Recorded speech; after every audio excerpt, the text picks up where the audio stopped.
Online है या zoom पे किया है? जूम का इसके साथ है पार्टिसिपेंट ऑनलाइन? सर एक दो ने मांगा मांगा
माइक सेट किया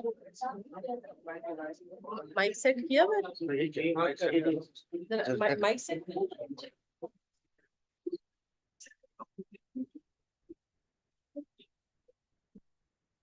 डांसर माइक सेट करते हैं हेलो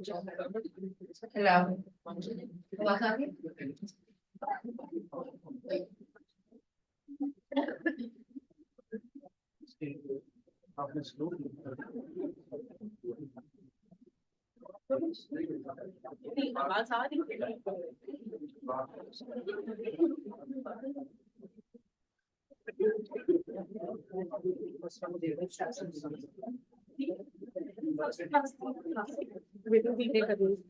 स्टेप्सिल है ऑफिस से पड़ी है 6 लोग मुझे ये कह रहे मेरे ऑफिस से पत्ता पड़ा है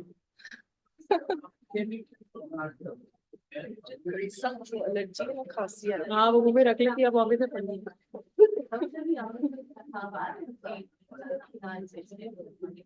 वो ना फोल्डर होगा ये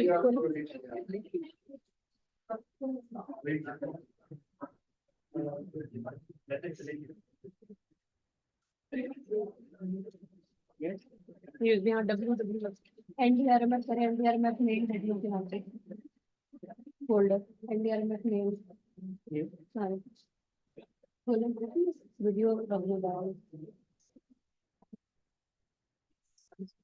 जब अनाउंस करेंगे तो फिर आपने ये किया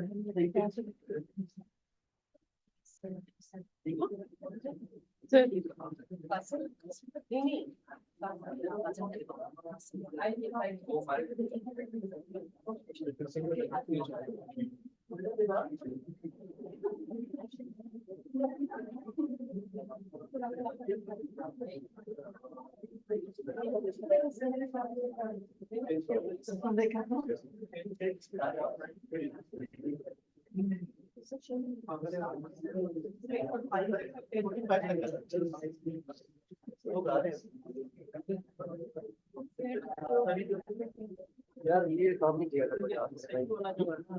पहले दी इसको तो पहले के लिए तो बड़ी थी लेकिन ये उसमें चेंज कर रहे हैं क्या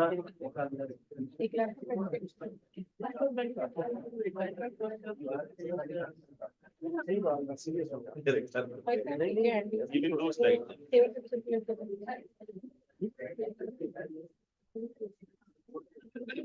long time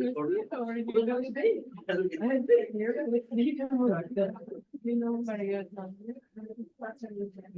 Maria works in my in your partnership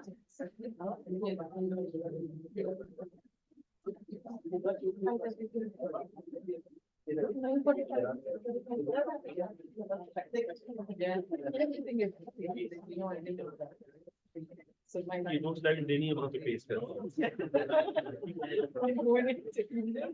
My life is actually very effective. Now I can't enjoy it.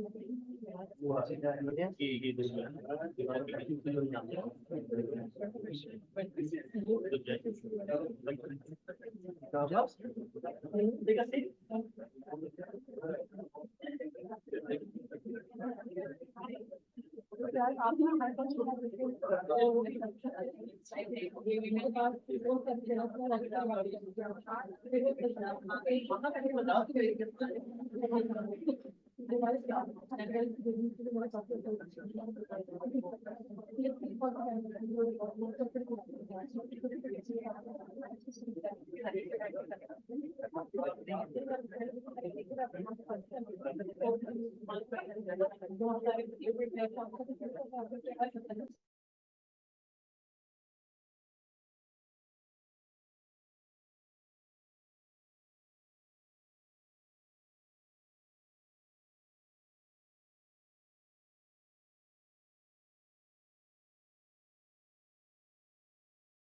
Bismillahirrahmanirrahim. Assalamu alaikum and good morning, ladies and gentlemen. This is Shamsa Yusuf, the Assistant Manager of M&E Unit. I extend a warm welcome to each of you for the two-day workshop on NDRMF accreditation criteria and project proposal development. I also welcome to the participants who are joining online. I am very much optimistic that both today and tomorrow will yield a significant benefit for all the participants. So before we delve into proceedings, I would like to start our session with some verses of Holy Quran.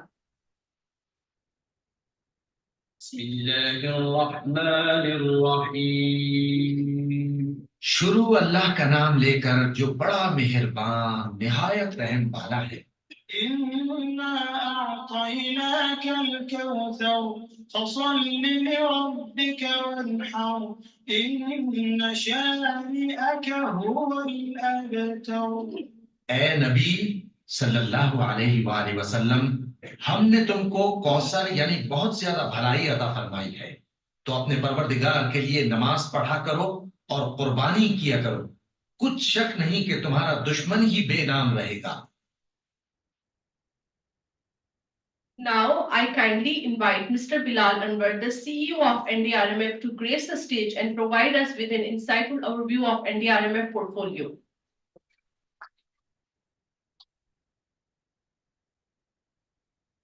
Thank you very much. Thank you, Shamsa. I'm not sure whether it's going to be insightful or not, but I think let's try it out anyway. Good morning. Assalamu alaikum. Welcome to everyone. It's really nice to see pretty all today, and especially many of you are, all of you are part of the extended family of NDRMF. And so it's really nice to see and to have you here for today and tomorrow. And just to share something which we have been doing in the last few months within NDRMF, and most importantly, to hear your views, to seek your inputs, and then see how we can take your views, your inputs back into our system and try to refine and improve the processes. Although today's workshop is focus on the accreditation, and tomorrow is for the project development. But this is the purpose is slightly more elaborated and more extended, I must say that. We during the course of the day today and tomorrow, you'll be hearing a lot about what we have been doing, how we have been trying to refine our processes, define our systems, and also the kind of different kind of interventions and the projects we want to take forward within NDRMF. Now, something you must have noticed in the last few months, we've been actually running quite a robust campaign in terms of redefining, repurposing NDRMF. The goal of that exercise or that campaign has been what we have learned from our previous last 4 or 5 years of our operational history, and some of the remarkable work which we have undertaken, and many of you as organizations, as institutions, have been our extended support, kind of an extended arm in terms of the implementation of those projects in some of the very remote, very challenging regions of Pakistan. So that's a good legacy to stand on, to take it forward. So we have done a lot of soul searching, we've done a lot of brainstorming within NDRMF at different levels, at the staff level, at the strategic level, as well as at the board level as well. And the kind of directions or the kind of instructions which we are receiving is that NDRMF has to play much bigger, much bolder, and much smarter role. And that's what we have been very specifically and very explicitly have been advised to do so. Now, what does that mean in practical terms? It basically means to redefine the organization almost entirely from top to bottom. And so this is a one small step, one small kind of indicators towards that direction, but at the same time, there's a number of other initiatives which are being undertaken within NDRMF. And we would like to share some of those with you. We'd like to seek your inputs on that. And we will be having a lot more interactions and a lot more sessions in the coming days, weeks, and the months. And that is a part of an exercise, part of our intention. We want to learn from you, and we want to basically see that and calibrate ourselves whether our thinking is aligned with your thinking. And if there is any kind of gulf or any kind of there's a gap, then we want to fill that gap, because when we see the repurposing or redefining of the goal of NDRMF, that is basically driven the kind of challenges which Pakistan is facing in the climate change, in the disaster risk management, disaster risk reduction areas. And the work which we have done, and you have been part of it, you know a lot more than myself, at least, the contributions you have made. So that work has been important, but what is required to do in Pakistan is a lot more. It's a lot more kind of a structural kind of a work which is needed, both in terms of the physical, the work, which basically means setting up and constructing the small dams or the flood protection measures, setting up early warning system in different regions of the country, but at the same time to addressing some of those chronic and deep-rooted and slow onset kind of disaster like drought, like nutrition, malnutrition, which is so deeply integrated in many regions of Pakistan. Similarly, climate change is bringing another dimension of it.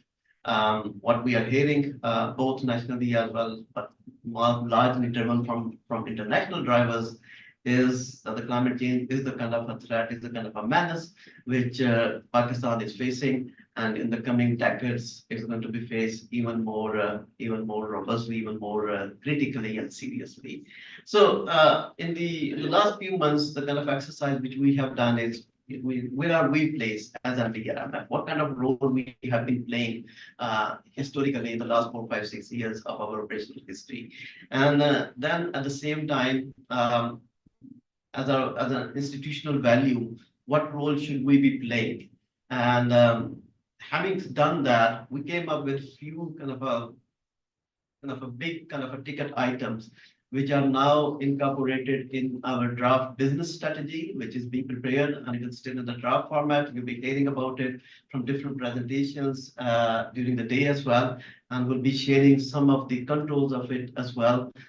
There might be a few copies around lying on the tables as well, which you might want to just kind of skim through and see that whether we are on the right path or we're not on the right path. But I just want to take an opportunity just to give you a very kind of a high level brief overview of it.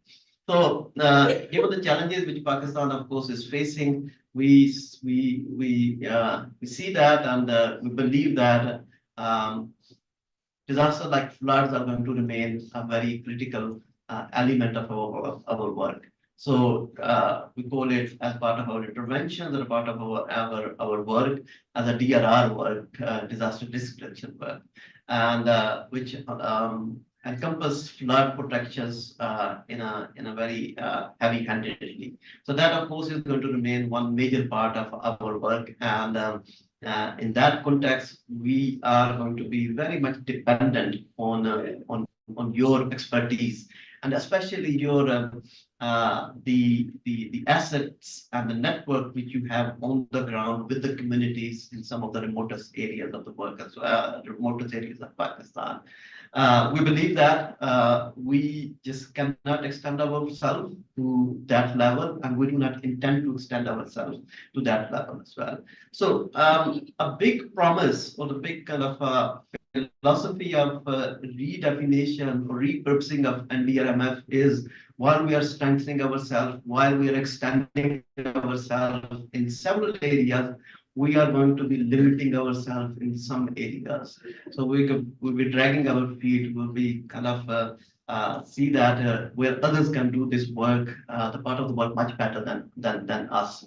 And I personally believe, and many of my staff actually believe that being a fund, we have the competitive advantages in terms of doing the fund management work, mobilizing resources, and then providing this technical resources, the technical handhold in terms of the designing of different interventions and different projects, and then letting the others, institutions and entities like yourself to go out and start implementing those. And we actually have a very high level, a very remote kind of a support and or a kind of an oversight, which actually we can undertake from a distance. So in our previous cycle of the projects, we have been doing all this, but somehow we might have actually overstepped a little bit in terms of the implementations. So we got ourselves into the implementation with all the good intentions that we wanted to do the projects, complete them in a timely manner, and then making sure that the quality and everything else was adhered and complied with. That's a one particular area, and that's one certain area where we'll be dragging our feet back, and we'll be relying even more heavily, even more on your expertise. And that's why actually a major part of our new business strategy is that if we want to bring ourselves back from that area, we have this moral responsibility to strengthen your institutional capacities and strengthen your areas in those particular functions as well. So the capacity building is one cross-cutting component of our new business strategy. And today's workshop is one of those exercises where we want to actually provide you that kind of a support.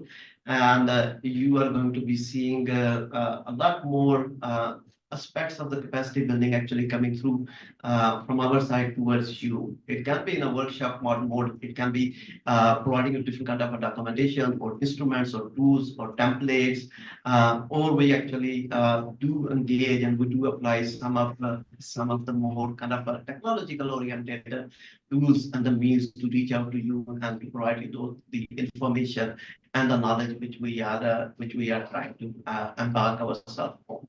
So in the coming days and the coming weeks, we'll be communicating a lot through different means. We'll be bringing you together in rooms like this, maybe in different parts of the country. But at the same time, I would really like to encourage you that you do make use of our social media, our other channels as well. We have a YouTube channel, we have a website which is extremely informative, and although the website was very recently launched, but we are going through very soon. Actually, we're going through a kind of an overview of the website and actually have it more knowledge oriented, more information oriented as well. So what we want to do is the underlying kind of objective out there is that we want to actually create that community of practitioners, which you people are already are. But we want to actually strengthen your capacities and we want to strengthen your abilities to do so as well. So this is a responsibility. This is a kind of a function which we have taken up on ourselves. And what we would like to do is we'd like to seek your support and would like to basically request you to be open and be engaged with us and help us out, which we can actually grow together. So that's one particular aspect of the new work which we are undertaking.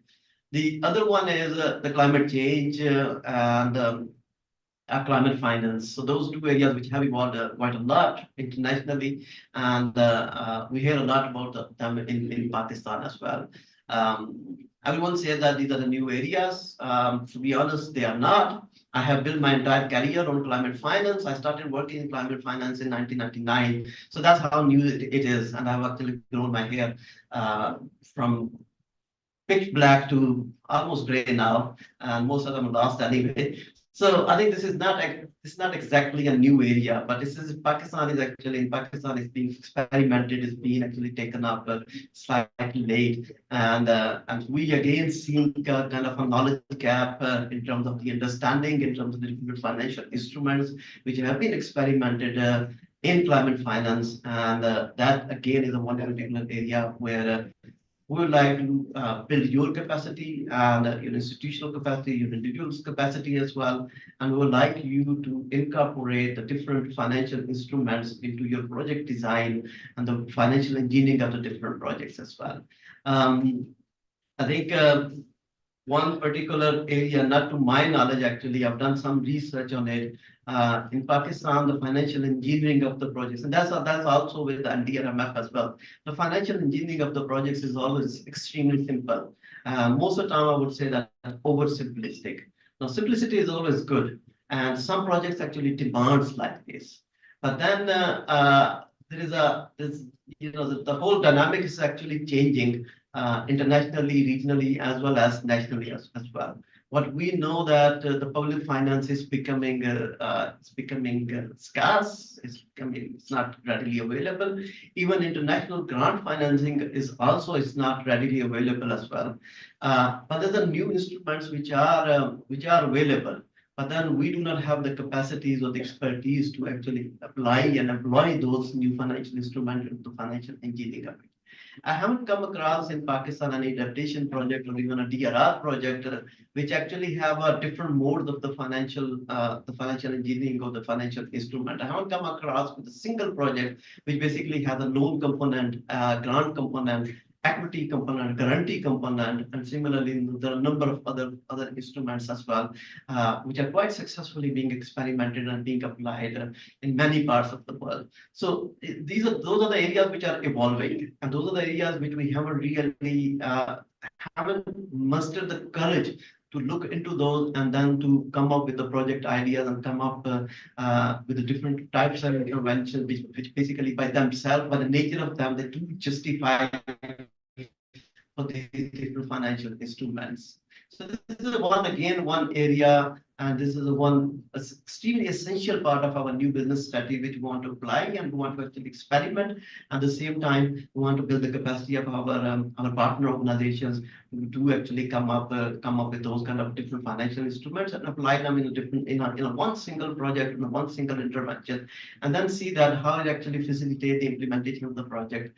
And I know that it can happen. I have a personal experience of actually designing those projects, and this is something which we want to do it actually here, and will be very much depending or very much relying on your support in that area.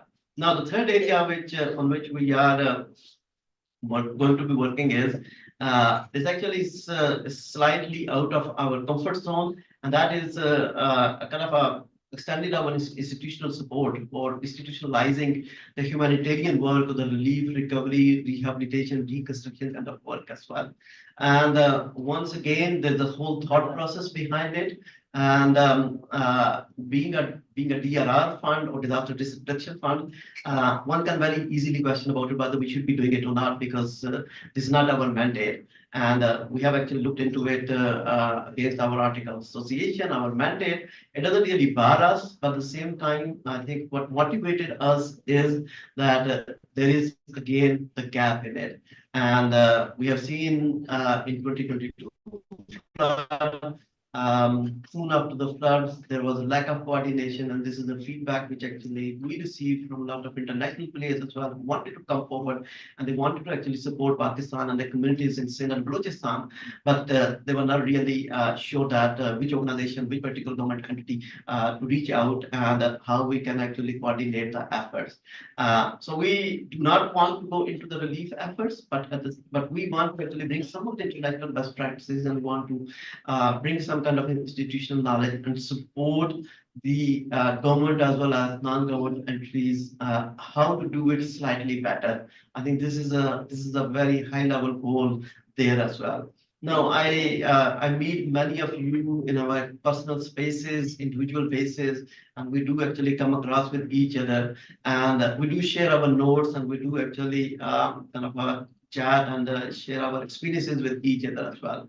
Now, there's one common theme which actually I slightly kind of share with many of you, especially those organizations who have an incredible amount of expertise in humanitarian work, and that's absolutely necessary, absolutely needed in Pakistan. So my little kind of a complaining mode, kind of a discussion with all of you have always been is that yes, that's absolutely necessary. You've been doing a great job, but maybe it's a time to graduate yourself. It's a time to elevate yourself and lift yourself up from pure humanitarian work, where you have already established your expertise and your institutional comparative advantages, to bring to yourself more towards risk reduction, risk management, those areas as well. Because if we do not do this in a collective manner, what it means is we always in this vicious circle of, every time there's a disaster and we start running around it, and we do actually provide this immediate relief and recovery, and then we take it onward to the rehabilitation and reconstruction work, and then we come back to our drawing boards, our comfort zones, and then we wait for the next disaster to come, and that's where we do become actually relevant once again. It's a very crude way of kind of presenting this whole situation, but since we all are colleagues, and I think it's good to have that kind of a candid and open discussion. So this has been a kind of a concern. More at a institutional level within NDRMF, but at a personal level for me as well. That okay, how to break this vicious cycle? How to actually look into the more broad-term basis as well as on a long-term basis, because we know this from literature, we know from the best practices from internationally as well. This is not the best way. Yes, when a disaster is knocking at your door, it hits. Everyone has to run and everyone has to do whatever they need to do. And we actually did that as well as NDRMF as well. But at the same time, it shouldn't really losing the focus that how to address these kind of challenges on a long-term basis. Flood is part of this region. We might not be able to eliminate floods forever, but at least we can better prepare ourselves. So that's the third component of it, where we actually want to provide the support, a more kind of institutionalized support to the different agencies within the government as well as in the non-government sector. So we are very heavily engaged with the NDMAs and the PDMAs, and we want to institutionalize their practices as well. But then we all know that they are dependent on your work, on your assets, on your networks on the ground with the communities as well. So that's why you are part of this. This exercise as well. And what we would like to do is that keep your humanitarian work very tightly intact. And by the same time, do allocate some kind of a resources in terms of looking long term, looking more strategic, and looking more into the DRR, risk reduction, risk management kind of areas as well, because that is very much needed in Pakistan, and this is a kind of another task which we are taking upon ourselves. Now, the fourth pillar of our business strategy is the knowledge creation, and that again is I would say that a huge knowledge gap in Pakistan, and we see that. A lot of resources actually goes into development work as well as disaster risk reduction work, but that the decision making is not entirely focused. It's not really knowledge based or data based or scientifically driven. It is actually decided on so many different parameters, and many times actually those parameters are right, but having the kind of constant resources, I think we all have that kind of a responsibility that, okay, is it the best value for the money, for the investment which we are doing? And I think this can only be judged, it can only be evaluated if this is measured against some kind of a benchmark, a baseline or some kind of a benchmark. So that benchmark or the information or the knowledge for that benchmark has been actually missing. And this is not only to us, it's not only to you, but this actually any other organization within the government as well. There's a PS, public sector development program. There's a huge budget. I think on average about 8 to 1200 billion rupees are spent every year. And that's quite an incredible amount of money. And even the decisions are not really scientifically driven or scientifically based as well. If they are building some community centers somewhere, or they're building some school somewhere, or hospital somewhere, it's not really looked into it that, okay, what is the climate change consideration for that? Or is it in some kind of a water channels or not? or when was the last disaster, when was the last flood actually passed through this kind of a region? What the accessibility for the people? How many population, or what kind of a communities this is going to be served? Do we need to have a very basic kind of a health unit here, or we need to have a more kind of elaborated or sophisticated, depending on the demographic situation of the communities around that region? All this is missing. This has not been actually part of the decision-making process. And in our own very first cycle of the projects, this was not part of our process as well. The one reason was actually because that basic information, the fundamental information was just not readily available to us or to us. So we realized that, and we actually was investing quite a huge amount of resources to fill that knowledge gap. And we're setting up this data center, which to some extent is going to be actually filling those knowledge gaps in the coming months, in the coming years as well.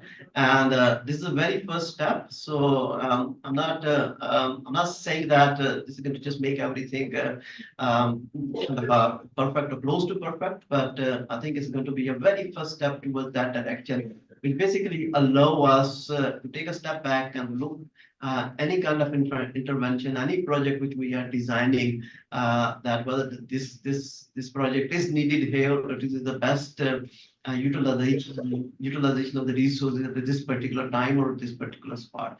So we are kind of making ourselves available to provide you that kind of information, that kind of knowledge, and give you the accessibility to this kind of information. So that's another area where we are very excited, and we believe that NDRMF should be pioneering that kind of a work, and actually be at a forefront to provide you that information and provide you that kind of data and the knowledge. So these are the few areas where after a very long, we took a quite a long period of time actually coming up with this new approach. And we believe that we've been sharing this with so many different stakeholders. We believe, and we're getting very positive feedback from our donors, from our government stakeholders and non-government stakeholders, and many others. And we've been receiving some very positive feedback actually, and that's actually giving us a lot of motivation, a lot of confidence, moving towards that direction. Now, sorry for a very long speech, but I normally don't talk too much, and I don't get the opportunities of talking with all of you who have been our extended arm in terms of the implementation, and you be actually playing a much bigger and much constructive role in moving ahead. So all these areas, they just cannot be implemented with your support. I think that's the one thing which the message I just want to get across very clearly. And we'll need your support, we'll need your help in order to do and to implement some of these things. At the same time, we do realize that there are several new areas, and what we are actually expecting, or what we are kind of initiating here is quite a shift. I'm hesitant to say it as a paradigm shift, but it is a shift from the way which we have been doing the DRR work, or been doing the humanitarian work, and several other climate change work. So this, of course, is going to be requiring kind of a technical assistance, technical support, which you are willing to provide. So that's the reason actually we are going to be holding these kind of sessions. So accreditation becomes a very essential piece into it. And if we are going ahead with a bigger, bolder, smarter, and much kind of a multi-thematic, multi-dimensional kind of projects, and we are actually right now we are talking with our bigger donors, and we are actually trying to mobilize quite a substantial amount of money.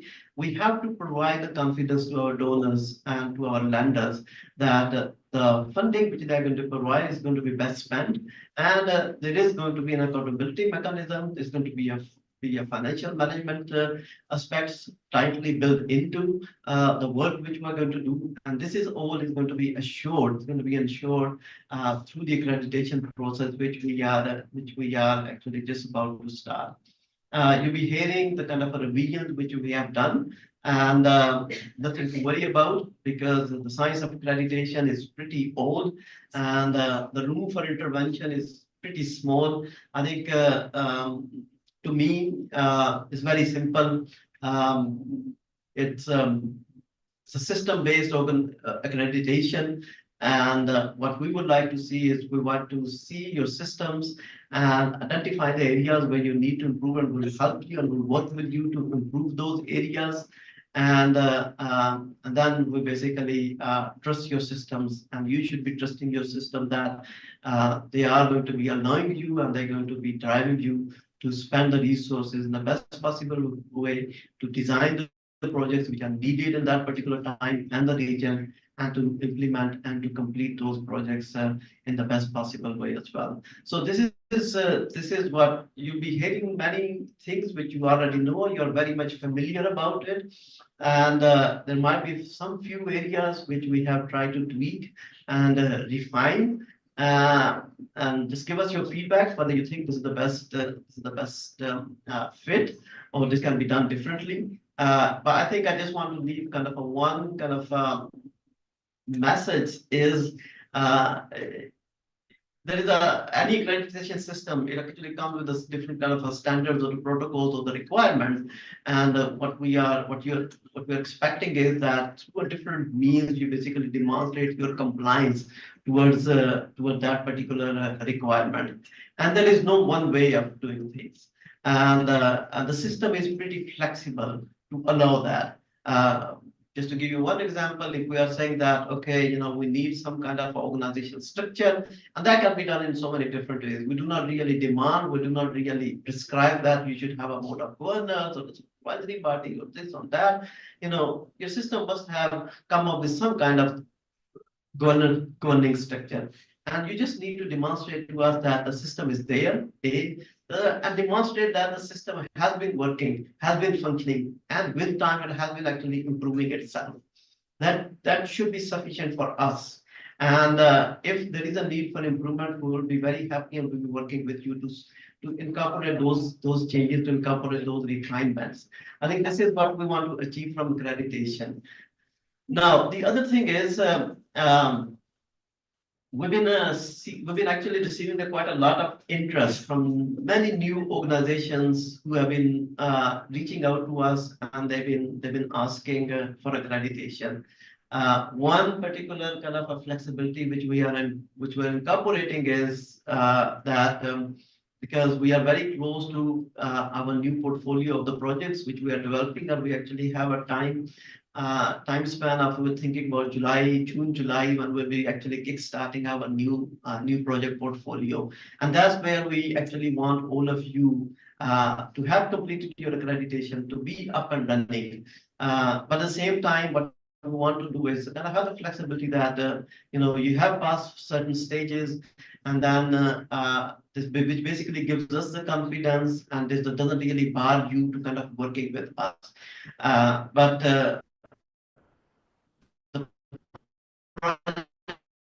itself becomes a kind of actually strengthening, actually proves your systems as well. So actually creating those kind of flexibilities within the system as well, and creating those kind of opportunities for all of you as well. So we'll be needing you in the coming months, and we'll be needing much needed you in the coming years, as we are just embarking ourselves on this journey, and you are very much part of this journey. So thank you very much. It's a very informal kind of a workshop, so please feel free to question our staff here.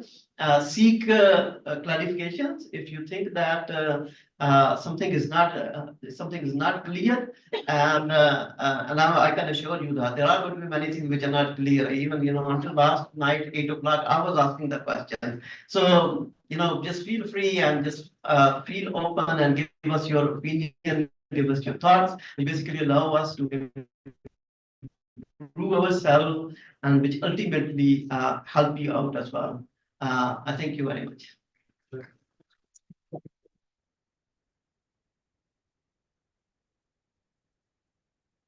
Thank you, Mr. Bilal, for the opening remarks and insightful thoughts. Ladies and gentlemen, now we will have the privilege of viewing the media documentary that showcases our remarkable efforts and achievements of our organization.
Thank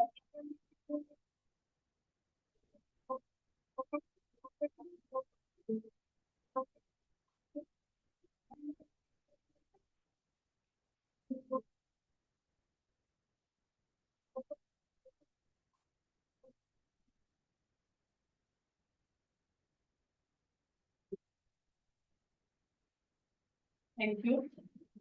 Without further ado, I now invite Ms. Amna Sadar. She is the accreditation lead and the deputy manager of PNG department. Please enlighten us with her presentation on the accreditation criteria. Thank you.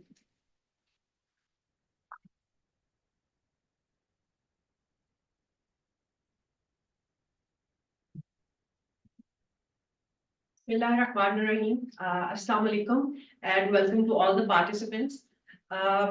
I'll be running through the accreditation overview of NDRMF. Most of the participants I can see are already very well familiar with me and have been interacting and working with us though in the last 5 or more years. But for the people who have joined us recently and this is their first session, I would like to give a little bit of overview of our accreditation criteria.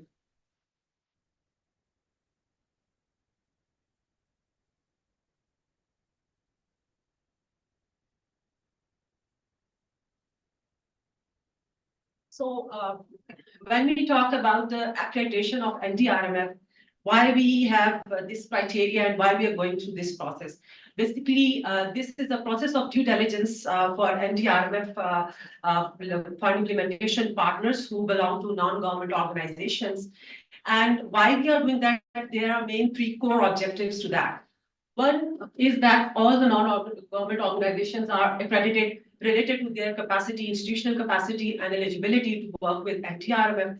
Second point is that whether they have minimum requirements to be a fund implementation partner of NDRMF, and in case there are certain gaps in their capacity, so we can have risk mitigation plans with them, we can work with them, and we can build their capacity.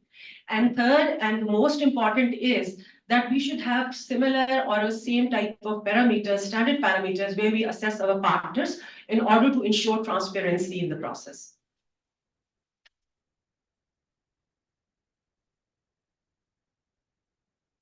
So coming to the accreditation framework, basically there are main 3, it consists of main 3 components.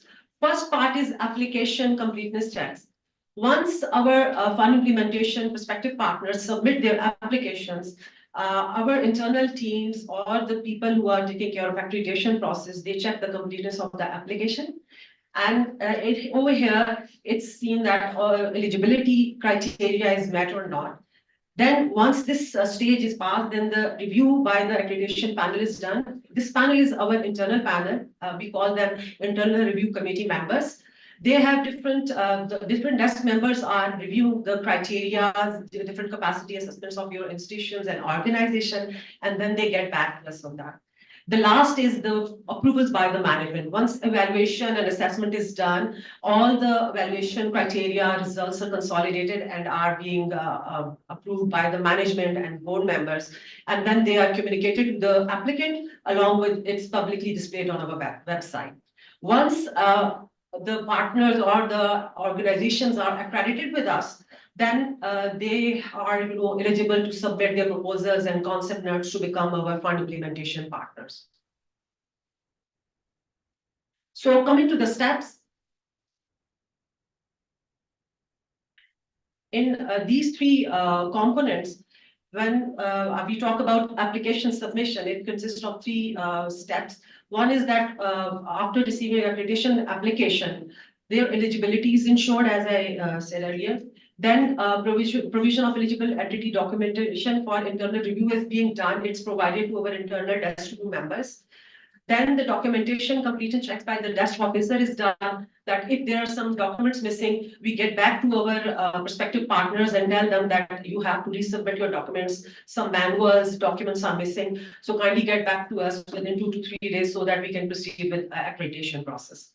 Then once all the documentary requirements are done, then evaluation of the applicant is done and it's according to our approved accreditation criteria, and compilation of result is completed. Once evaluation results are compiled and approved by the management, then the as I said earlier, dissemination of results to the entities so that they know where they stand, whether they got accredited as low risk entity or moderate or substantial. Similarly, once it's done, we make risk mitigation plans for the entities depending on the risk criteria they are on.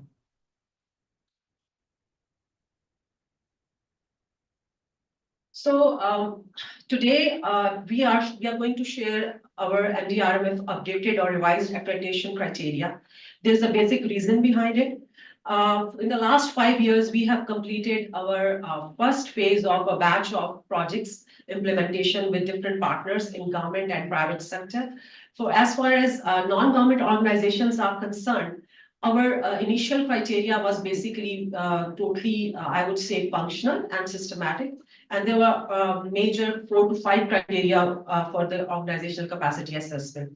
But through lesson learned during the first phase, these are few of the things which we noticed that initially documents were not, mandatory document requirements were not fulfilled and incomplete applications were submitted. Similarly, when we went through the institutional capacity, we saw that in finance, procurement management, and many areas really need physical assessment. Because as far as manuals, policy procedures are concerned, they were very well properly documented and everything. But as far as practical implementation is concerned, that was lacking. Similarly, when we come to the sectoral capabilities, we did go through the past experiences, but at that time we had just disaster risk reduction portfolio.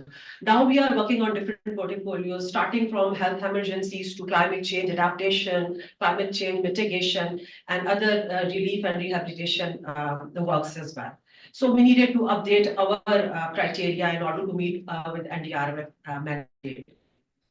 Similarly, we saw that our partners, like we have done the documentary check, but as far as physical checks are concerned, the human resources they were having or the capacity of their human resources and these different departments were not up to the mark, and we had to do the hand holding till end of the completion of the projects.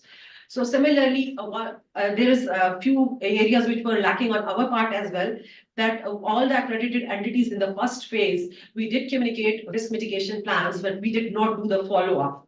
So, we were missing on that because we were more into the implementation part, but we did not, as far as capacity building is concerned, we were lacking in that. Similarly, we saw that during the project implementation, reporting capacity of the partners were a little bit not up to the mark, and we had to do lots of to and fro communication to look at it as per the standards.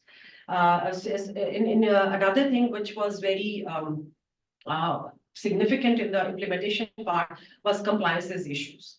So that during project implementation, we saw that policies, procedures were very much in line, but when the implementation was in process, they were not even compliant to their own policies and manuals.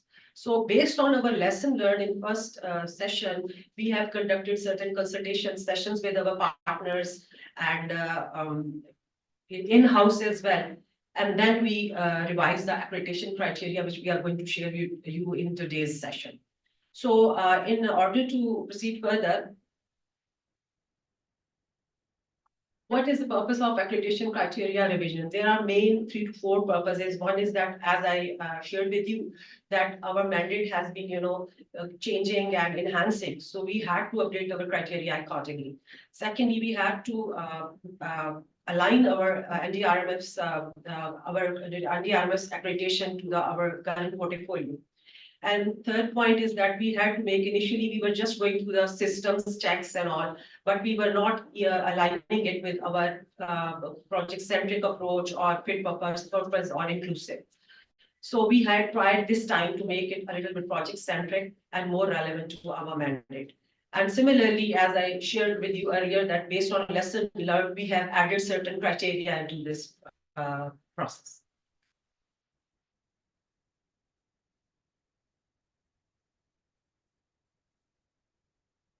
So coming to the accreditation policy of NDRMF. So In this, initially we didn't have any documented accreditation policy, but we had like framework, policy, procedures and processes in place. So this time there are 3-4 major criteria which we have voted in policy.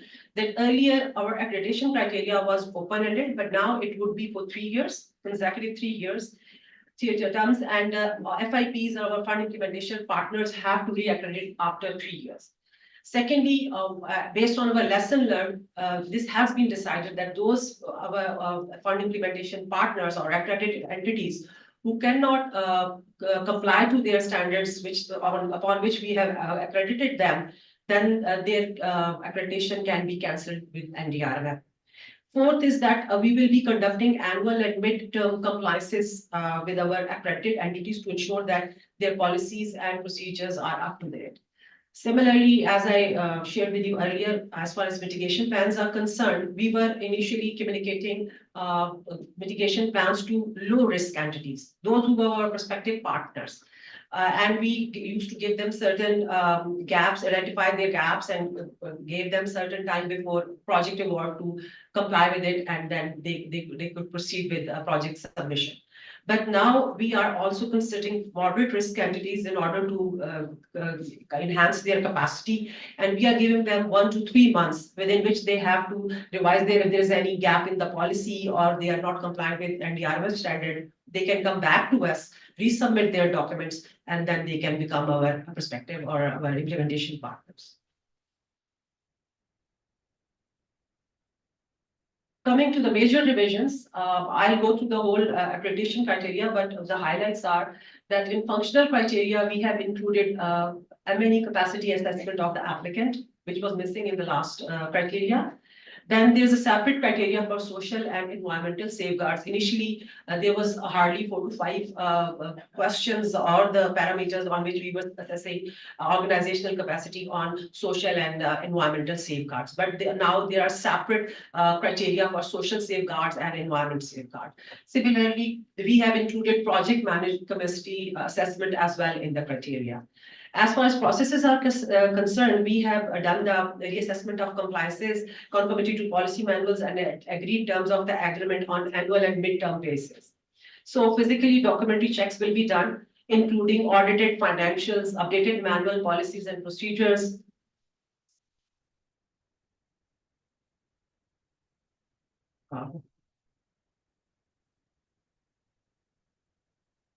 And project performance reports and NDRMF project progress reports if they are our fund implementation partners. Similarly, in physical assessment, we will be conducting our field visits to the offices of our respective fund implementation partners or the applicants who will be applying to us for accreditation.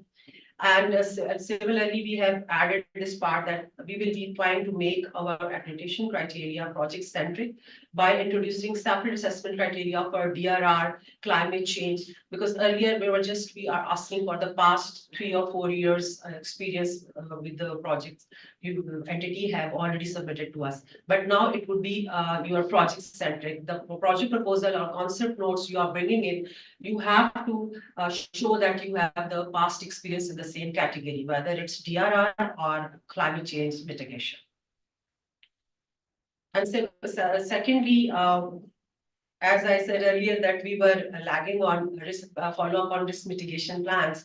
So this accreditation process will be ongoing during the 3 years. Whatever gaps have been identified, whether on moderate risk or low category risk, those will be follow up with our partners and will be ensuring that they comply to that during the whole project implementation phase. And as you can see that we are here with you today, and we'll be proceeding with more in coming days, more sessions on capacity building for our FIPs so that we can, bridge in the gap, which is according to our accreditation criteria and understanding of our FIPs. So coming to the revised accreditation criteria, as you can see there, in stage 1 is the most crucial one, which is eligibility criteria.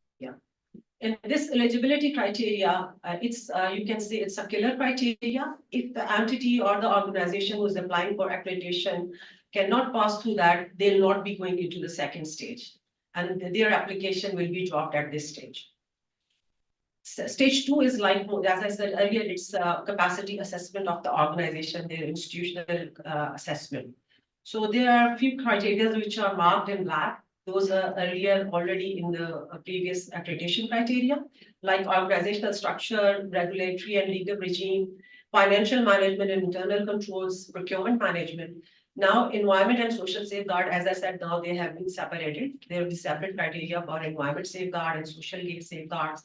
Gender was already there, but certain criteria have been revised with gender mainstreaming and gender policies part as well. Additional is like monitoring and evaluation criteria has been added.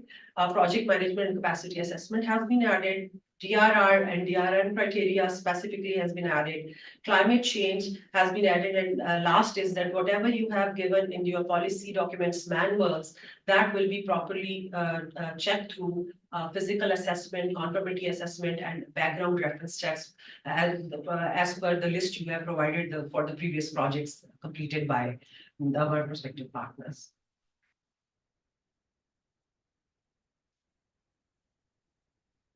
So coming to the revised eligibility criteria, I'll be sharing with you what are the mandatory requirements. Its first part is registration status.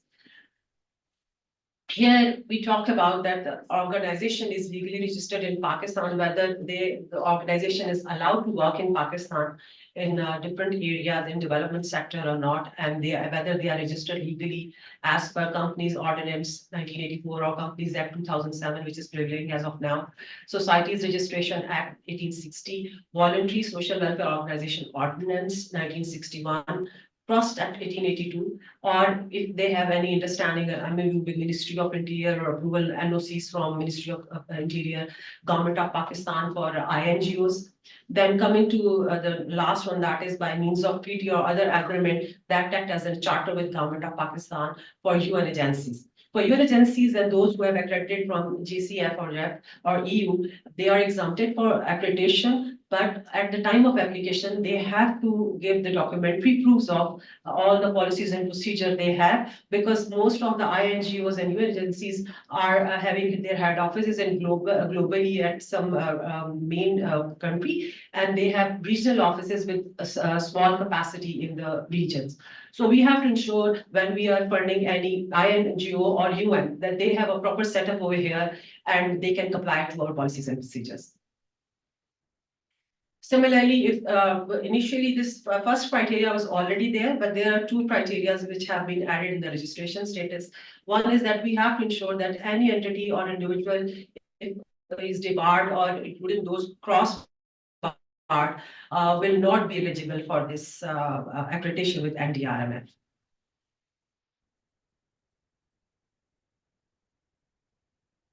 And again, it's like in order to be eligible to work with NDRMF, we have to see that what is your portfolio, our partners, what type of areas they have worked in, whether they have worked in education, WASH, climate change, DRR, and meteorological services, and after their registration with the relevant authorities in Pakistan.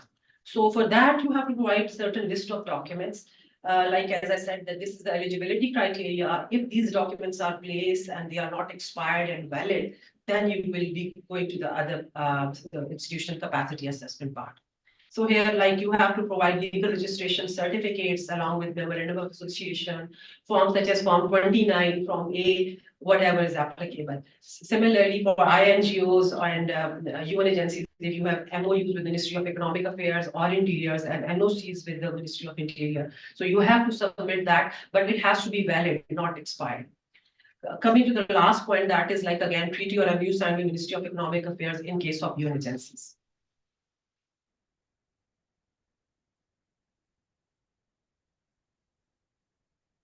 So the second criteria, which is critical, the detailed financial management and internal controls are also considered in institutional capacity assessment as well. But here there are main three criteria we go through while assessing the eligibility. One is that whether the organization is properly registered with taxation department or not, regardless of this fact that they are tax exempted. Similarly, if they are tax exempted, they have to submit exemption certificate. The third part is like last 3 years audited financials, they have to submit at the time of accreditation application. And if the auditors, they have to be, the audit carried out, 3 years audit has to be carried out by the chartered accountancy firm, which is like on panel of auditors under category A with State Bank of Pakistan, and have satisfactory rating under QCRP program of Institute of Chartered Accountants of Pakistan.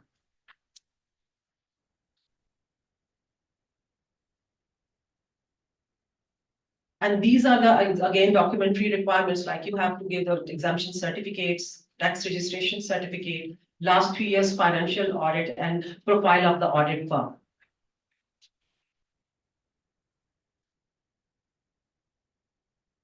Coming to the past experience of execution partial projects and the list of documents, at the eligibility stage, you have to provide us the documentary proof that you have experience in the area you are applying for the fund for the grant. So if whether that's climate change related or disaster risk related or some soft component, you have to give the details of at least 3, or if you want 5 years, past 5 years contract or projects detail, along with project documents, project progress reports, so that we can review that what is your portfolio and whether it's according to our mandate or not, or for the project you are applying. And here we will be also considering this thing that if an entity or organization which has done 5 or 6 million projects, but they are coming to us with the 200 million projects. So we have to see that as well. That is why there is a comprehensive list of donor. If you must have gone through the proposal of accreditation pro forma, where there is a list of documents attached in the end. Along with that, there is also a project proposal submission format, where you have to list your projects, past previous projects you have done, along with the amounts, the descriptions, brief of the projects you have conducted, and the donors detail, so that we can assess whether you would be able to work with NDRMF in this capacity.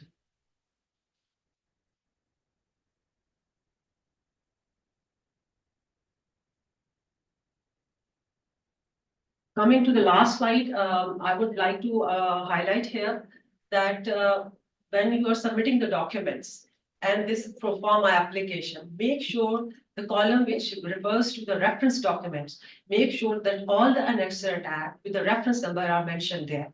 Let's suppose if you provide us the financial 3 years audited financials, make sure that if it's annexure 2, 3, or 4, in the front, in the third or second column where we are asking for the reference document, mention that annexure over there, or the page, or the folder where you have provided us the relevant documentation.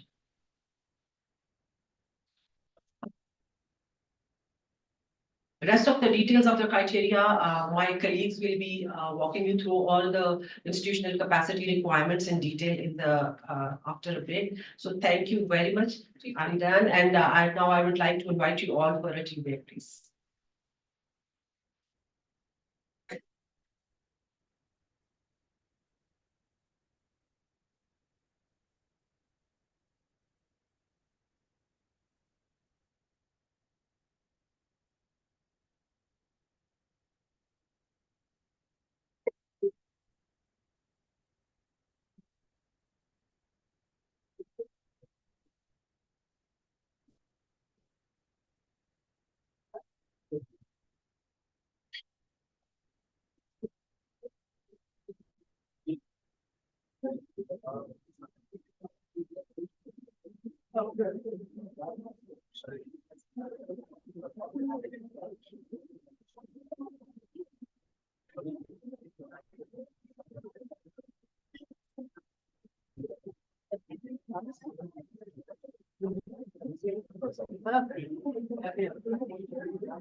Very much.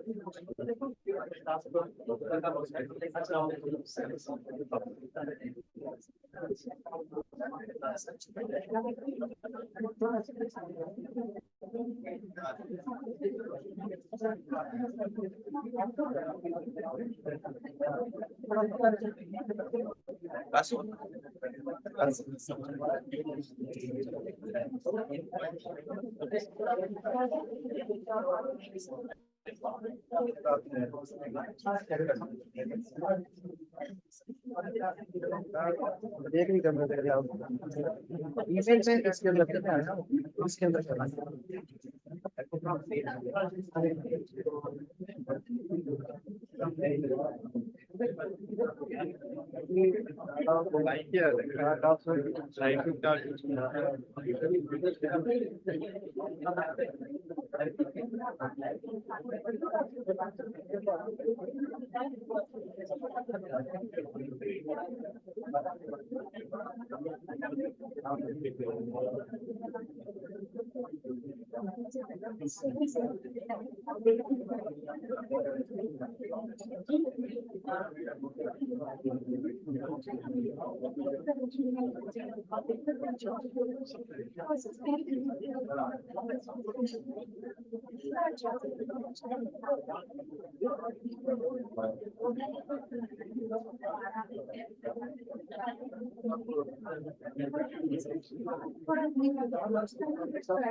दस minute तक आपके साथ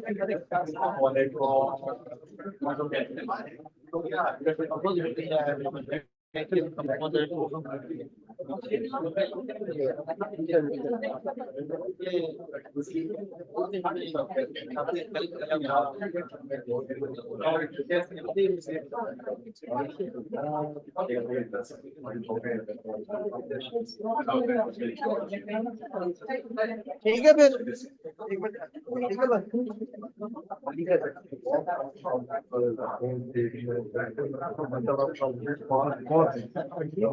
ये तो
वो बड़े project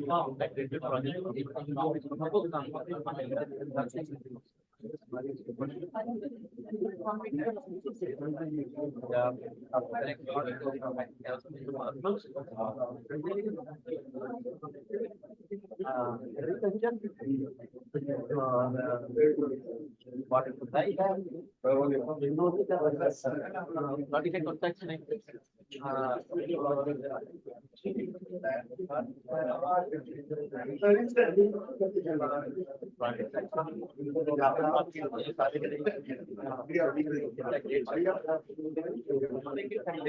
अपना portfolio से बताएं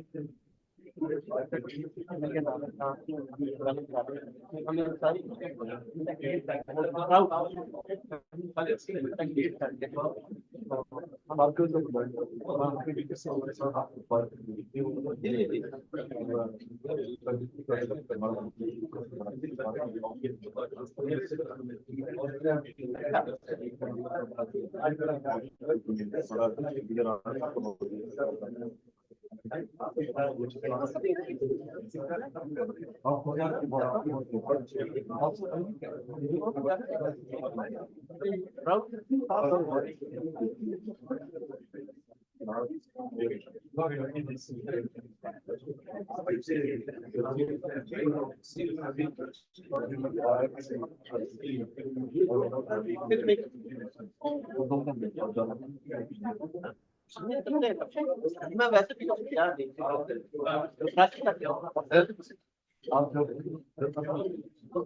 होना पड़ेगा। हाँ मैं तो पड़ेगा मुश्किल हो जाता है हमारे अपने प्रोजेक्ट और क्या दफा हमारा प्लान बना है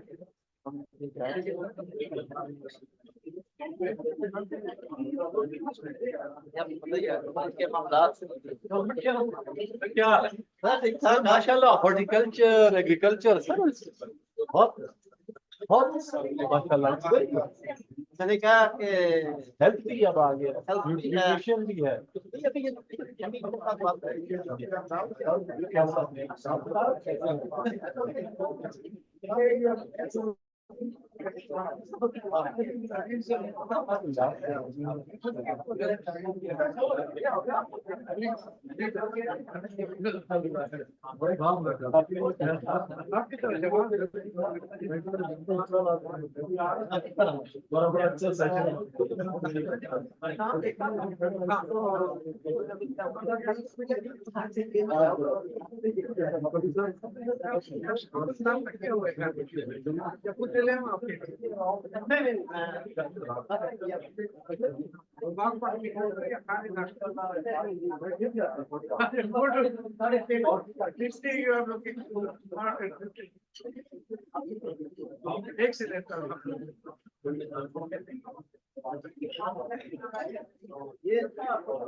Before saying hi to you,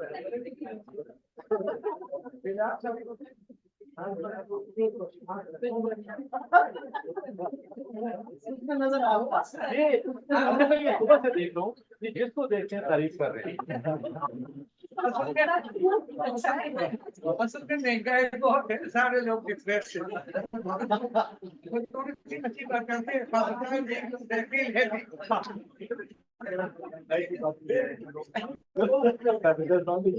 सही अगर आप परेशानी वाली बातें करें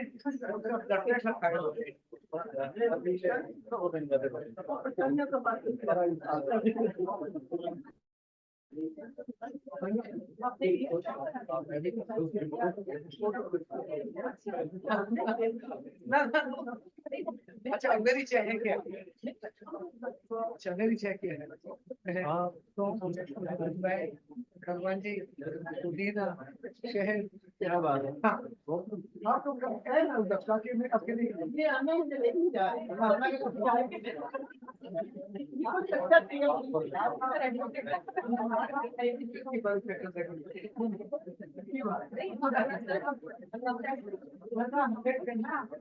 ज्यादा फिक्र से चेहरे पर दूरी है जल्दी आ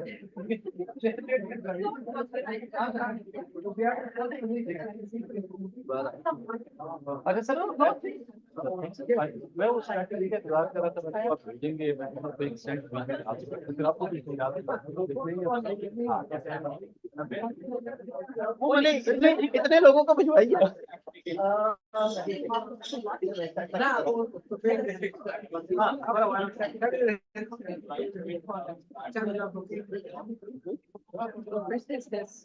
had a meeting with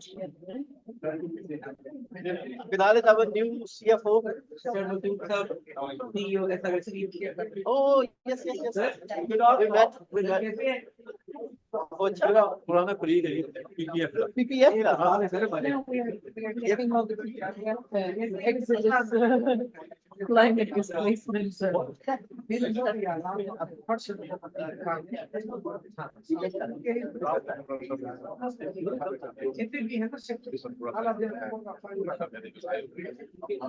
वैसे हम एक सेशन भी करने वाले हैं नॉन गवर्नमेंट हमारे एक्टर लीग्स हैं उनके साथ डेडिकेटेड लेकिन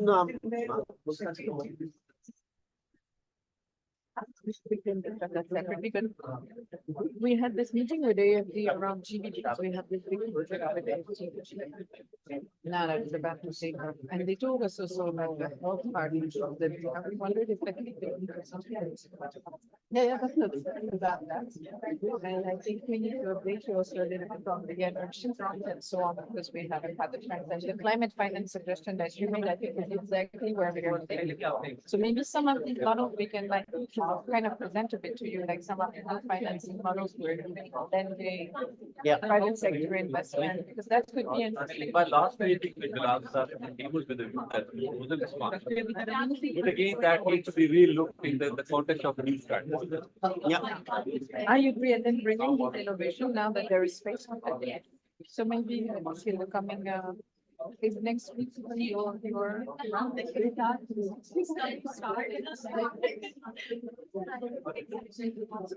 but Shasta is going to be When the center.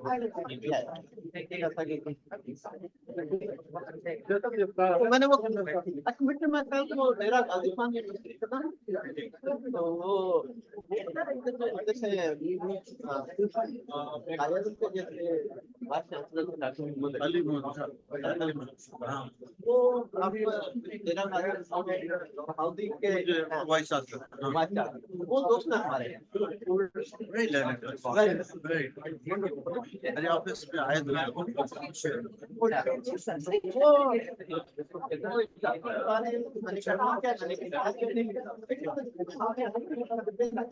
Yes, you can enjoy. I can be some success.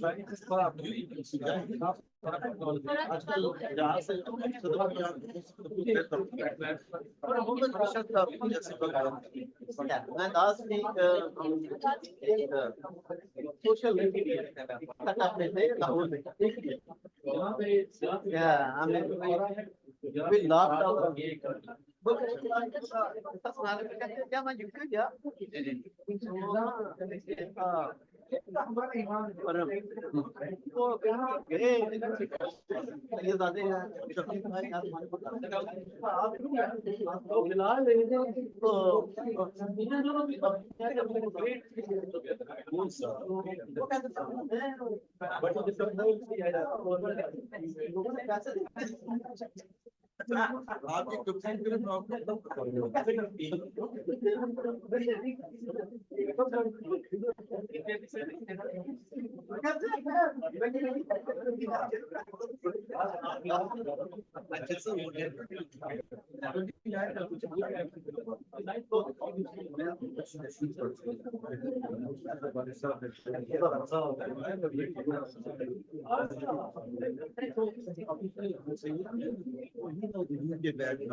तो लोग तो हमेशा हमारी confidence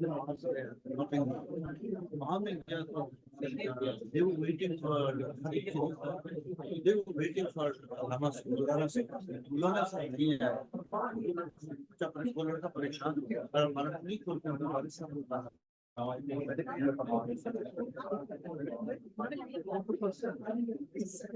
started researching. So I was saying that वो फिर मैंने कुछ रीडिंग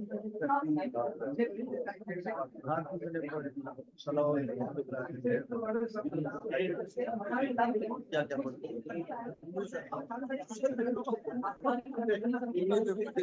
पापा को जो I still remember मेरे भाई साहब मुझे छू दी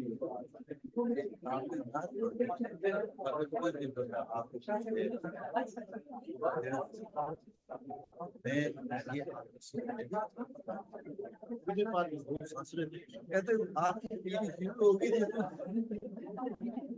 तेरी पीढ़ी शुरू होगी मैंने कहा मुझे ये पीढ़ी नहीं चाहिए मुझे अपने वालिद साहब की वो बात तो याद आई यकीन करें उसको याद है हालांकि उससे सूरह रहमान की जो याद है सुबह सुबह सबसे सूरह यासीन याद कर रही है और मुझे सबसे बड़ी सर क्या हुई आदत जो है मैंने अपने दोनों पेरेंट्स बंदे को पास से मैंने सूरह आदि पढ़ी अपनी वालिदा मुझे इससे ज्यादा अगर कोई भी वो मैंने देखा मेरे वालिद को गलत बड़ा कंट्रीब्यूशन तो मैं आपको तमानी अब जब नात पढ़ते वेरी गुड मिशन से पढ़ा था मैंने I can sing very well जब आवाज में पहले से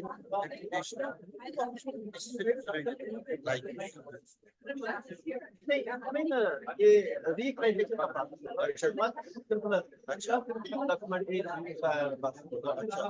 हमारा लेकिन तो सबमिटेड है और वी हैव साइन एग्रीमेंट है हमारा लेकिन बहुत सारे लोग नहीं है ना अच्छा मतलब अब इसकी करना पड़ेगा लेकिन डॉक्यूमेंट आपसे वो डॉक्यूमेंटेशन है कि रिव्यू करके अच्छा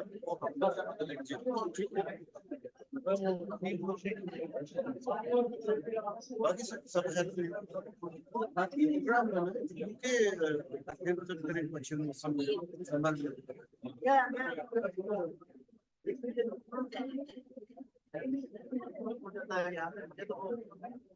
सब छुट्टी लेनी पड़ती है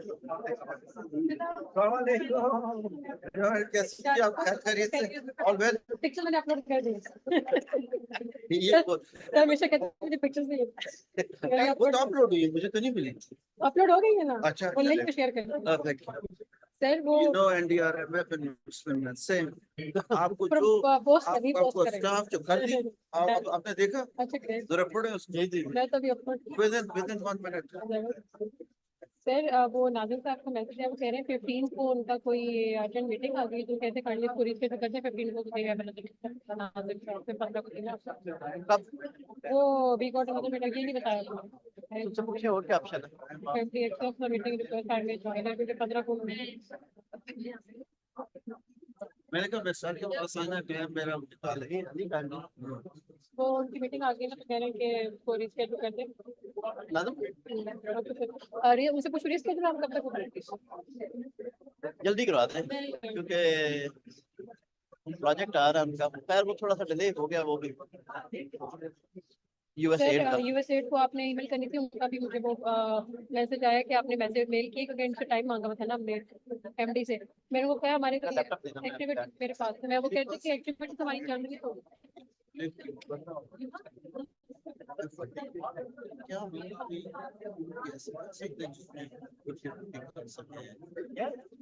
Sir, I have pretty time.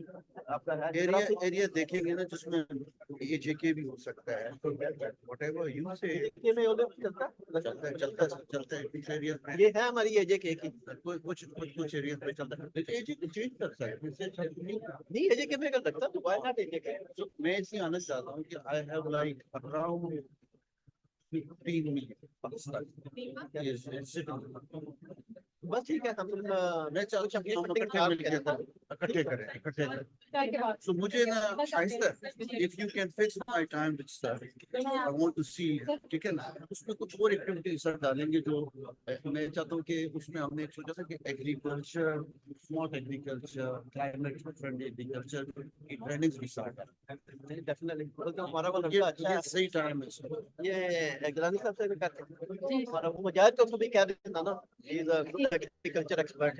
Even you can get we can go 50-50. Whatever you do. Sure. Let's start with something. Sure. मेरा टाइम जो है ना बस सर यही टाइम है project is approved on my side ठीक है madam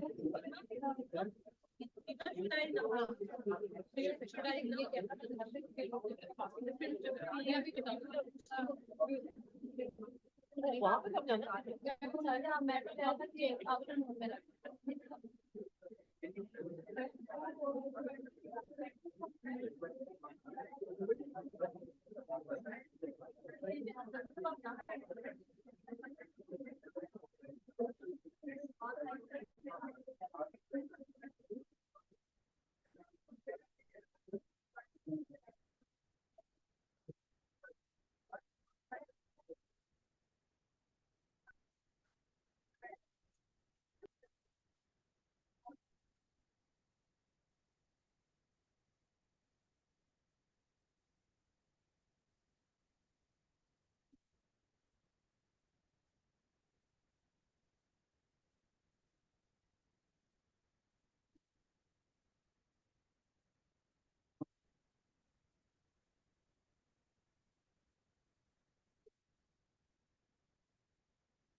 Ladies and gentlemen, now I would request everyone to please gather at the main stairs so we will have the group picture. I would request everyone to please gather at the stairs.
Welcome back.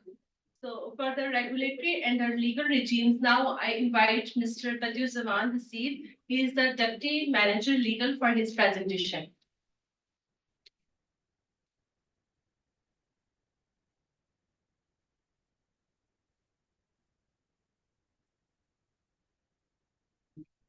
Assalamu alaikum. As Amna and Sir Raj has already set the definition for this workshop. Many of the legal adherence and regulatory compliances mechanisms have already been discussed. I will be just going through the major areas of concern while any accreditation is under process for an entity. To begin with, we follow a basic mandate, which is for the legal compliance. For any entity to become legally an organization or a legal entity, they have to follow a set of rules or procedures that govern the business of that particular organization. Legal compliance is a set of regulatory compliances, which could be under the statutory obligations or regulatory, such as SECP compliances, other mandatory compliances in the form of incorporation as a company. So these are the basic standards which are known in any industry in Pakistan. So depending on what sort of company or a NGO or a organization you are, you will be required to have a set of legal compliances prior to applying for accreditation.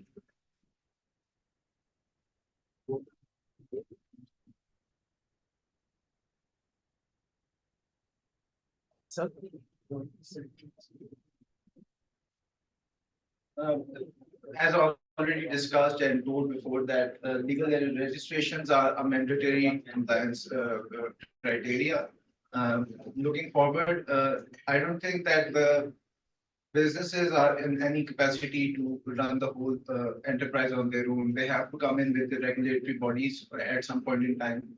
To begin with, the MOUs in the cases of INGOs and NGOs are issued to the Interior Ministry. We will be discussing those in the later part of this presentation.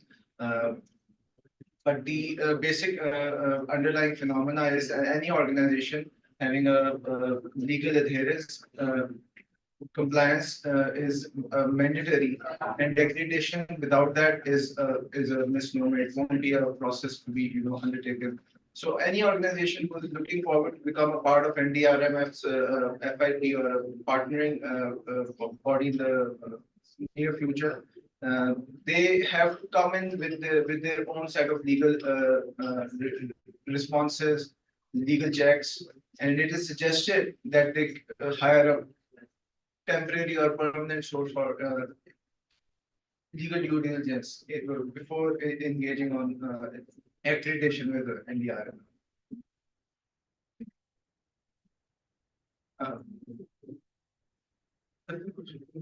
Initial steps require registration, and then there are the other requirements such as compliances of labor laws. Labor laws require for them to have a proper set of rules adherent with the labor code of Pakistan. And the employees, their pay scales, their management comparisons, all these need to be as at par with the set standards given in the judgments of the Pakistan Supreme Court and the jurisdictional high courts. A lot of times, the management is unaware of these laws, and they are not in consonance with the laws of labor practice. So this is a particular area, and engaging with a secondary party or a third party, especially on a contract basis, also requires adherence to compliances under labor laws. So this is a brief criteria to begin with. Furthermore, you have to have a tax regime in place. You have to be compliant with the tax laws. The relevant departments, FBR, they either issue you a registration certificate, or they provide, or they issue a tax exemption certificate in response to the letter issued by the relevant authority, that being Interior Ministry and Ministry of Economic Affairs. So already engaging in a grant collaboration, it is required that you have a tax regime in place. Either you are exempted or you're not. In both cases, you will be requiring a certificate. Then we have the annual statutory reporting mechanism. If any company is working run for a continuous 3 or 4, 5 years, then that is an ideal timing for them to get into a further collaboration with entities such as NDRMF. But in our case, we are particularly relying on a three-year threshold. A minimum 3-year requirement is mandatory, and it basically is assessed through your tax annual statutory reporting, which is annually issued annually, and it is done through a audit firm. And your briefs of financial statements, they will be matched according to those audited financials. And obviously, on a routine basis, the management itself undertakes reviews and revisions of the company policies and the management of the organization. So those will also be considered before moving forward with the accreditation. As already explained, the 2 stages. Accreditation has a part of accreditation under the eligibility under the country laws, and then institutional capacity for implementation of grants. What happens if you are given the grant, and if the capacity to perform on those delivered covenants are not fully adhered during the course of contract implementation? There might be consequences in this afterwards, but you have to foresee them beforehand and take things along in a structured manner. All the risks need to be discussed upfront. Basically, this involves a lot of contract management, and it is also done through legal and also procurement. But these are secondary parts apart from accreditation. So looking forward, an organization or an entity must have the capacity to take forward the implementation and the requirements for a grant. And then we have the compulsory eligibility criteria, which is a potential organization must be registered under the existing registration laws, as we already discussed and explained. Proper financial management is necessary, and a similar experience in the projects to be undertaken with prior successful completion of the same. Now, if you can please go through with the updated accreditation application, which you might be having on your tables. There is a recently newly introduced part of 2 organizations applying as one. So what happens is, if 2 organizations with similar tracks or similar mission statements, they wish to take a joint project, both of these organizations need to apply, and they will be accredited separately or individually.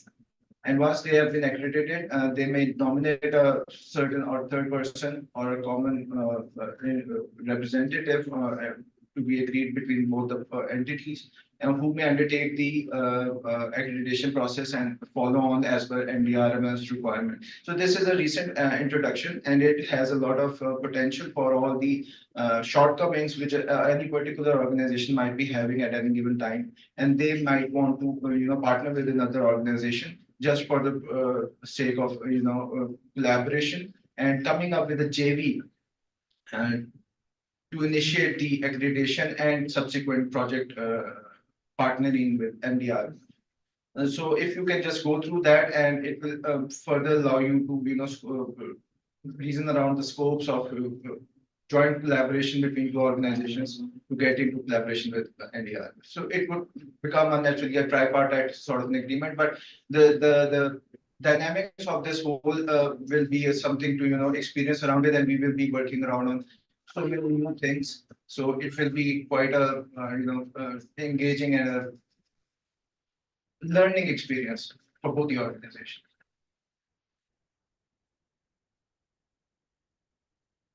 As already discussed, registration is mandatory, and licenses, incorporation letters.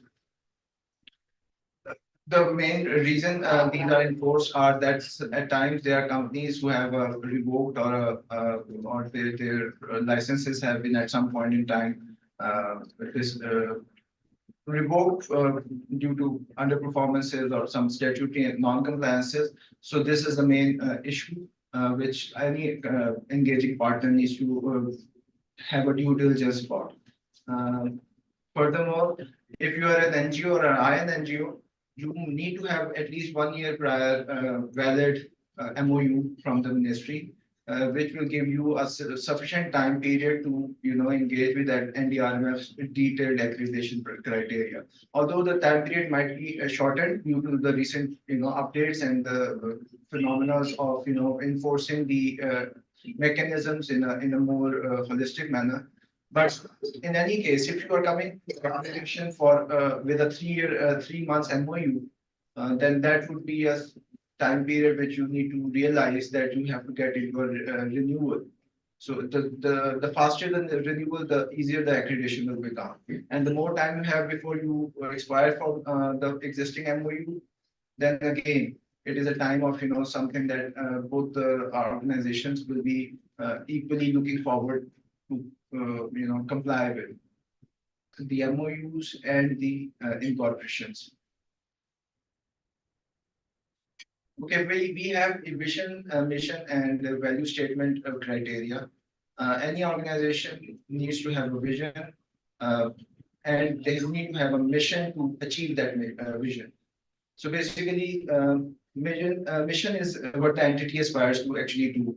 In any area of concern, in any sector, you need to have a mission to achieve a vision. And a vision is basically something that the entity aspires to become once it achieves that mission. Just like the pillars of NDRMF, as already explained by Lal Saab in his opening speech, we will be looking forward for cooperation or reflection of our mutual interests, of our mutual values, of our mutual missions, and how we are going to align our visions accordingly.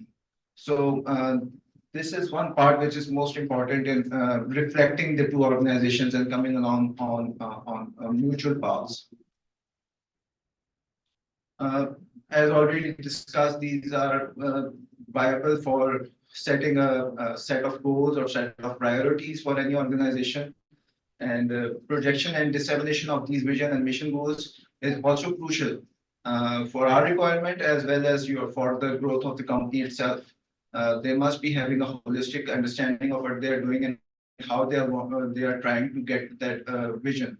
And dissemination through their portals on internet or their websites or their pamphlets or anything where they're visible, anywhere where it's visible to the public or their own organizational employees.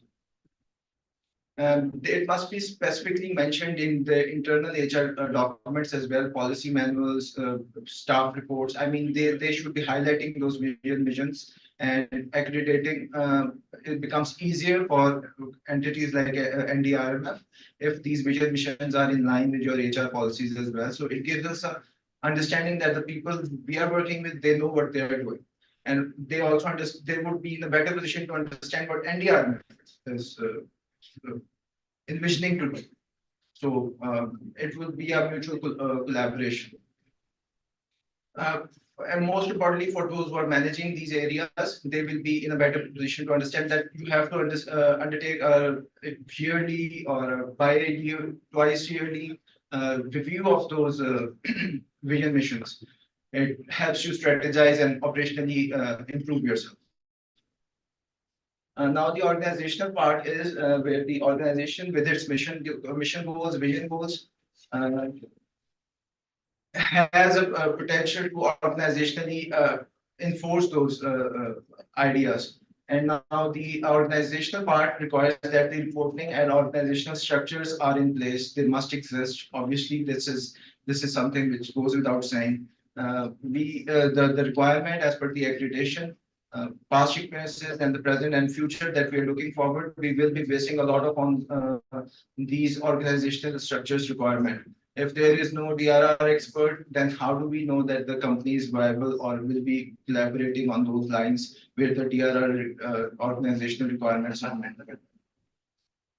As I've already said, if the vision missions are closer enough, it will be a more specifically easier transition for NDRMF to take you on board and organizationally improve the existing structures. Same must be documented, disseminated. If they are not already documented, you can come up with your own adjustments and prior approvals and make them a part of your organizational documents. The staff responsibilities, they are sometimes overlooked. These are crucial parts where any person who's engaging on accreditation level must also be there to ensure that the projects are implemented on the same level of commitment that the organization is undertaking. Furthermore, we have governance and advisory regulations. Governance and advisory part exists of mainly the board and board governors, board of directors. It could be a board of nominees. And these are the main crucial parts of the of any organization actually. They set the tone and they set the vision and they put everything in place. So the guiding principles for any governance or advisory board are clarity. They should be holistically clear about what they're doing and how they want to get there. They should be independent. They should be structured and disciplined, fit for purpose, and must have a measured response in any organizational activity that they advise or they counsel or they govern. And most importantly, if you're a company, then that obviously brings in the whole link of company laws and SCCP statutory regulations. If you're an INGO, even then that is a part of company governance, which will be undertaken on those same parameters. Where a company such as NDRMF is holistically being run through its corporate governance structure, and same is expected on. And these are the outcomes which will be reflected in your financials and your audited reports as well.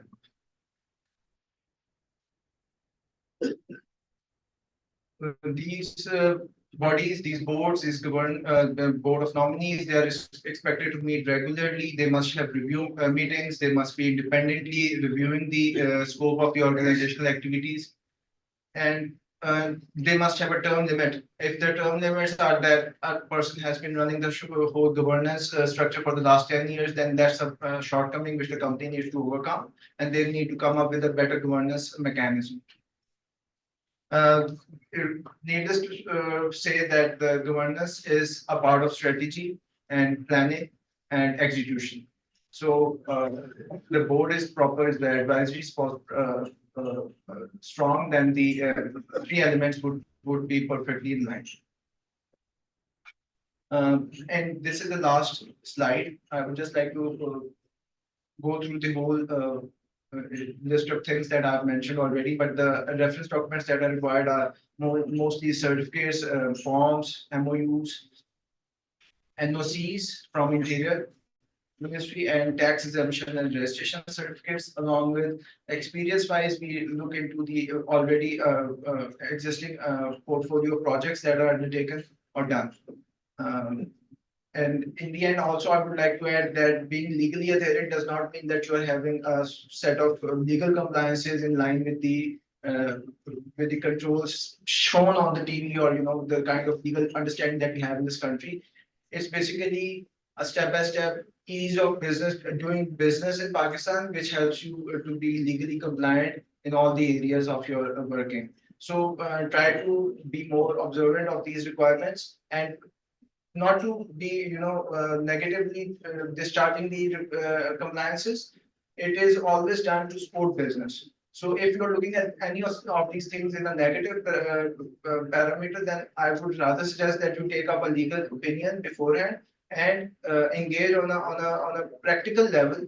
So these shortcomings or any undertakings that you endeavor to take, they could be eased out for the clarity and for the sake of business. Thank you.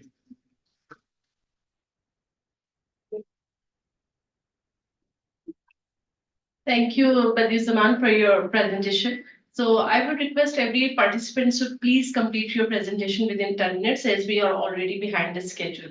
So now I invite Mr. Sajjad Hussain. He is the Assistant Manager of Finance Department, for his presentation on financial management and internal controls.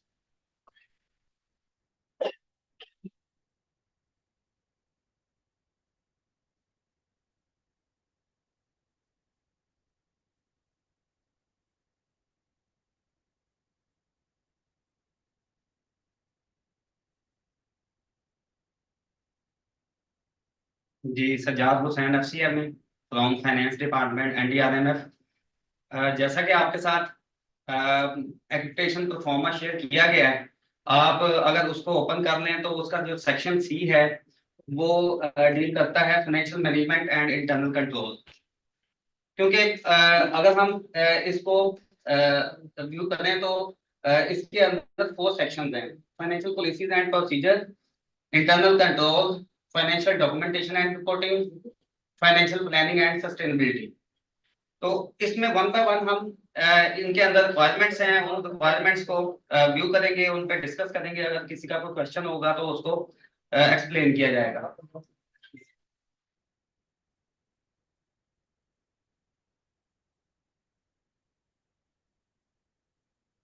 Ji section 1 जो है ना, इसमें वो deal कर रहा है financial policies and procedures को। Accounting system जो ऑर्गेनाइजेशन है जो एक्रेडिटेशन के लिए अप्लाई कर रही है, वो कौन सा सिस्टम यूज कर रही है, कैश बेस यूज कर रही है या एक्रूअल बेस यूज कर रही है। जैसा कि इंटरनेशनल अकाउंटिंग स्टैंडर्ड 1 जो है प्रेजेंटेशन ऑफ फाइनेंशियल स्टेटमेंट, वो भी मैंडेटरी करता है ऑर्गेनाइजेशन पे कि आप जो भी अकाउंटिंग सिस्टम यूज कर रहे हैं, आप जब फाइनेंशियल स्टेटमेंट्स प्रिपेयर करते हैं at the end of the year for audit, तो उसमें आप मेंशन करें कि आप कौन सा सिस्टम यूज कर रही हैं। तो यहाँ पे जो आपके पास परफॉर्मा होगा उसके आगे यस और नो का ऑप्शन दिया हुआ है। तो ऑब्वियसली ये यस ही होगा, क्योंकि चाहे आप या तो आप कैश सिस्टम यूज कर रहे हैं या फिर एक्रूअल बेस सिस्टम, और उससे रिलेटेड जो है वो आप फाइनेंशियल स्टेटमेंट जो है ना, वो वहां से ये चीज वेरीफाई हो जाएगी कि आप कौन सा सिस्टम यूज कर रहे हैं यहाँ पे। And the second one is what kind of system implemented for recording transactions। किसी भी ऑर्गेनाइजेशन में जो फाइनेंशियल ट्रांजैक्शंस हैं आज के दौर में, वो थ्रू मैनेजमेंट इंफॉर्मेशन सिस्टम के थ्रू हो रही है। तो ऑर्गेनाइजेशन ने कौन सा सिस्टम फॉर रिकॉर्डिंग ट्रांजैक्शंस उन्होंने इम्प्लीमेंट किया हुआ है, आया कि वो ओरेकल बेस्ड है, माइक्रोसॉफ्ट डायनामिक्स है, या फिर वो आजकल तो लेटेस्ट जो है वो ऐसे भी ऑर्गेनाइजेशन इम्प्लीमेंट कर रही हैं। तो ये सिस्टम्स हैं, तो उसमें आप कुछ भी रिपोर्ट्स उस सिस्टम की, ट्रायल बैलेंस, कुछ लेजर, कुछ बजट से रिलेटेड रिपोर्ट्स एज एविडेंस आप वो शेयर कर सकते हैं NDRMF के साथ। And next one is financial and accounting manual. किसी भी ऑर्गेनाइजेशन के फाइनेंस डिपार्टमेंट को स्ट्रीमलाइन करने के लिए और उसको एफिशिएंटली रन करने के लिए एक मैनुअल प्रिपेयर किया जाता है जिसे हम फाइनेंशियल मैनुअल कहते हैं। तो यहाँ पे अगर आपके पास फाइनेंशियल मैनुअल है तो आप इसको यस कर दें, अदरवाइज अगर नहीं है तो फिर आप फाइनेंशियल मैनुअल जो है वो उसको प्रिपेयर करें, उसको काम करें, और उसके अंदर फाइनेंशियल मैनुअल के अंदर जितनी भी आपकी रिसीट एंड पेमेंट्स हैं, उसमें इनकम एंड एक्सपेंडिचर है, फिक्स एसेट्स हैं, और इनको अलाइन करें international accounting and reporting standards के साथ। And next one is financial procedure are reviewed and updated.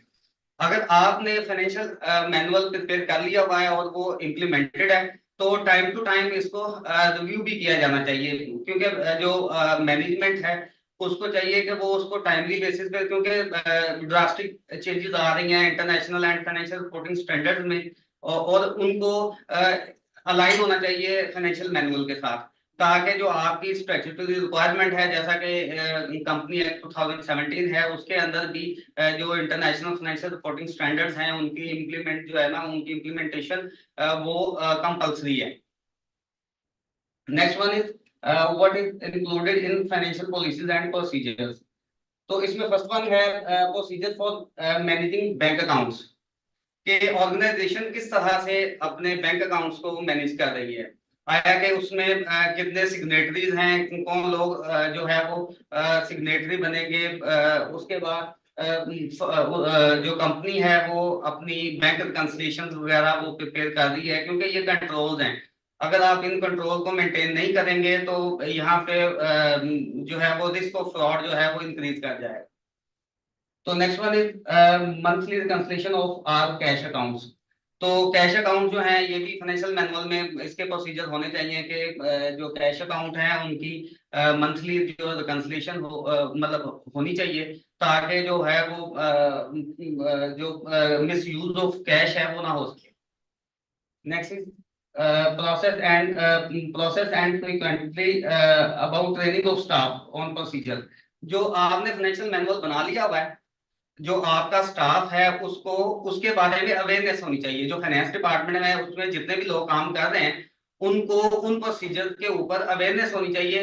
Mostly होता क्या है कि हम वो प्रोसीजर जो है वो एक वो किताबचा बना के रख लेते हैं, मगर स्टाफ को उसके बारे में इंफॉर्मेशन नहीं होती, जिस वजह से आपके जो डिपार्टमेंट के जितने भी टास्क हैं वो स्ट्रीमलाइन नहीं होते। तो इसके बारे में वक्तन फवक्तन जो स्टाफ है उसको इसके बारे में ट्रेनिंग करवानी चाहिए। और इसके लिए अगर आप सपोर्टिंग डॉक्यूमेंट में आपका कोई भी लास्ट जो इवेंट आपने कंडक्ट किया है इसके ऊपर ट्रेनिंग के ऊपर, तो आप उसकी अटेंडेंस और उसकी डेट वगैरह आप शेयर कर सकते हैं। जी हमारा नेक्स्ट जो सब सेक्शन है, जो सी सेक्शन है हमारा, उसका सब सेक्शन है financial sorry separate code for separate programmes. कोई भी ऑर्गेनाइजेशन है, क्योंकि हम मोस्टली डेवलपमेंट सेक्टर से एप्लीकेशन रिसीव करते हैं, तो जो भी ऑर्गेनाइजेशन है वो डिफरेंट डोनर के साथ काम कर रही होती है और डिफरेंट प्रोजेक्ट पे काम कर रही होती है। तो उसमें होता क्या है, उसमें होता ये है कि उन्होंने at the end of the year financial statements prepare करनी है और उसके ऊपर जो है वो अपने डोनर्स को इंफॉर्मेशन प्रोवाइड करनी है।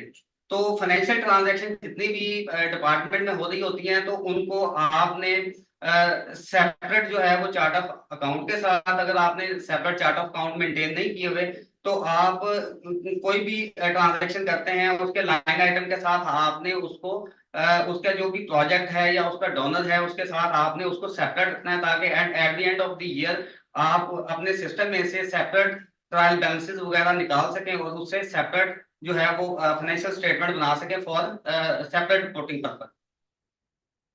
दी next one is internal controls. हमारा ये सी सेक्शन का जो सब सेक्शन 2 है। What are the internal control are the procedure to safeguard the financial and accounting information and prevention of frauds। तो आया कि जो ऑर्गेनाइजेशन है उसमें इंटरनल कंट्रोल की जो पॉलिसी है वो एग्जिस्ट कर रही है। This is the part of financial manual, ठीक है। और वो पॉलिसीज जो आपने प्रिपेयर की हुई हैं उनको आप रेगुलरली रिव्यू कर रहे हैं, कोई कॉम्पिटेंट अथॉरिटी है जो उनको रिव्यू करती है, ताकि आप ऑर्गेनाइजेशन के अंदर जो भी जो प्रिवेंशन ऑफ फ्रॉड है उससे आप बच सके। उसके बाद segregation of duties among the staff. जो सेग्रीगेशन ऑफ ड्यूटीज है ना फाइनेंस डिपार्टमेंट में, ये क्रूशियल एलिमेंट है, क्योंकि ये नहीं हो सकता कि एक बंदा ही बैठा हुआ है और वही इनवाइसिंग कर रहा है, वही पेमेंट्स कर रहा है, वही बैंक रिकंसिलिएशन कर रहा है, तो यहाँ पे चांसेस ऑफ फ्रॉड बहुत ज्यादा इंक्रीज कर जाते हैं। और वैसे भी आजकल सिस्टम आए हुए हैं जो उसके अंदर एम्बेडेड कंट्रोल अवेलेबल हैं। लेट्स सपोज सिस्टम के अंदर एक इनवाइस प्रिपेयर होती है और उसके थ्रू ही आप पेमेंट कर सकते हैं। तो ये कंट्रोल है, ये नहीं है कि आपने एक इनवाइस प्रिपेयर किया और यहाँ पे सेग्रीगेशन ड्यूटीज में एक बंदा इनवाइस प्रिपेयर कर रहा है, वो एक अमाउंट एंटर करता है और वो नेक्स्ट के पास जाती है वहां पे वो पेमेंट के लिए, तो उसी अमाउंट के थ्रू आप पेमेंट कर सकते हैं। ये एक कंट्रोल बिल्ड किया हुआ है सिस्टम में। तो नेक्स्ट है जी, do multiple people view and approve payments and financial reports. तो ऑर्गेनाइजेशन के अंदर जो भी पेमेंट्स हो रही हैं या फिर रिपोर्ट्स हैं जो भी प्रिपेयर हो रही हैं, उनको एक हायरार्की होनी चाहिए। जैसे कि कोई भी बंदा जो है वो वाउचर बना रहा है, वो उसके साथ कोई रिव्यू कर रहा है, कोई उसको अप्रूव कर रहा है, तो ये एक हायरार्की एग्जिस्ट करनी चाहिए। तो इसके अंदर आप जो सपोर्टिंग डॉक्यूमेंट्स हैं उसमें आप डिफरेंट कोड शेयर कर सकते हैं और साथ में आप कुछ voucher as for sample base आप शेयर कर सकते हैं एनडीआरएमएफ के साथ, ताकि जिसमें हमें हायरार्की का पता चल सके। हाउ पेटी कैश इज मैनेज्ड। पेटी कैश जो है ये भी फाइनेंशियल मैनुअल का पार्ट है। उसके अंदर पूरे प्रोसीजर्स होते हैं, पेटी कैश को कैसे मैनेज करना है, उसकी कितनी लिमिट है, उसमें कौन लोग इसको पेटी कैश को मैनेज करेंगे और कौन सी ट्रांजैक्शन और उनकी कितनी लिमिट होगी कि जिसके थ्रू आप वो ट्रांजैक्शन कर सकें। लाइक 10,000 है, 10,000 से ऊपर जो भी पेमेंट की जाएगी वो थ्रू क्रॉस चेक की जाएगी।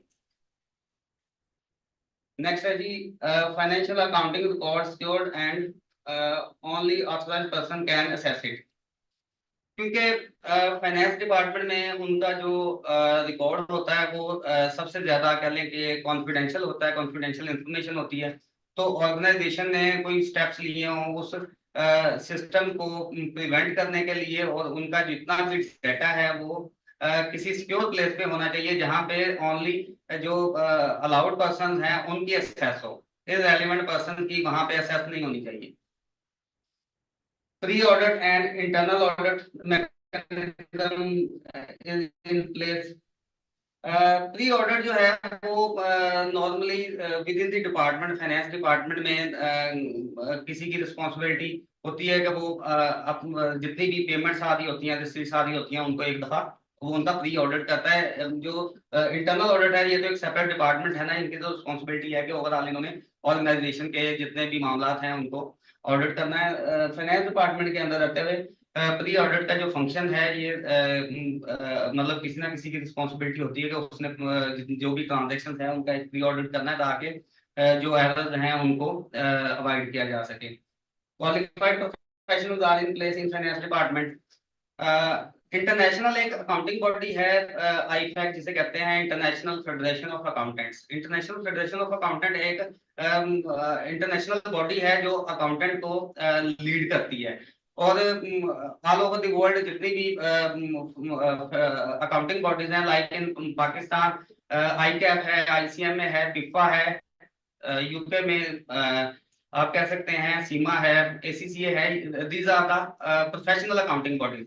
और यहाँ से जो भी क्वालिफाइड होते हैं they called the professional accountant. यहाँ पे जो प्रोफेशनल अकाउंटेंट की टर्मिनोलॉजी है वो यही है कि किसी भी प्रोफेशनल अकाउंटिंग बॉडी से उसने क्वालिफिकेशन अक्वायर की हो और वो उसका मेंबर होना चाहिए, और उनकी जो है फाइनेंस डिपार्टमेंट के अंदर उनकी प्रेजेंस जो है ना वो जरूर होनी चाहिए, क्योंकि जितने भी फाइनेंशियल मैटर्स हैं वो बेहतर तरीके से उनको परफॉर्म कर सकते हैं। नेक्स्ट है जी, जो C3 है एक्रेडिटेशन तो फार्मा में वो डील कर रहा है फाइनेंशियल डॉक्यूमेंटेशन एंड रिपोर्टिंग। तो इसमें जितनी भी ऑर्गेनाइजेशन का फाइनेंस डिपार्टमेंट का जो रिकॉर्ड है आया कि वो उसको सेपरेटली उसको क्या किया जाए। हम पिछले भी जो पिछले सेक्शन में भी इसको डिस्कस कर चुके हैं कि उसको सेपरेट रखा जा रहा है और उसको सिक्योर मैनर के साथ मेंटेन किया जा रहा है। नेक्स्ट है जी, does the FIP have procedure for preparing and disseminating financial report. Organisation जो है उसने प्रोसीजर बनाए हुए हैं अपने फाइनेंशियल मैनुअल में, अपनी जो फाइनेंशियल रिपोर्ट्स है उसको प्रेजेंट करने के लिए कि कौन फाइनेंशियल रिपोर्ट्स को प्रिपेयर करेगा, उसका क्या डेजिग्नेशन होगा और किन को वो जो रिपोर्ट्स हैं वो प्रेजेंट की जाएंगी। Does the FIP adhere the relevant legal requirements on financial reports? जब भी फाइनेंस डिपार्टमेंट में फाइनेंशियल रिपोर्ट्स, इसमें जो क्रूशियल जो फाइनेंशियल रिपोर्ट है that is financial statement.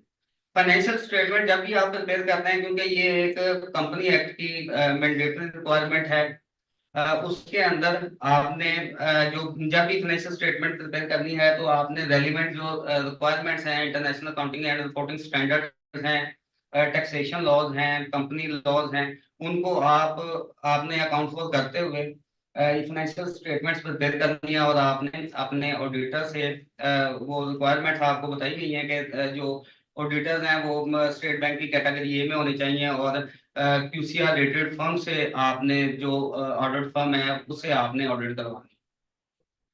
Next one is who prepare view and approve financial reports in the organization that are shared with donors and other stakeholders.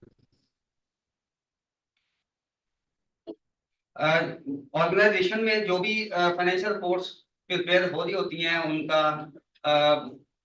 एक mechanism होता है कि कौन लोग बनाएंगे फाइनेंशियल रिपोर्ट्स और कौन प्रिपेयर करेंगे, कौन अप्रूव करेंगे, जो आपके डोनर या फिर स्टेक होल्डर के साथ शेयर की जाएंगी। इसमें mostly financial statement, audited financial statements ही आती हैं जो नॉर्मली आउटसाइड जो है वो शेयर की जाती हैं, गवर्नमेंट को शेयर की जा सकती हैं,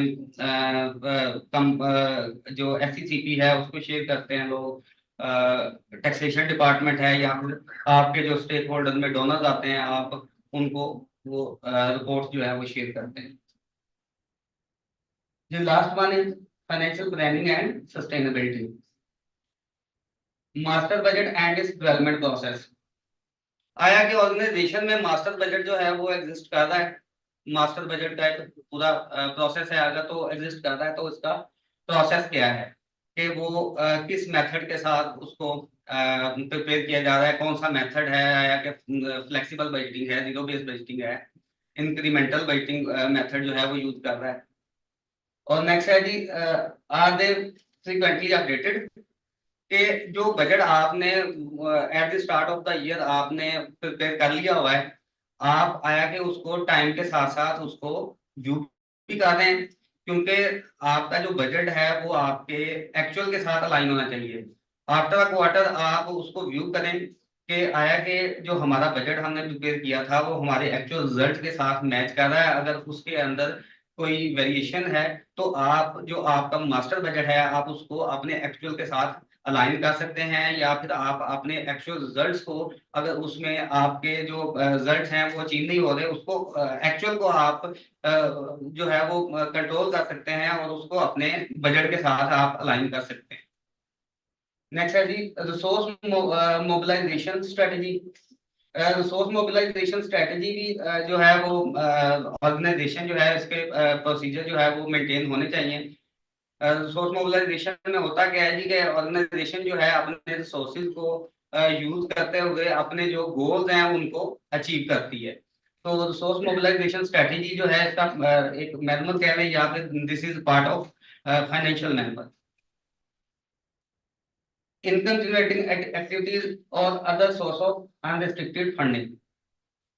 आया कि जो हमारा FIP है उसके साथ उसके पास उसने कोई ऐसी इन्वेस्टमेंट की हुई है, कोई टी बिल्स में, TDR में, या फिर बैंक अकाउंट में उन्होंने अपनी कोई डिपॉजिट करवाया है जिसपे उन्हें अदर इनकम रिसीव हो रही हो, या फिर उनके पास कोई अनरिस्ट्रिक्टेड फंडिंग जो है वो किसी डोनर से अवेलेबल हुई हो जो आप किसी भी जगह पे यूज कर सकते हो। तो ये थे 4 पार्ट्स। तो अगर किसी को कोई एम्बिग्यूटी हो किसी भी रिक्वायरमेंट में तो वो पूछ सकता है। We will have question session. Thank you. Thank you, Sujal, for your presentation. We will have question answer session because one presentation is left. So I invite Mr. Mohammed Asif. He is a procurement manager for his presentation. Thank you.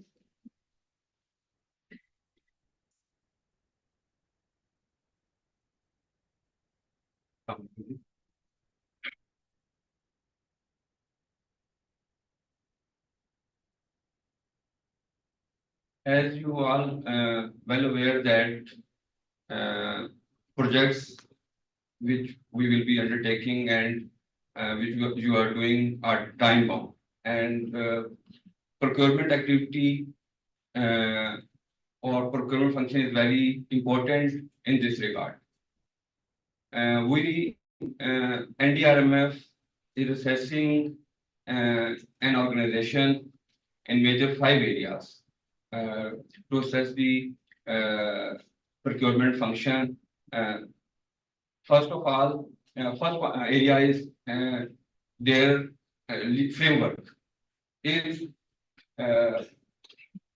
FIP or an organization who wants to be accredited have a procurement framework. Secondly, under the framework, do they have a bidding process, which I will explain later. Thirdly, participation, whether the bidders have equal opportunity or equal ground to participate in the bidding process.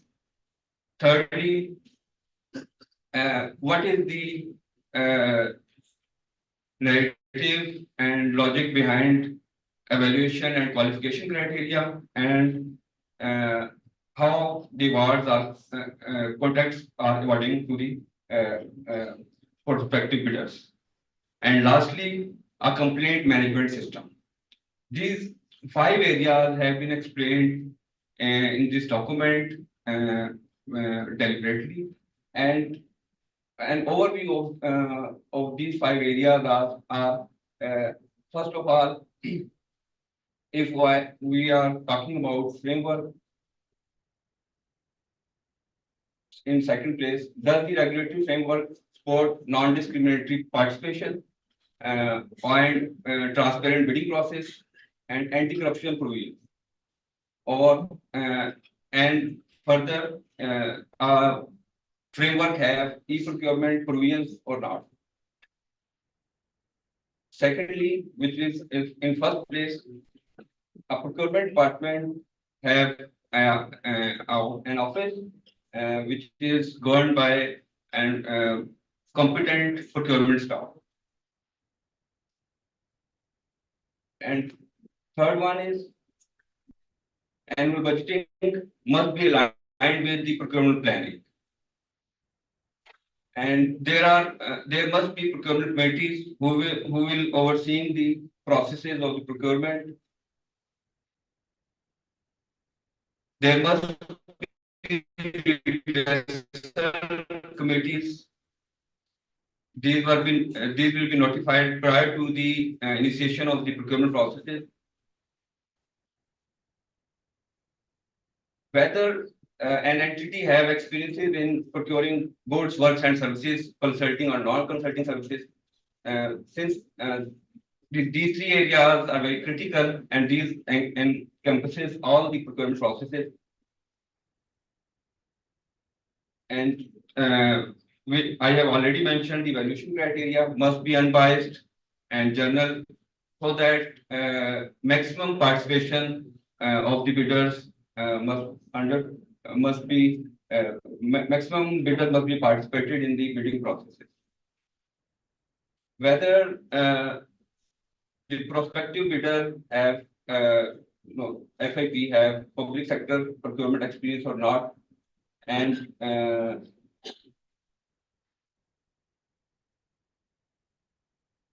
so these are the 5 broad areas which are covered in these 2 slides, but we will complete an exercise with detailed exercise to complete the 5 areas later on in this session. Thank you.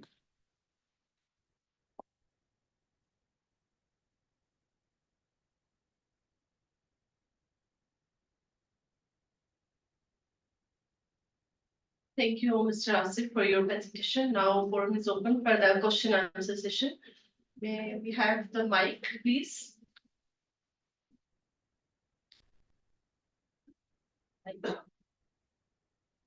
Please raise your hands for the question answer.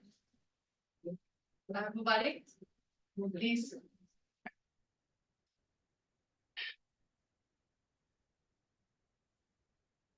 My name is Aslam and I am from Rural Development Foundation. My basic question is about the NOCs from Ministry of Interior and about MOU.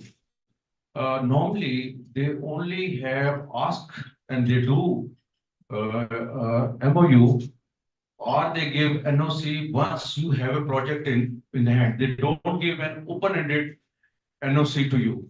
So if you have a project and you send them the details of the project, then they give you the NOC for that project, and then they also give you, or you can have an MOU with you. So somebody may like to comment on that.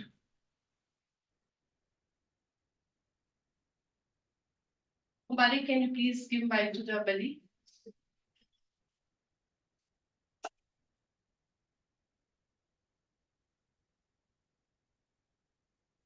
Thank you, Aslam. Your question is quite on the spot where it needs to be questioned. This basically comes up with the whole notion about the registration. And if the company is being run under an INGO, INGO need an MOU from Interior Ministry in the scope of their being recognized and not being affiliated with any unconstitutional entity. So that is the basic criteria for verification of an MOU.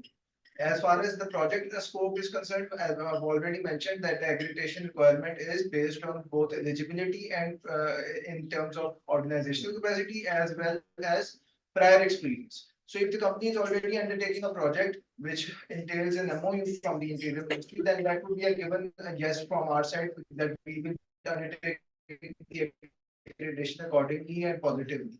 If the company is taking it from the scratch and building up on NDRMF's given requirements, then they need to come up with their own set of commitments. And obviously, if an MOU is to be issued during the phase of project undertaking, then it is a big question how the delivery and the 3-year prior audited financials requirement is also in front of us. So a lot of things need to be balanced accordingly. They could be balanced, keeping in view both the eligibility and the prior experience. You haven't clarified that. I mean, this is just generic what you're talking, but my question was very specific. That, like, I'm not an international NGO, it's a local NGO. So, but for local NGO, I have never taken from NOC from Ministry of Interior because I'm working in Punjab. Similarly, I'm working other places and I have not taken MOU. But in yours, this specific requirement says that you should have a NOC. So my question is, for a NOC, for a local NGO, is it a mandatory or it is not? I don't think that it's mandatory to the extent that the NOC, yes, NOC needs to be. NOC from whom? From the Interior Ministry. Why? Because the Interior Ministry will be allowing you on the basis of their required criteria that the company is not engaged in any project which is of. No, but that we are working otherwise and we don't need it. Why? Let me give you a brief of NOC. NOC is issued on the basis of Interior Ministry working in that capacity as a monitor to administer that project. You have to get the NOC. Otherwise, there is no such requirement that you maintain an NOC required prior to accreditation. But no, prior is in the case where, yes, prior is in the case where you have already undertaking a project, you're not starting it from scratch. So that will be a build-up accordingly with the accreditation process, and you will be carrying the requirements that NDRMF asks you to comply with. So it will be a natural build-up from there.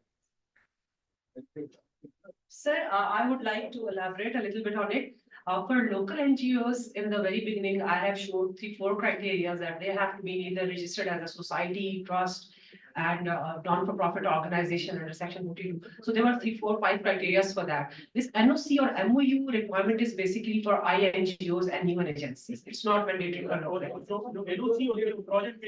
If you are working in certain sensitive area, even if you come up, you get accredited with us and you become our partner and we ask you to work in different districts where are security sensitive. So that is another thing you can acquire NOC accordingly. Thank you, Amna. So, Mubarak, can you please go back to the third one?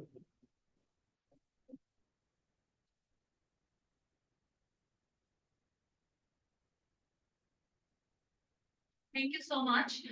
Further to add on that, yes, NOCs are required in certain areas. Like I am from a national organization, but we do still require NOCs to work in certain areas in Balochistan and in KP as well. But the problem is that at times the NOC or to get MOU, it takes much longer time than the project life itself. So I think in risk, we also have to consider that point as well. One point that is related to the PMU, there is a requirement that the organization must have a project management unit in place, right?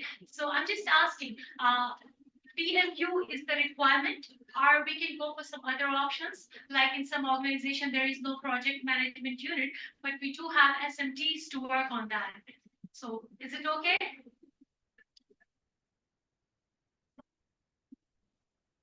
Actually, that part of accreditation will be coming in the next session. But the thing is, related to your question, the thing is that when we talk about the PMU or PMO, it's basically we are assessing most of the organizations are working on different projects. So you have to show us the experience that you know how to run the PMO, and even if you don't have, we can put it in your risk mitigation plan. And we asked you that, okay, fine, in rest of the areas, you are very much accredited. But for our project, you have to get a proper PMO with special procurement, finance experts, environment, social, and gender. So that could be done. But it is basically why we have done it, that in most of the cases in our previous projects, what we have seen that there was lacking of project management capabilities. So we would like that even if there is not a whole PMO setup, but at least some project manager or project lead is there to take care of different projects, who has past experience to run that type of projects we are working on. So I hope it clarifies the question. Thank you so much. One more question. I think 2 minutes I can see. Mubarak, can you please go back? At the back.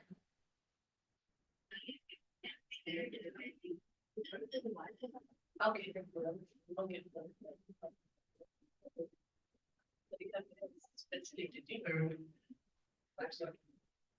Hello, this is Ghulam Qadri. I represent KNK Japan here. My simple question is, your timelines in terms of when you receive the complete application, how much time you take for the accreditation?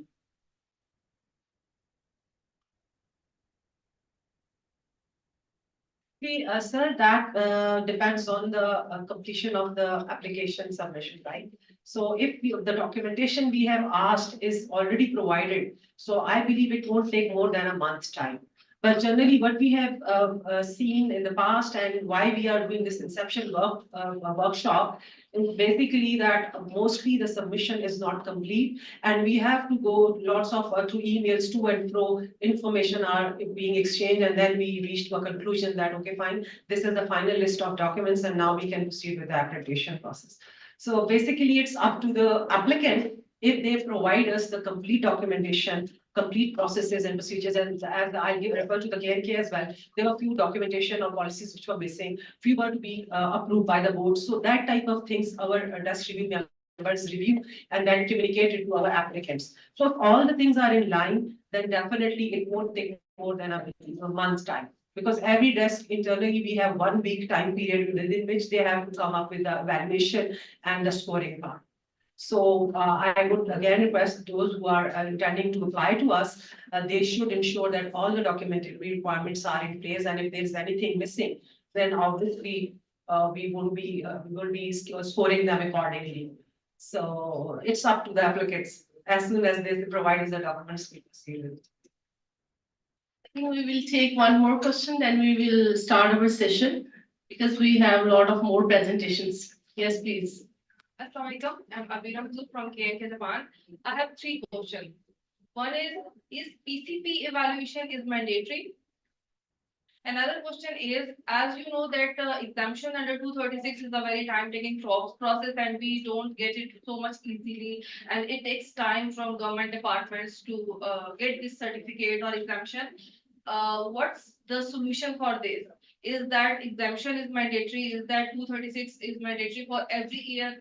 And another is, I have a suggestion that you have a good practice that you have a committee who accredit an organization. But what if you hire a audit firm or third party to for due diligence of an organization? It will be time saving for you people and also for our, because आप सब departments भी definitely you must have internal obligations और आप उसमें busy भी होते हैं और जब एक department से होके फिर दूसरे department पे जाता है फिर तीसरे के पास जाता है तो आपके लिए भी क्योंकि वो 2-3 दिन का होगा कि वो evaluate हमें कर लेंगे और स्कोरिंग दे देंगे जो भी रिस्क आइडेंटिफाई करेंगे हमारे लिए भी वो चीज टाइम सेविंग हो जाएगी तो मेरा ये सजेशन था जस्ट अगर आप लोग इसको कंसीडर कर सकें Actually, coming to your first question, the thing is that tax exemption is not mandatory. It's just that if an entity applying to us claims that they are exempted from the tax authorities, then they have to provide us the proof of it. Otherwise, it's fine. I hope that clarifies your question. Second part is as far as external audit is concerned. The thing is that as per our fund mandate, we have a proper desk review team and we have our certain criteria according to which we assess our organization who is applying to us for accreditation or the project funding, right? So it's an internal question that whether we'll be outsourcing it or not. But the thing is, again, as I have said, that the question is with the applicant. If they understand the performer, they provide us the proper information, there won't be any delay. And if they don't provide the information, documents are missing, then definitely there will be delay. So we have everything jotted down with the time periods and responsibility metrics that which desk will be taking how much time and how much time will be taken for the result consolidation. Everything is there. But once we get the applications and those are not complete and their documentation are missing or their board of directors have not signed their policies and procedures. So this is actually, we are in process of capacity building we are facilitating. Otherwise, it's very easy for us. We just give the ranking and say that you could not qualify for the accreditation. So you cannot become our fund implementation partners. What we practically do, that we communicate it to them through emails informally before giving them final ranking or scoring. So that if there are some documentation which are missing or they are like honestly not provided to us, they can come up to us and we can give them good rank. So our intention is to bring more partners on board so that when we have another line of funding or projects in line, so we can, have our partners prepared. So that is the reason we are conducting this session and workshop. First day is for accreditation so that you can understand our criteria, qualification criteria and requirements. And second, how you have to submit our project proposals and what are the requirements for projects and concept notes. So hope that clarifies your question, right? PCB, I couldn't understand what you're talking about. PCB evaluation mandatory, as you just said. Pakistan Center of Philanthropy, PCP evaluation, is it mandatory or not? No, it is not. Thank you. Yes, thank you, Amna, for the clarification. Thank you, Bira, for your question. So I think let's move forward to the next session. I invite Mr. Muhammad Ali Devdurani. He is the Deputy Manager of Environment for his presentation on environment safeguard.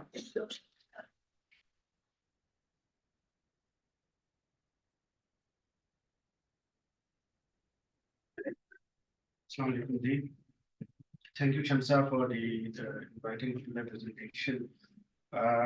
As you know that today we are facing the impacts of climate change, and the safeguard policy is in place in NDRMF by the will of the regulations in local policies, so that the project impacts could be controlled and minimized by various means. Next please. Before going into the detailed discussion on the importance of the environment safeguard, I will refer to this term environment safeguard. Basically, this environment safeguard is a term which is used for measures, regulation, policies, and practices which to ensure protection to the environment and human beings. Because due to physical and civil works, usually there are certain impacts which needs to be assessed at the design phase and implemented at the construction phase and evaluated at the completion phase. The overall objective for environmental safeguards is to balance the economic development with the environmental protection, promoting sustainability and the well-being of both the present and future generations. With the context of the partnership and accreditation, the environmental safeguard role is very important because we wanted to know and that the partner is aligned with the regulation and policies of the donors as well. Again, if we discuss the importance of environmental safeguard, this environmental safeguard is very important for preserving and protecting our planet or ecosystem, and basically us, because we are dependent on all these ecosystem and ecosystem services. In terms of environmental safeguard, we also look into the conservation of biodiversity, mitigation of climate change impact, protection of human health, sustainable resource management, preservation of ecosystem services, protection of culture, social economic values, promotion of sustainable development. All these are the factors which contributes to the environmental safeguards while executing the projects.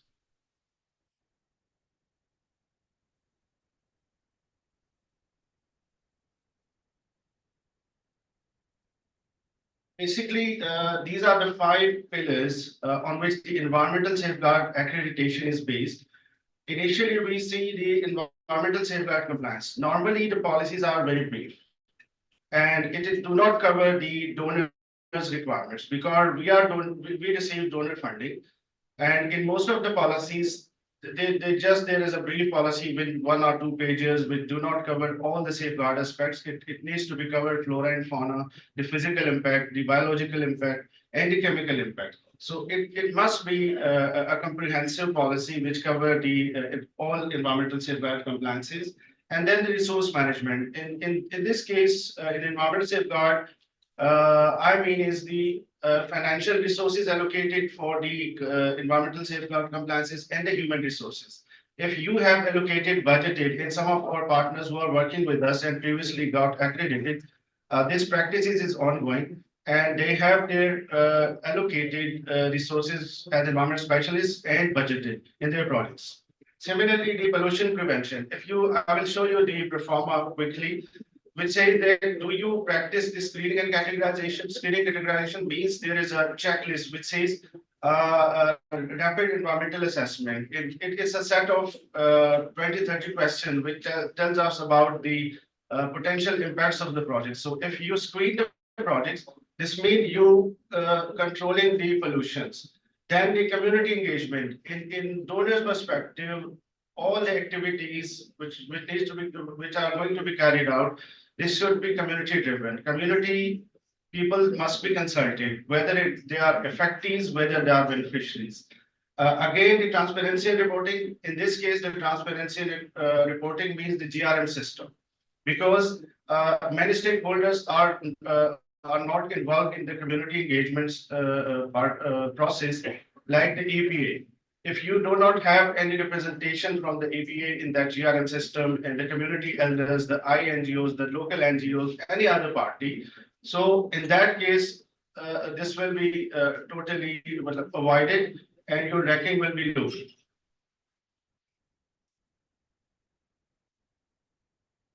This is the questionnaire or the performer. On the top, obviously, the first question is if you have the policy.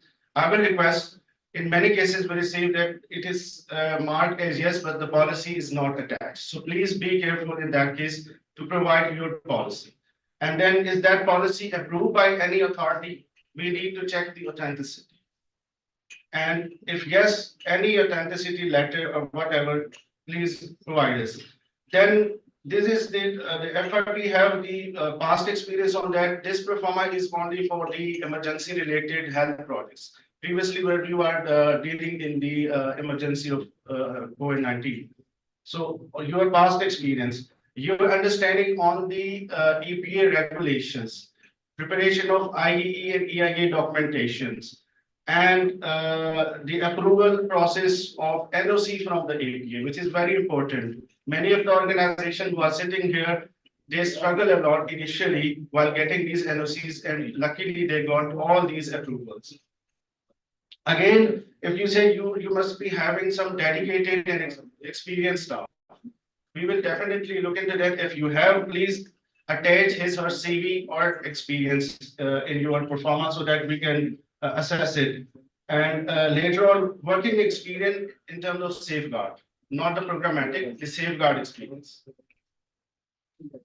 This performer is a little bit changed for the DRR and climate change portfolio. If you are going to submit us and you are interested in this DRR and climate change portfolio, all the questions are the same, but the slight change is that you must be working on the last question, implementation of environmental management plan with air, water, and noise. This is again a specific domain which needs to be checked for category B projects. I will tomorrow discuss what are the categories A and B. So that's why I will leave this portion for tomorrow's discussion. But obviously, we will check whether you have a dedicated staff and policy procedures for this instrumental monitoring or not. Definitely, if you get accredited with us, you will have many benefits, but three of them are very highlighted in terms of environmental safeguard. It will provide us to enhance your reputation and credibility with the donors, not only the NDRMF, but other organizations. If you are going to work with other partners like who have funds from the World Bank, ADB, GCF, so we'll definitely have the chance to that. So in that case, you will have access to funding opportunities. And then networking and collaboration opportunities. As I said previously, you might not have worked with the EPAs. You have not deal with the EPAs, NOCs, IEE, EIAs. In this case, if you work with us, you will definitely have these kind of experiences. In our previous accreditation process, these are the major gaps which we found. For example, lack of environmental policy.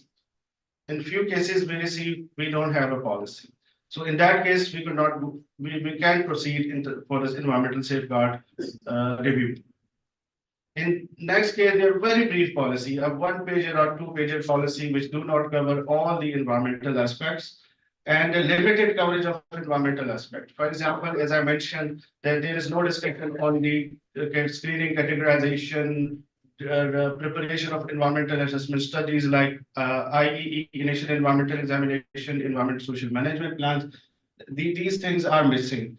And lack of donor standards. Donor standard being the World Bank, IFC, ADB, any other USAID, and the GCF, and name it. So I think your policies must be aligned with all these donor policies, and keep in mind that recently World Bank and ADB has updated their policies. So we will be looking for these updated standards.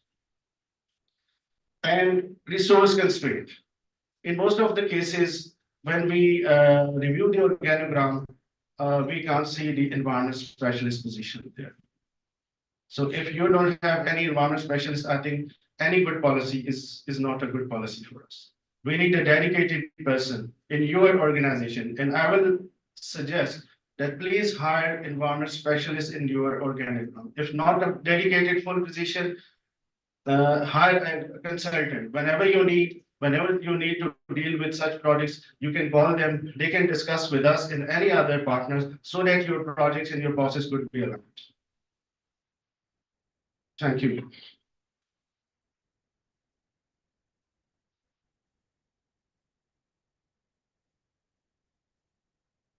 Thank you so very much, Mohammed Ali Durrani, for your presentation. Now, I request Shabir Hussain, he is the Deputy Manager of Social Safeguard, for his presentation. Thank you, Shamsa. Thank you, everybody, for being here with us. I will try my best not to repeat the criteria that are already have been discussed, because we are already behind the schedule. Yes. I will start just that what is the social safeguard? Social safeguard is simply procedure and approaches that can help to do no harm to people and environment. There is another version that principal rules, measures, laws, regulations, processes, procedures, and designed to ensure positive social and environmental effect and outcomes. We can simply say that damage should be less and less, or no damage, and good practice should be more and more. What are the benefits of the social safeguards? So simply, it's a better living condition. It provides better living condition. It provides improved social conditions. And improved livelihood and poverty elevation, investment, alternative livelihood and employment. It provides food security. It provides social inclusion and gender empowerment.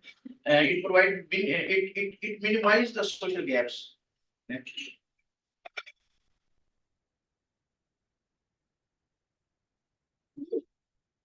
When we receive the application for accreditation regarding to social safeguard prospects, there what we do that we receive the application in qualitative form and we convert it into quantitative form, and then we evaluate the capacity of the organization. We see the policy of the organization regarding social safeguard. Then we see the policy regarding resettlement and indigenous people. Similarly, the indigenous people, and similarly with the screening and checklist. Next.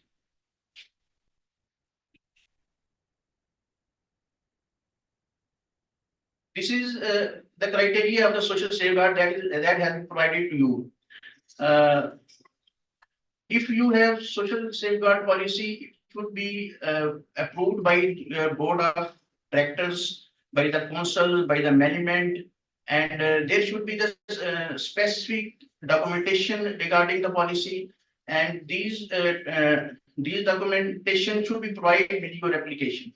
Like I show you the first attachment. This is the ESMS of NDRMF, Environment and Social Safeguard System, and it is approved by the board of directors, and it is available in our website. You can consult, you can see that, and it is according to the practices of the World Bank, Asian World Bank, and other international developed systems.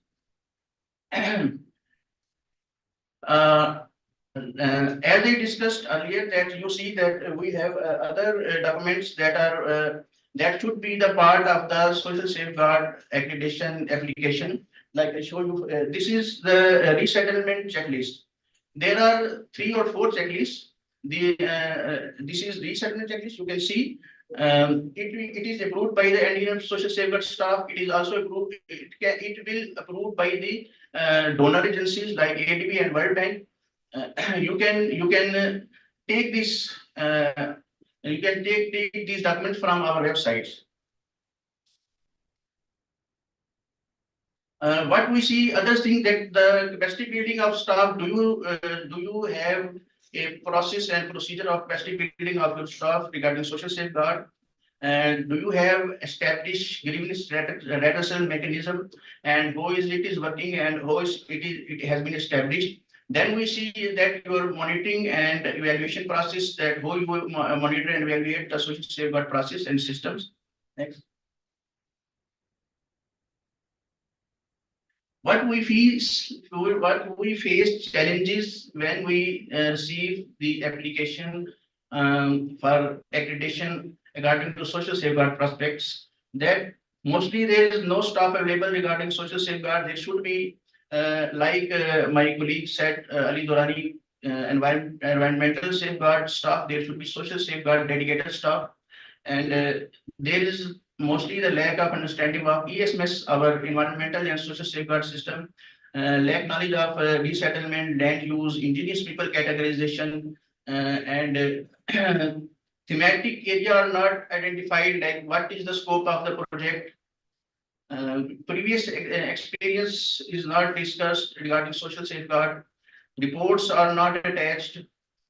Land donation mechanism is not clear. It's very important, and there are the land donation system, VLD system available in our website also. Next. Similarly, in the government sector, our government partner, the same shortcomings are practice, and we see over here also that lack of understanding of social safeguard and resettlement and indigenous peoples criteria, no dedication staff, no land use plan and ownership.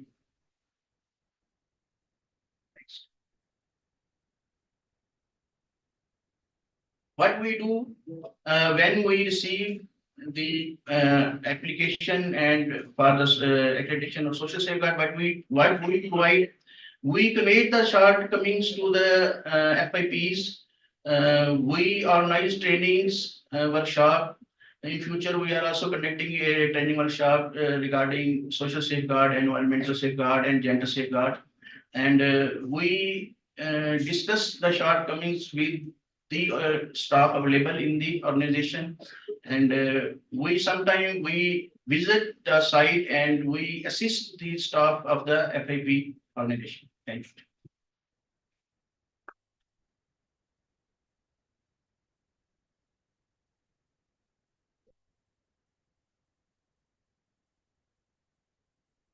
Thank you, Mr. Shabib, for your presentation. Now I invite Ms. Amna Jabbar. She is the Deputy Manager of Gender for her presentation.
Assalamu alaikum everyone.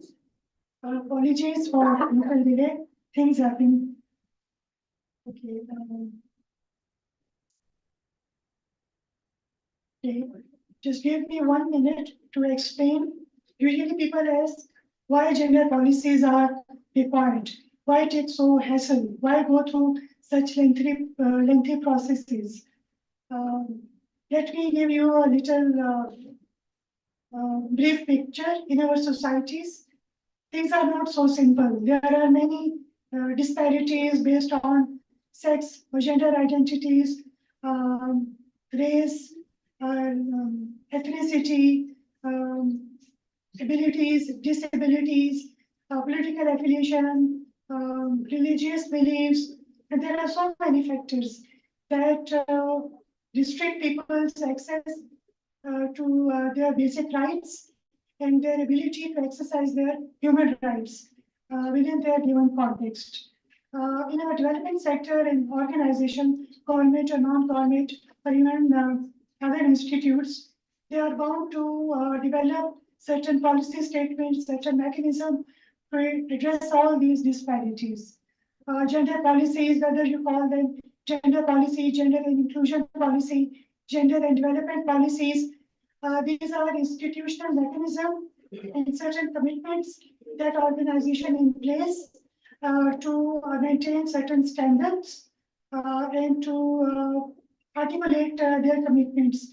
To what extent, in what areas they will address all these disparities and will ensure that whatever initiatives, funding initiatives they are doing in whatever areas they are working in, we will ensure that there will be no discrimination on the basis of sex, on the basis of abilities, disabilities, and many other intersectionalities too. So NDRMF also has a gender policy that has a clear commitment that NDRMF will ensure gender equality and inclusion internally and externally. We have gender action plan and many other internal mechanisms embedded in our other policies like finance policy, human resource policies. We have code of conduct to ensure that there is no discrimination on any base internally.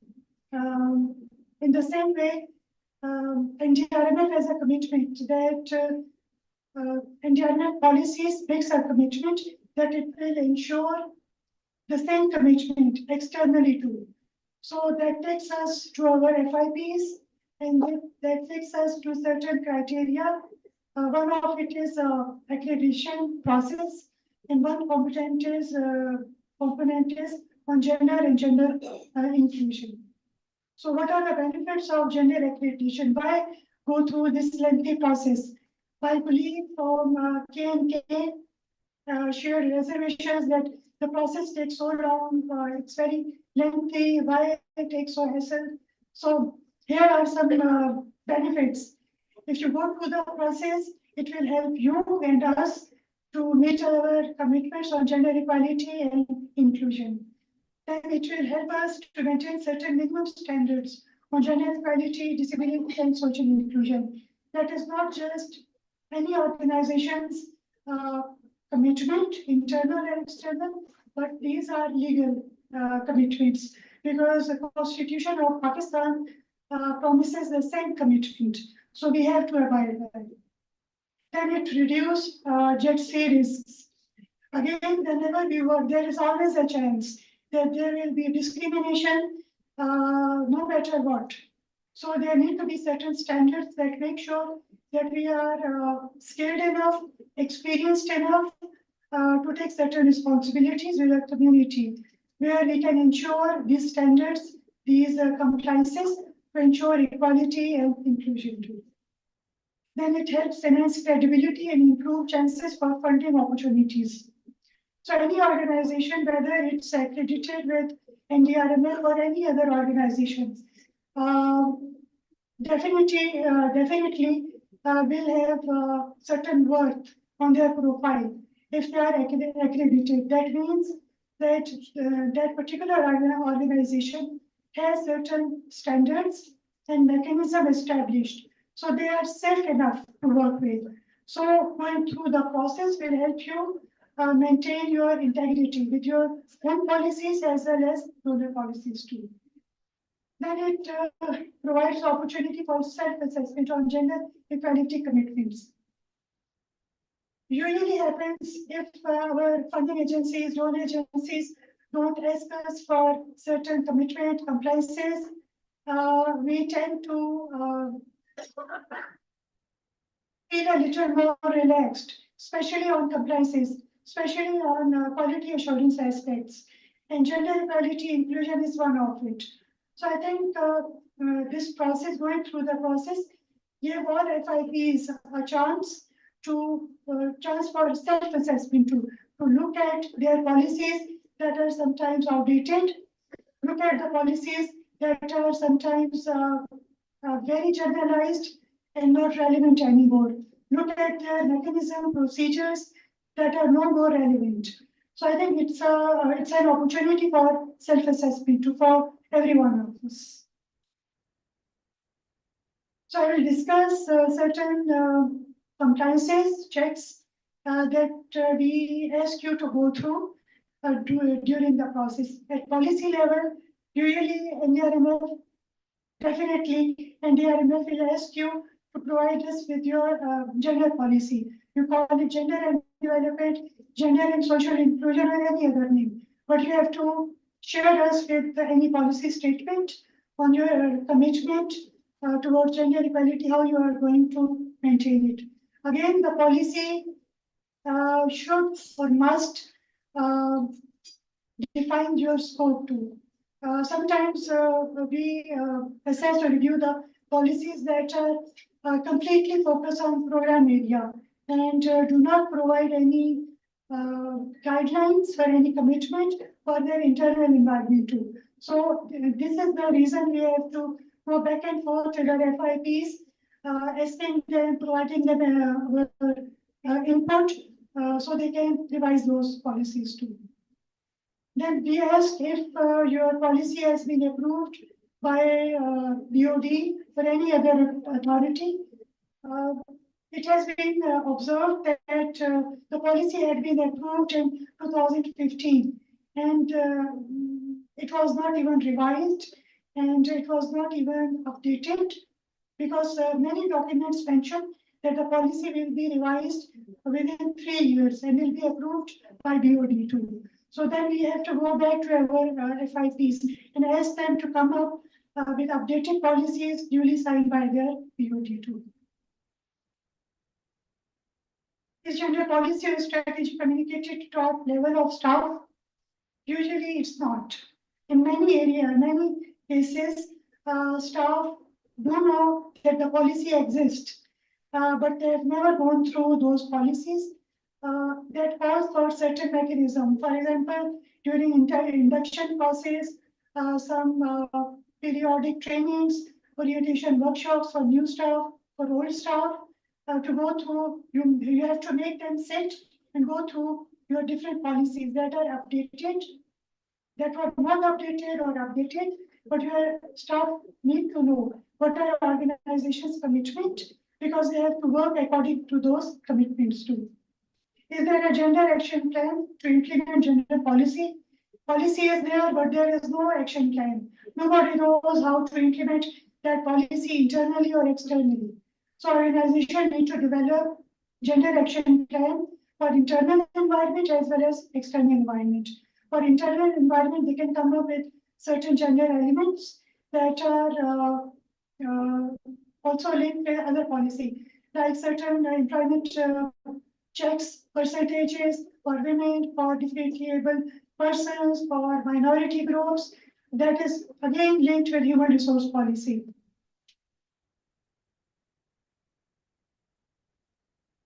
And when there is a gender action plan, and there needs to be timelines too. So actions are set, timelines are not there, budgets are not allocated, so that gender action plans remains for the sake of just formality. So whenever we review FIP's gender action plan, we assess all these gender action plans on all these areas, whether you allocated the budget, whether timelines were defined, and you reviewed your gender action plan on a timely basis.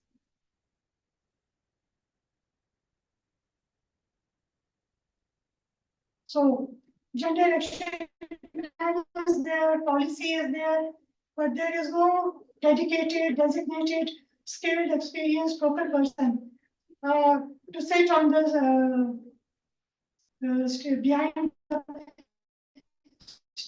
steering wheel and take you on that route. Also observed that in many organizations, the FIPs hire the staff on for the projects, and there is no dedicated designated gender focal person in FIPs. And usually rationale is given that again it's a cost, it's a liability. But you have to understand it's your investment in your policy implementation, your commitment on gender equality. It helps you to maintain certain standards internally and externally. It helps you to meet your commitment on your gender equality. So there need to be a designated full-time gender focal person in organizations too. That again takes me to program side too, that I will discuss in another slide too. There need to be skilled focal person at project based too. Person who have experience of mainstreaming gender into projects, programs, and we also assess through DORs and looking through the CVs if the person has experience in the relevant sector too. Because again, it reduces the risk. If the person is experienced, skilled enough, and you FIP don't have any sectoral experience, then again it reduces the risk if you have experienced focal person who can not only ensure gender mainstreaming but have sectoral experience too.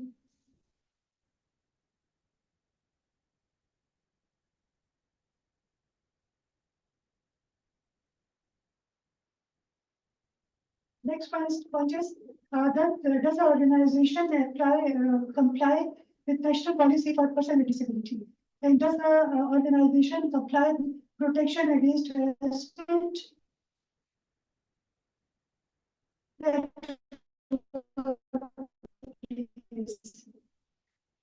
So again, why ask these questions? Because again, it's about creating safe for all people, irrespective of their abilities, disabilities. We talk about we talk about more turnover in organization. Then we talk about women employees, women staff too. We never think why there is high absenteeism, high turnover. Organizations are unable to retain their female staff. The reason is conducive environments. There is no policy, there is no mechanism, and it's not implemented. And there are no gender focal persons dedicated to take your policy to operationalize it internally and externally. So there won't be any conducive environment internally for our organization and externally for your communities, for FIPs too. So it's necessary that FIP needs to comply with these requirements too. Then again, as mean of verification, percentage of staff that are women in your organization too. Because again, NDRMF has a policy, and the fund we manage with our implementing partner makes us, there is an obligation. For example, AGB and World Bank, we work with them. There is a compliance that any organization, whether it's NDRMF or NDRMF FIPs, need to at least maintain certain percentage on female staff. Again, it's in line with our policies, legal and internal policies too. Next. Okay, we discussed that our policies make us ensure gender equality and inclusion internally and externally. So here comes external part. To what extent our FIPs are ensuring gender equality and inclusion in their projects. That again takes them in external environment too. Are there any guidelines that guide the programs, proposal development, implementation, monitoring, reporting, collection of disaggregated data, not just on sex, but now we have to collect disaggregated on gender identity. That includes non-binary too, trans persons too, persons with disabilities who are differently able, of different age group, belong to different ethnic or religious minority, belong to certain particular region, because these are all aspects of exclusion. These all aspects make people, or these serve as a constraint and barrier that prevent people, restrict people to enjoy their human rights too. So if I need to have certain guidelines for programs that help them to design projects and programs, assessing ground realities. Men and women and non-binary of different age group, different abilities, disabilities, living in different geographical region have different needs. There are different constraints and challenges that they face.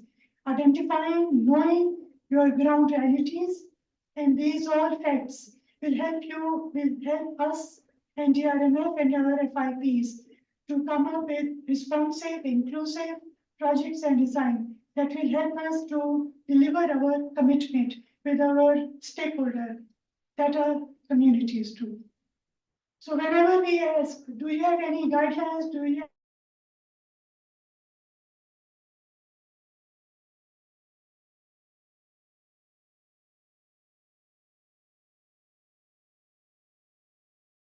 responsive, clearly defining your gender equality target? Do you have gender action plans? Do you monitor your gender equality result? Do you periodically assess and report, not just on tangible targets, but on your quality aspect? So that includes your commitment on gender equality and inclusion. So many times whenever we ask, performer says, yes, we do, yes, we do, yes, we do.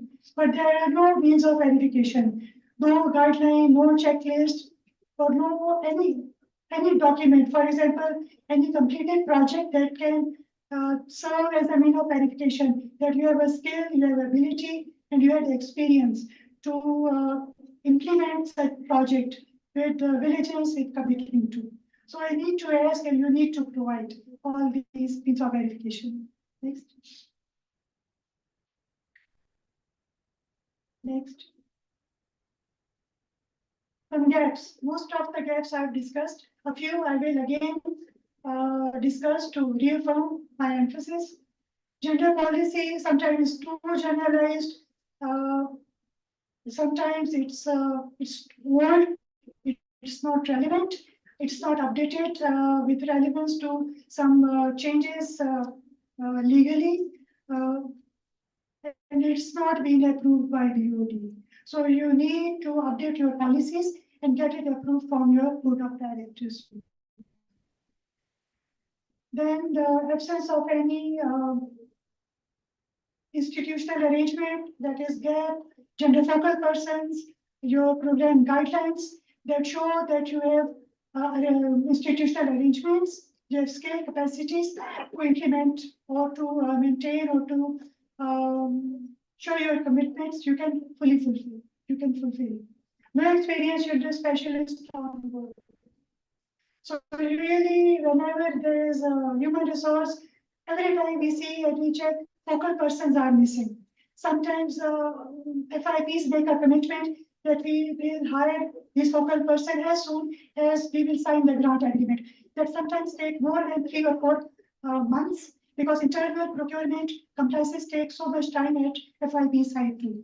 So next time when we apply, make sure that a gender focal person is on board, especially when you are designing the project that is being submitted to NDI. Gaps in technical capacity building of the staff. Again, you need to update, you need to provide your staff, all staff, not just gender focal person, capacity, technical skill, capacities, opportunities, so they can learn more. It's not just one focal person that is responsible for meeting organizational commitments, but again, fulfilling gender equality, inclusion commitments, any organization's commitment is every staff member's responsibility too. So we need to build our staff capacities and knowledge in ways they can implement these commitments within their area of work. Then reference documents are always missing, always missing. Checklist, yes, we do, yes, we do, yes, we have, but reference documents are not provided. If you are well prepared, you go through all these questions and you arrange all those documents in line with the compliances. It will take you less time to go through the process and it will be easy for you and for us too. Thank you. Any question? You can ask. Yeah, to start question. Thank you, Amna Jabbar, for your presentation. I think let's open the session for question answer. We can see the hands raised. Yes, please.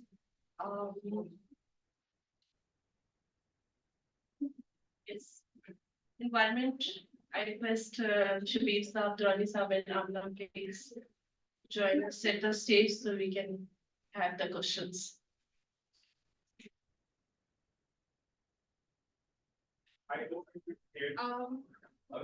Sorry, just 1 minute. I think he's coming.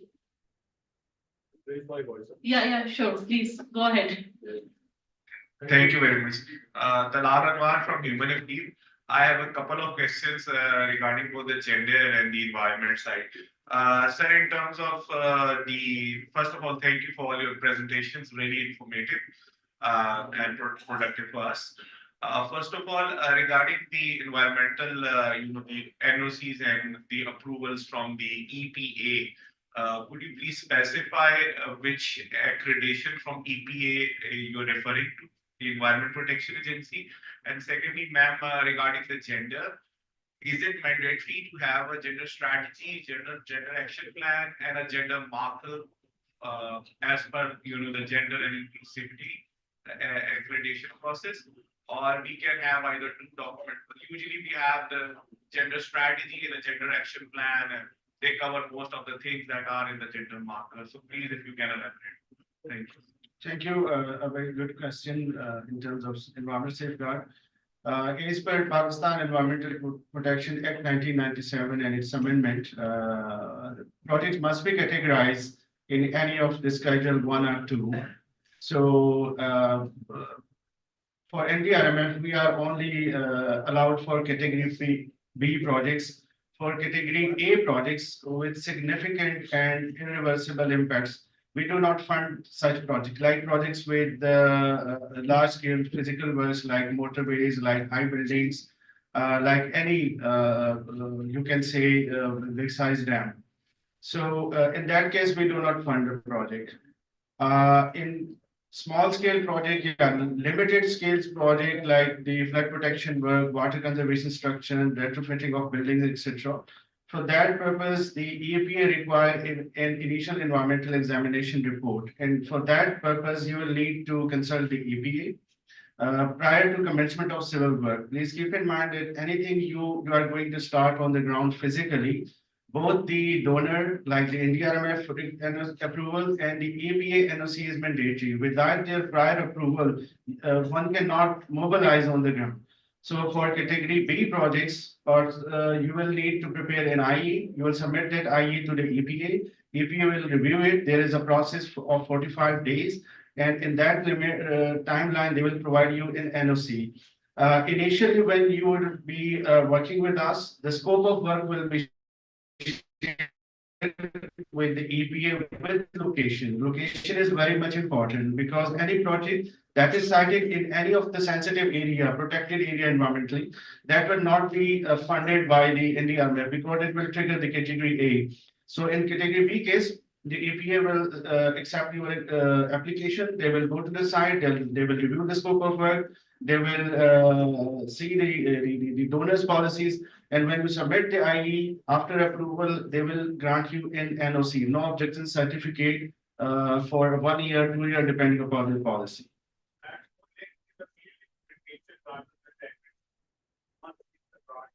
Yes, true. It is in implementation stage, but for us in the accreditation, if you have worked with the EPA, you have followed such type of procedures, please share that experience with us in the form of NOCs or any other thing.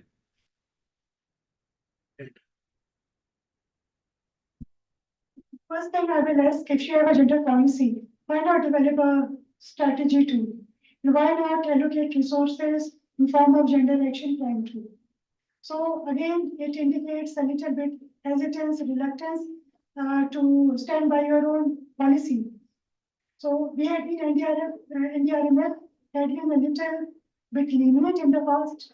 We used to accept if there had been a gender strategy and there was no gender action plan. So NDRMF was lenient in the past.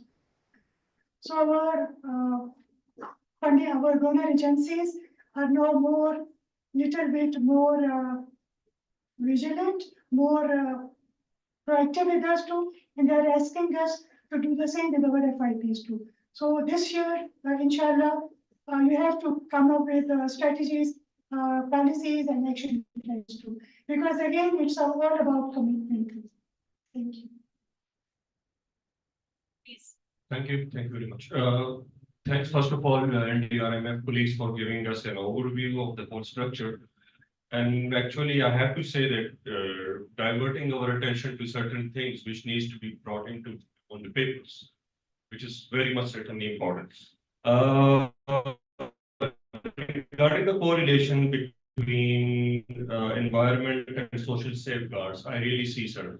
Thank you very much for highlighting this, and we will certainly work it out even before the accreditation, even before the submission. Is to where the NDRMF needs to focus on the capacity building of the FIPs specifically. When it comes to the EPA's registration, as you mentioned, sir, when it comes to the environmental impact assessment or even the gender policy specifically. Social safeguarding to some extent is already integrated into the system, but correlation between the environment and the social safeguarding is very much important, and we need to have that clarity. Regarding the environment, the slides, I have just a couple of questions. You mentioned majorly the EIA, Environmental Impact Assessment, focusing on the health projects, as I saw the slides, not on rest of the project. So is that applicable only to the health projects or for the rest of the project as well? Number one. And number two, I really want to bring a correlation. You mentioned about the culture and social protection within the environment protection or environment policy. So I'm trying to make sense of it and trying to understand it as to how does this correlate. Thank you. Okay, thank you. A very good question again. EIA, it's basically two different documents prepared for two different type of the projects. EIA is the term used by the EBA in the world, ADB It stands for environmental impact assessment. It is usually done for the category A project for a high risk of IEE, initial environmental examination. It's a study. It's the same process. Just there is a need for the public hearing because in EIA you will apply to the EPA in the newspaper in the public, and you will have to go into public hearing process because it's like in Dasu Dam, like in any other transmission line project, like in motorways. So in that case, you will need to go to public hearing. In IEE, you will be relying on the secondary source data. For example, in EIA, you will have to go to the primary data assessment on flora and fauna, baseline on the water, air, noise, and all these things. But in IEE, you are relying on the secondary sources data if available. It's a low impact project.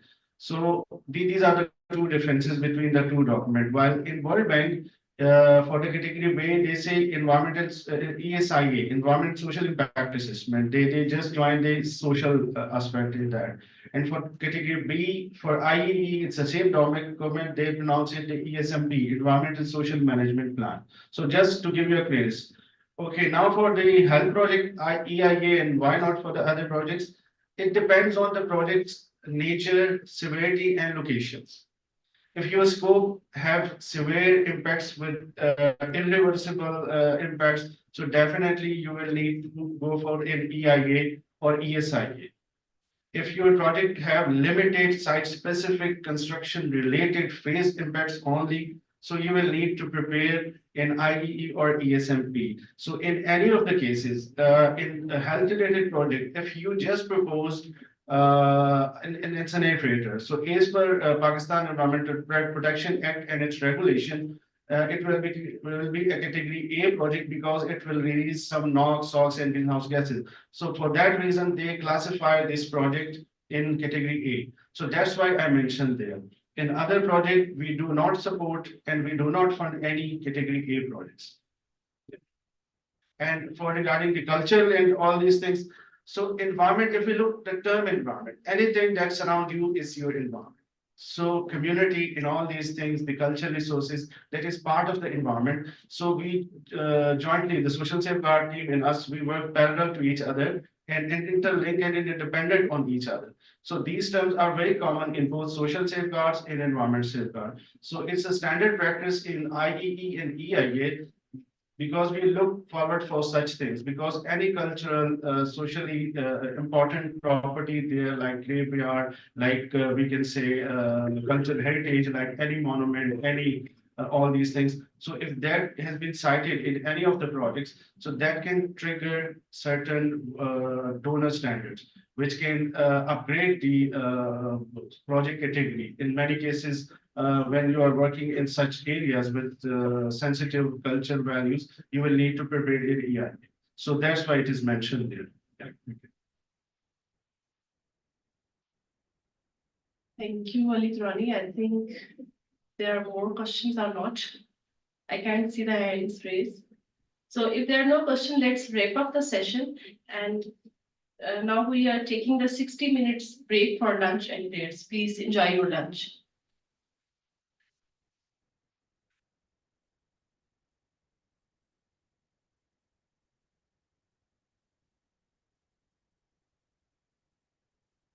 Okay.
4 घंटे 5 motor में से 5 घंटे लाहौर में basically 6 बनता है common गाड़ी अच्छी है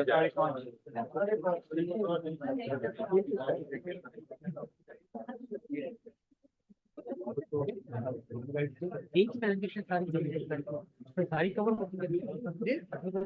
इसका मुझे आइडिया कल किए देगा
देख लो मेरी कमान जो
कोई मसला हो रहा है।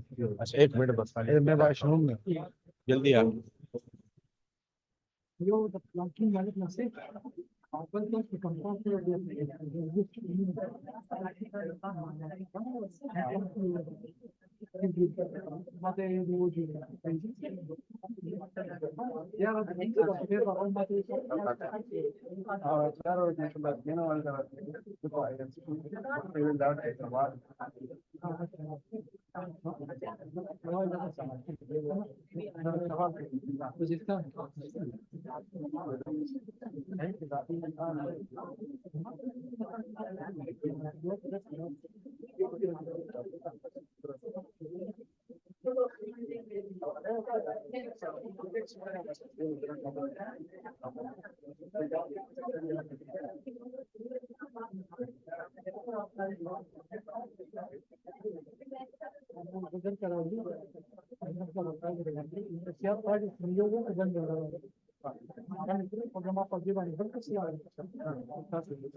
आ जाओ छुट्टी दिलार आ जाओ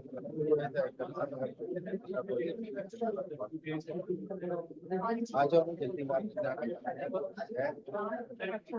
ठीक है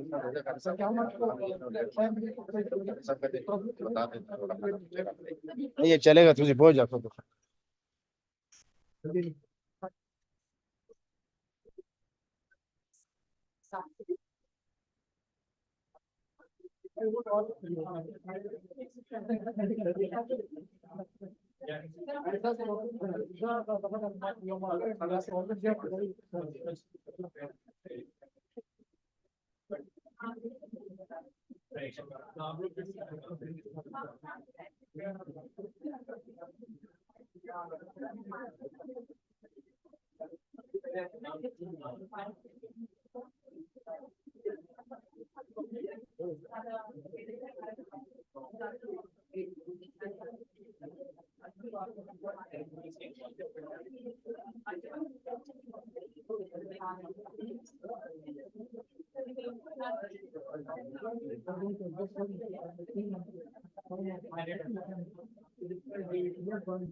Just one minute.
मेरा वो तुम्हारी तरफ पूरा वेट करना मैं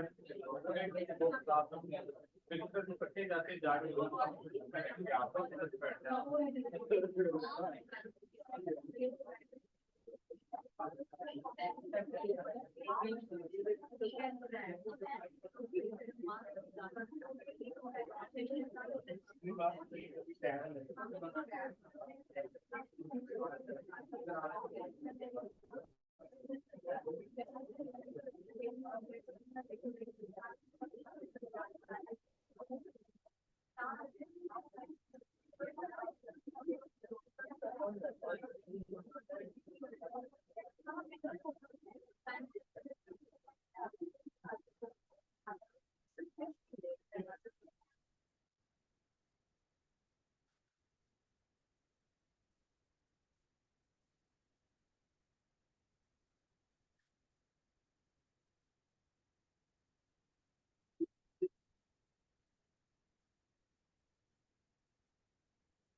उनको सडल तो कर देना वैसे अनाउंसमेंट करने के सकल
Welcome back.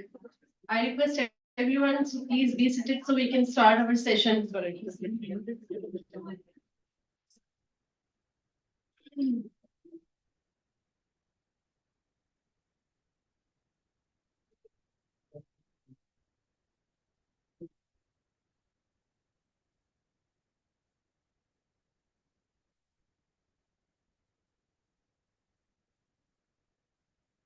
Now I kindly request Mr. Abid Razak, he is the Deputy Manager of Monitoring and Evaluation Unit, please come to the stage for your presentation. Thank you.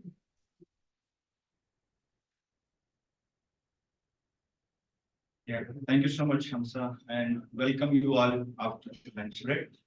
So, keeping in view the monitoring and evaluation accreditation criteria, I will focus my presentation on the requirements of the NDRMF.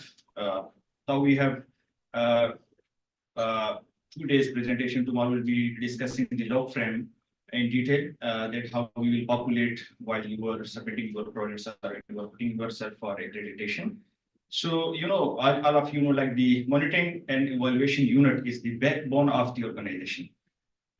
You know, like everything washed away, your budgets, your staff, they can join other organizations and, but the learnings, it's intact with the organization. So keeping in view that requirement, NDRMF also seeks the FIPs which have strong M&E systems. In that context, we have put some questions and you can focus the section H of your the accreditation profile which is provided to you. So focusing on the questions, yeah. While we are accrediting the organization, we will evaluate the organization monitoring and evaluation mechanisms. For example, if they have chalked out a clear result-based management plan, the policies and the manuals which are in place for executing the monitoring and evaluation activities. Yeah, and does the organization have the designated M&E staff and department?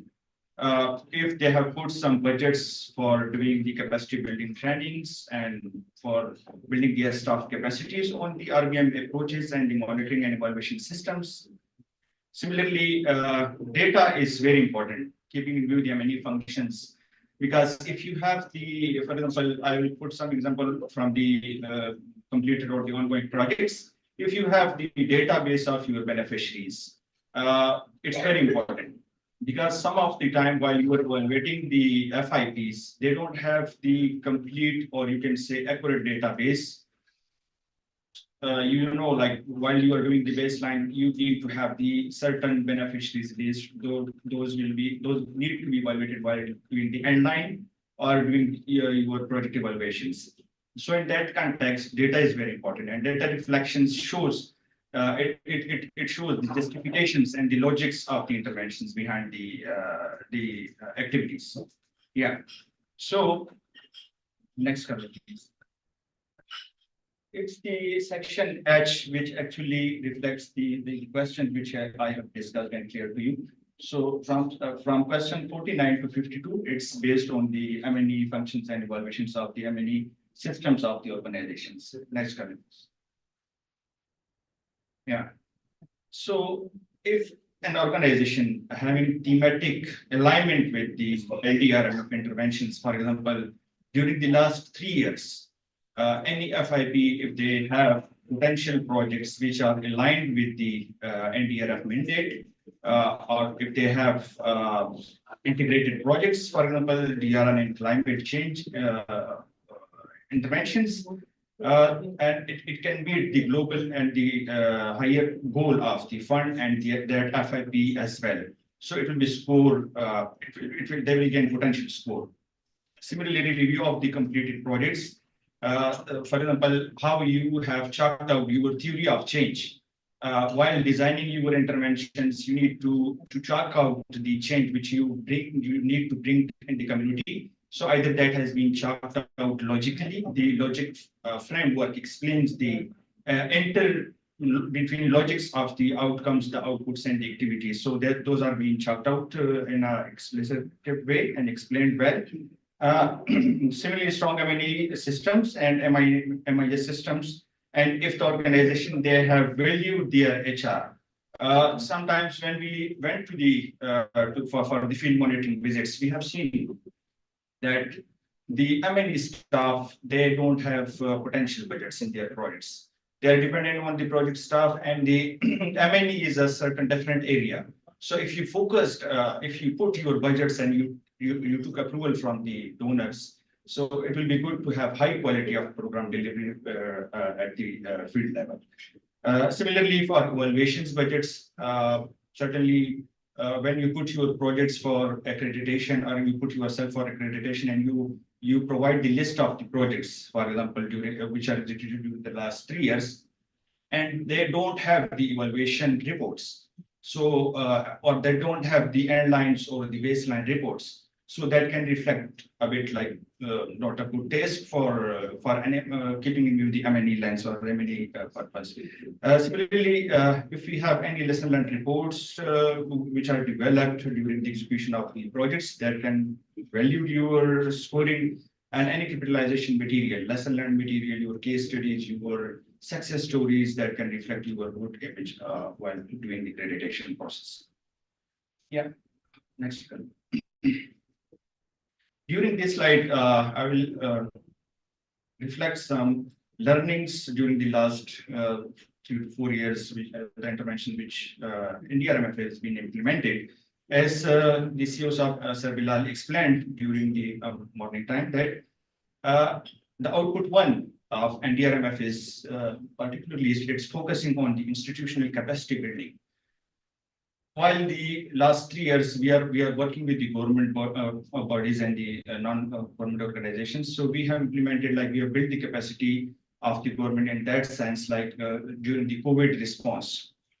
It was a very short time, and the whole world was under pandemic, you know. But NDRMF supported the government capacity to execute and respond well.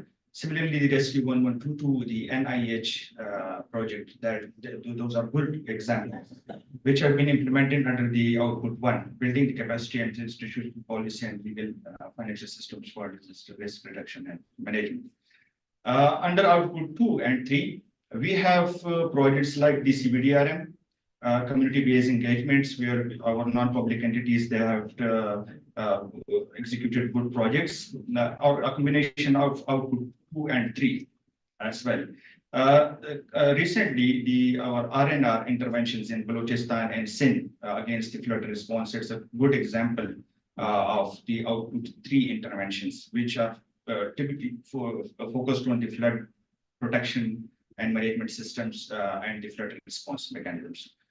Yeah, so this is reflection. I've just put the output one for just giving you a snapshot of the outputs and the sub outputs and the indicators which are linked with each other. So you can see like under the output one, we have sub indicators which are clearly defined, meeting the objectives of the output one. And under the sub outputs, we have the logical indicators which are meeting or serving the purpose or contributing to the sub outputs. So if you are designing your projects, it's a recommendation, it's not mandatory, but it's a recommendation that you can select these indicators from the list that you can easily implement your projects, or that can be easily implemented, or you can divide your projects in common indicators, or you can say the standard indicators, which need to be reported to the donors, or if they require some data or some information at your own or at your organization level, you can feed that well. So it will be easier for both of us. It's a lesson learned actually from our interventions.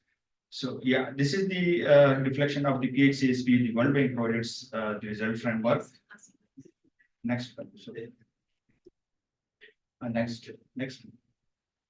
So you can assess the policy level guidelines, which basically give you information of designing the NDRMF projects from the website as well.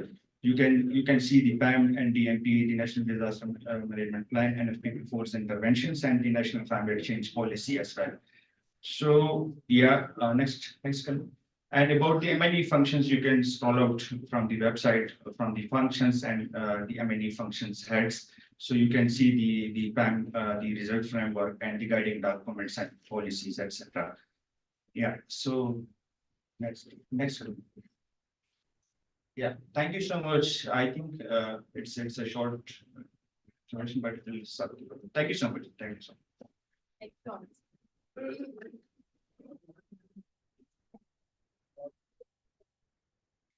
Thank you, Abid, for your presentation. Now I invite Ms. Sadar Tahir. She is the Deputy Manager of PAM Department. Please come for your presentation. Thank you.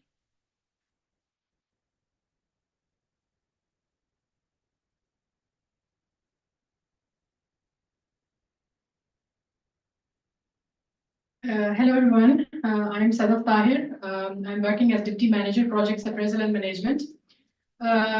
उम्मीद करती हूँ कि खाने के बाद आप सब लोग जो हैं वो जाग रहे होंगे और स्लीपी नहीं फील कर रहे होंगे।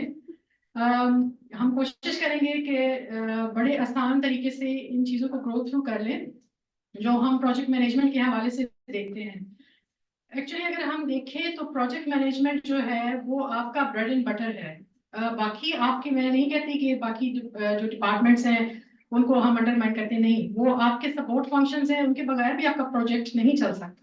लेकिन ये प्रोजेक्ट मैनेजमेंट आप यूं समझें कि we have given you the canvas and now it depends upon you that how best artist you are and how best you can reflect your organisation in this project management proforma. अब इसमें हम अगर देखें जो आपके पास pro forma है, इसमें 4-5 questions हैं प्रोजेक्ट मैनेजमेंट के हवाले से जो कि बड़े इजी हैं और मैं नहीं समझती कि यहाँ पे बैठी कोई भी ऑर्गेनाइजेशन इनमें से किसी को भी नो कर सकती है। हर एक का कोई ना कोई ऐसा सिस्टम जरूर है जिसमें वो इन चीज़ों को फुलफिल कर रहे हैं, इस क्राइटेरिया को फुलफिल कर रहे हैं आइदर वन वे और अनदर। जस्ट आपने उन चीज़ों को इकट्ठा करना है और हमें उनके मीन्स ऑफ वेरिफिकेशन देने हैं।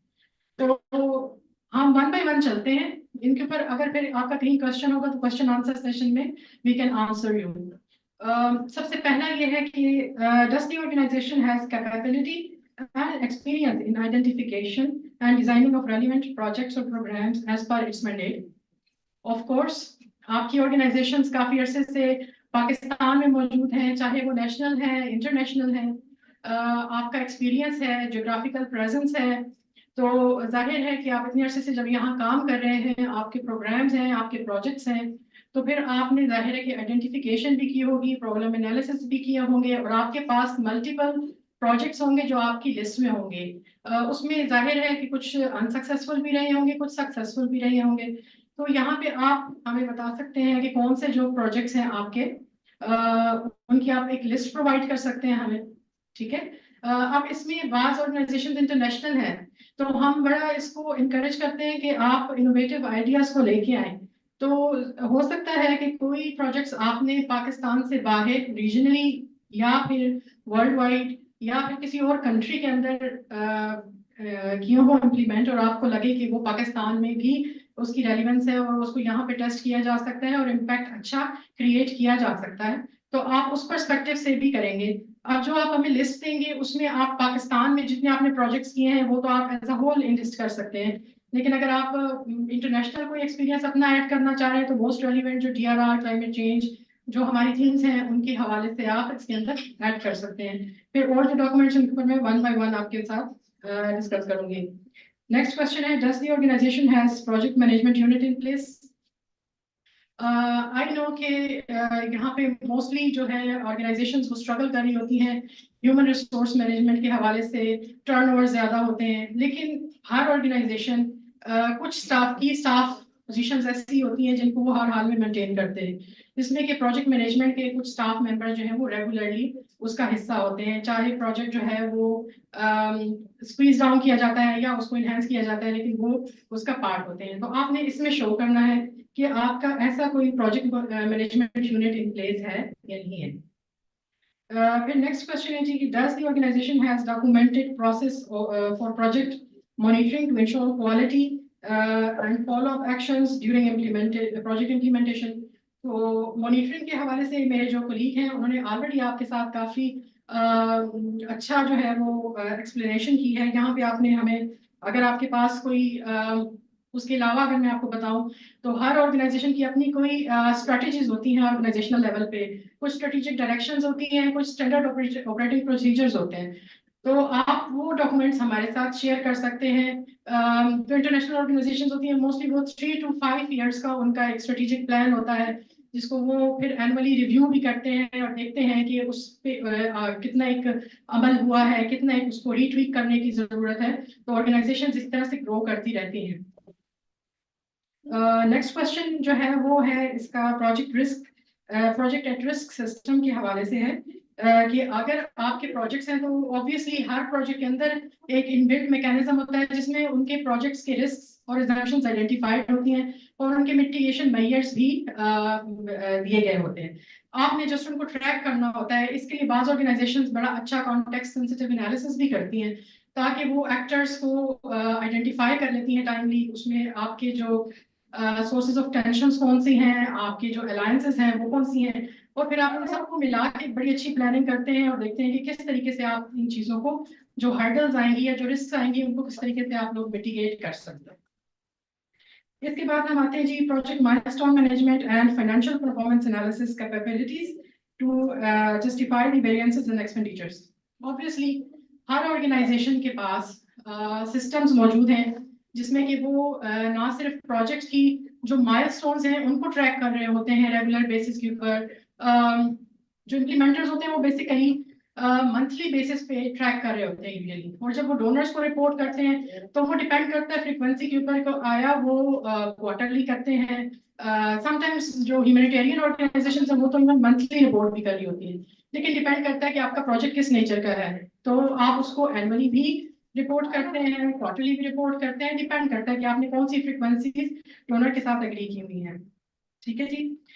इसी तरह फाइनेंशियल एनालिसिस बड़ा इंपॉर्टेंट है और ये आपकी क्वार्टरली रिपोर्ट्स का, एनुअल रिपोर्ट्स का बाकायदा हिस्सा भी होता है, ताकि ये देखा जाए कि आया आपकी जो एक्सपेंडिचर्स हैं वो आपका जो बजट था उससे ओवररन तो नहीं कर रहे हैं, अगर हैं तो फिर आप जस्टिफिकेशंस देते हैं या फिर आप उसके हवाले से जो भी नेसेसरी अप्रूवल्स होते हैं वो लेते हैं।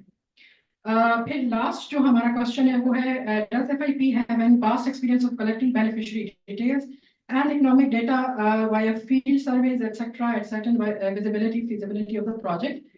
तो इसमें शायद इकोनॉमिक वायबिलिटी का हो सकता है कि आपकी रिटर्न नहीं हो, लेकिन अगर हम उस पर्सपेक्टिव से देखें तो आपने कई बेसलाइन स्टडीज की होंगी, कई आपने असेसमेंट्स की होंगी, सर्वे किए होंगे, प्रॉब्लम आइडेंटिफिकेशंस की होंगी, या फिर आपने रिव्यूज किए होंगे मुख्तलिफ प्रोजेक्ट्स के जिसके रिजल्ट में आपके पास कुछ एनालिसिस आए होंगे बेनिफिशियरीज के हवाले से। तो अगर आप ये देखेंगे जो 5-6 क्वेश्चंस हैं ये बिल्कुल आपके लिए नए नहीं है और I think it will be very easy for you to fill in and से यस। जो हमारी नेक्स्ट स्लाइड कर दीजिए प्लीज। अब ये कुछ डॉक्यूमेंट्स हैं, कुछ तो मैंने आपके साथ ऑलरेडी डिस्कशन में भी बता दिया कि किस किस्म के डॉक्यूमेंट्स जो हैं वो आपको चाहिए होंगे, लेकिन इस लिस्ट को अगर हम गो थ्रू करते हैं तो आप इसमें अपने जो प्रोजेक्ट डिजाइन हैं या प्रपोजल डॉक्यूमेंट्स हैं पहले की कोई जो मोस्ट रेलिवेंट और बहुत अच्छे आपको लगते हैं कि ये आपकी पास्ट प्रोग्रामिंग से थे, तो आप वो हमारे साथ शेयर कर सकते हैं। फिर इसके अलावा अगर आपने कोई प्रोजेक्ट्स कंप्लीट किए हैं सक्सेसफुली, तो जो मोस्ट एफिशिएंट वाली आपने किए हैं और उसमें जिसमें वाकई में आपका इम्पैक्ट अच्छा रहा, वो आप हमसे शेयर कर सकते हैं प्रोजेक्ट कंप्लीशन रिपोर्ट्स। और अगर आप if you there you can also share with us failure examples as well, but I think organisations mostly portray their positive strengths. फिर इसके अलावा जो कैपेसिटी उसकी बात की गई थी प्रोजेक्ट मैनेजमेंट यूनिट की, तो उसमें आपके पास प्रोजेक्ट का स्टाफ तो जाहिर है जब आपको प्रोजेक्ट एलोकेट होता है तो तभी आता है, लेकिन प्रोग्राम कोर प्रोग्राम पोजीशंस जो है उसके हवाले से आप एक लिस्ट हमें प्रोवाइड करेंगे, साथ में उनके TORs क्या हैं, वो क्या काम कर रहे हैं, और अगर कोई पोजीशन वैकेंट है तो वो भी आप मेंशन करेंगे। फिर इसके अलावा आपके कोई पॉलिसीज हैं, प्रोसीजर्स हैं, मैनुअल्स हैं, स्ट्रेटेजिक जो आपकी गाइडलाइंस हैं, SOPs हैं, वो आप हमसे शेयर कर सकते हैं। इसके अलावा जो आपके वर्क प्लान्स हैं अगर आप शेयर करना चाहते हैं, एक तो वो वर्क प्लान्स होते हैं जो आपके प्रोजेक्ट लेवल के होते हैं, लेकिन एक वो होते हैं जो आप स्ट्रेटेजिक लेवल पे बनाते हैं, तो उससे थोड़ा सा ओवरऑल एक ऑर्गेनाइजेशन का पता चलता है कि वो कुछ डायरेक्शन में अगले कुछ सालों में जाना चाह रहे हैं। तो आई think that work plan will be more helpful. इसके अलावा जो आपकी जो अगर आप कोई रिस्क मिटिगेशन मेजर्स लेते हैं या कोई रिस्क रजिस्टर्स मेंटेन करते हैं या फिर कोई कंप्लेंट हैंडलिंग मैकेनिज्म्स हैं आपके पास प्रॉपर्ली जिसके थ्रू कोई भी आपको कंप्लेंट कर सकता है, and then you have a proper way to assess those risks and assess those complaints and then respond to the people, तो वो आप कर सकते हैं। इसके बाद कोई अगर आपने सर्वे रिपोर्ट्स हैं आपके पास, कोई असेसमेंट रिपोर्ट्स हैं, मेरे ख्याल में FGDs के थ्रू किए गए आपके पास बहुत ज़्यादा असेसमेंट्स होंगी। रियली हमारे जो पार्टनर्स हैं वो अक्सर फील्ड में जाके और कम्युनिटी के साथ डायरेक्ट एंगेजमेंट करते हैं, की इन्फॉर्मेंट इंट्रोड्यूस करते हैं आप लोग, और फिर उसकी बेस पे आप बेस लाइन्स भी बनाते हैं, मुख्तलिफ मल्टी सेक्टोरल नीड असेसमेंट्स भी करते हैं, तो ये आपके पास मौजूद होती हैं, ये आप हमें शेयर कर सकते हैं। इसके अलावा आपकी अगर कोई economic and financial appraisal reports हैं या आपने अपनी कोई इंफ्रास्ट्रक्चर स्कीम्स या कोई हार्डकोर इंफ्रास्ट्रक्चर इन्वेस्टमेंट स्कीम ही है उसके ऊपर आपने कोई स्टडीज की हुई है, इकोनॉमिक और फाइनेंशियल एनालिसिस किया हुआ है, वो आप शेयर कर सकते हैं। और last but not the least कि जो एंटी मनी लॉन्ड्रिंग पॉलिसी है वो आपने जरूर हमारे साथ शेयर कर लेनी। तो ये कुछ चीजें थी, इसके अलावा और काफी चीजें हैं। मैंने आपसे शुरू में भी कहा है कि ये एक कैनवस है जो आपको दिया गया है और ये एक अपॉर्चुनिटी है आपके पास कि आप अपनी ऑर्गेनाइजेशन को बेस्ट तरीके से प्रेजेंट कर सकें। तो ये आपके ऊपर है कि आप कितना बेस्ट तरीके से अपनी ऑर्गेनाइजेशन को यहाँ पे हमारे पास रिफ्लेक्ट करते हैं, क्योंकि हम जब यहाँ पे रिव्यू कर रहे होते हैं तो आपके डॉक्यूमेंट्स ही होते हैं जो आपकी पिक्चर हमारे सामने पोर्ट्रे कर रहे होते हैं।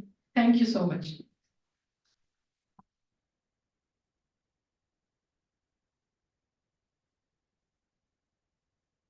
Thank you, Sada, for your presentation. Now forum is open for the question and answer session.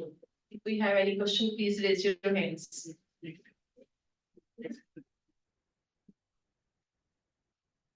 Sorry.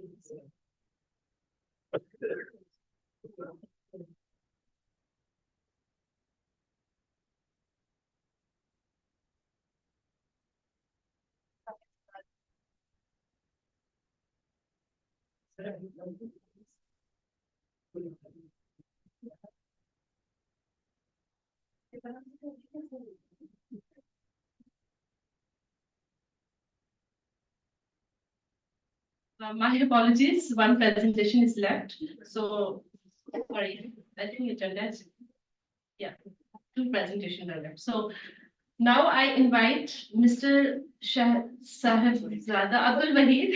He is the assistant manager of DRR for his presentation. Thank you. Assalamu alaikum. I will be going through some of the DRI criteria for organization accreditation. The first thing is the relevancy of the organization. The first thing is the relevancy of the organization in terms of disaster risk reduction and disaster management, especially considering the mandate of NDRMF and the national and international obligation and strategies and policies. So we will be looking into the previous DRR experience of the organization in terms of different thematic areas: emergency response, risk assessment, preparedness and mitigation, interventions, and as well as innovative approaches in disaster management, like anticipatory actions, hybrid approach for disaster management, nature-based solutions, eco-based DRR. So these innovative approaches are highly welcome. Then the number of experience with different international and national organizations, donors, agencies, NGOs, international NGOs, NDMA, and BDMAs. And the third one is to either the organization have relevant policies in place, frameworks, guidelines, systems in place for disaster management, and then the experience in capacity building and mainstreaming. So they have their previous projects. They have implemented such a type of intervention and mainstream disaster risk reduction in other thematic areas as well. Then the geographic presence in different areas of the country and strong linkages with the communities and disaster management authorities, the community organization, CSOs, and then the experience with dealing with different types of disaster. Like they have this expertise of dealing with not only hydrometeorological but geophysical disaster as well. And then the technical in-house capacities, not only at project level, but at program level as well in disaster risk reduction. And then the scale of the project implemented, the scope and scale of the disaster risk reduction and disaster risk management project implemented in the country. Next. Okay, these are the 4 points are being translated into questionnaire, which are being provided in the accreditation pro forma under disaster risk reduction section. So these are the entities are being evaluated against these questions and the information, the documents provided against each of these questions. And the organizations are being consulted to gain more documents and knowledge and information, so that there should be a proper evaluation in terms of disaster risk reduction. So you can go through these questions, and if you have any question, then you are more than welcome to answer.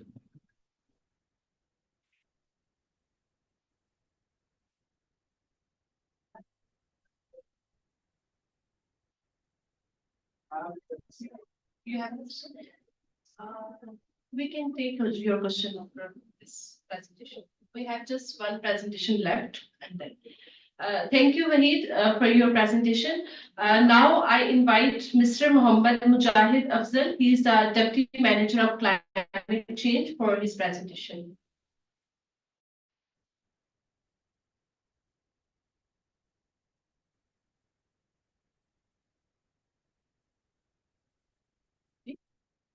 He's not here either. He's coming. Oh, sorry, you are here. Please. We can take question after.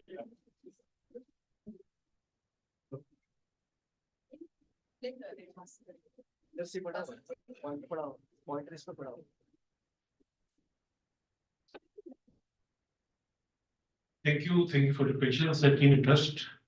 And I think climate change subject is so important for all of us that we can wait. This special presentation, a part of the presentation, is focused on entities that are interested in climate change projects in their future plans while they get accredited with us.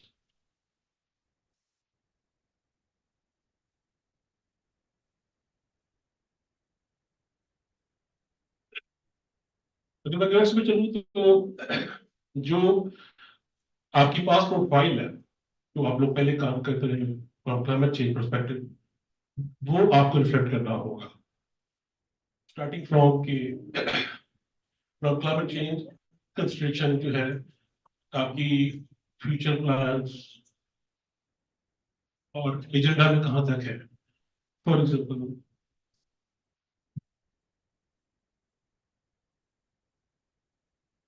आपके organisation goals, आपके mission, आपका mandate क्या है?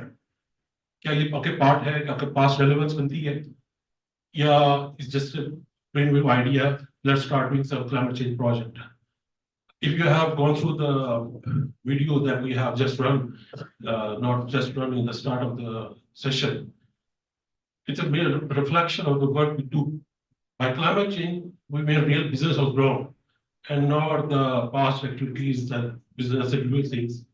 And these activities or the projects that we have already carried out, these are real projects and tangible results and demonstrable. Next is you have the future plan. Project strategies incorporating climate change consideration into all aspects of the organization work. That is self-respiratory.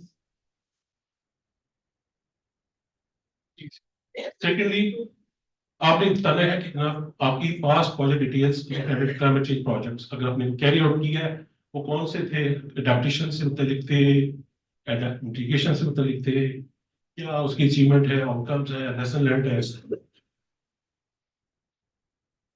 Secondly scale is very important अगर आप किसी project को करने जा रहे हैं और उससे सिमिलर स्केल या उससे मिलता जो स्केल आपने पहले किया है क्या स्कोप था क्या उसकी ज्योग्राफिक लोकेशन थी क्या बजट था क्या ड्यूरेशन थी क्या उसके आउटकम से ये आपने इसका हमें डॉक्यूमेंट्री प्रूफ देना है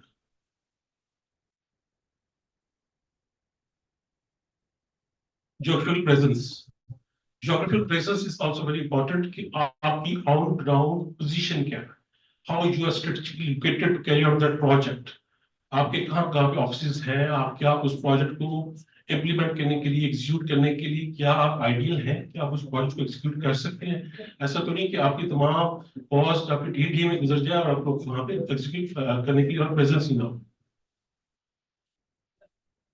And secondly, any regions or areas of countries that you want to focus on in your future plans, आपने कौन-कौन से एरिया में काम करना चाहते हैं, वो आप स्पेसिफाई कर सकते हैं.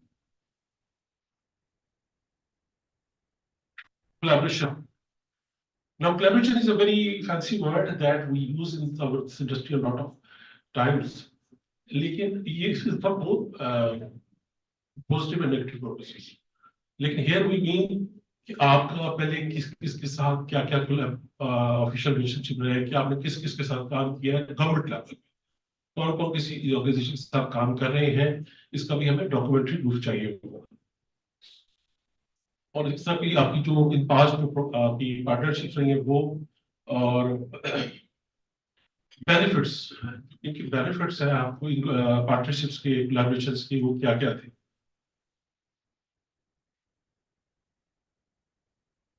एग्जैक्टली यहाँ पे हम आपसे जो डिमांड कर रहे हैं जो हम आपसे डिस्कस करना चाह रहे हैं वो है कि आपकी पहले डोनर के साथ कंप्लायंसेस और क्या एक्सपीरियंस रहा है डोनर के साथ पहले आप किस डोनर के साथ काम करते रहे हमने किस मैग्नीट्यूड का प्रोजेक्ट किया है और उसकी कंप्लायंसेस करने के लिए आपने उस ऑर्गेनाइजेशन की उस डोनर की कंप्लायंसेस के लिए क्या मैकेनिज्म है आप उस डोनर की कंप्लायंस को कैसे मीट कर सकते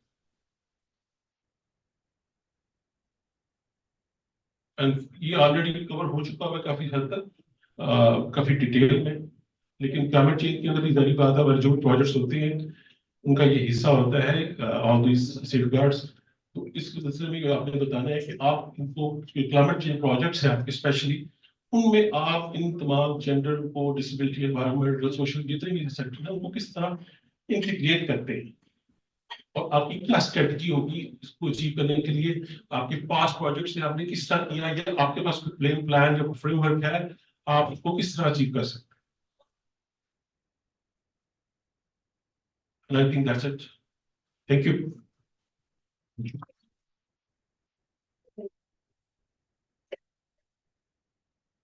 Thank you so much, Jahid sir, for your presentation. Now the forum is open for the question answer. So please, sir, you raise your hand. Thank you very much. Please, mic. Do you have?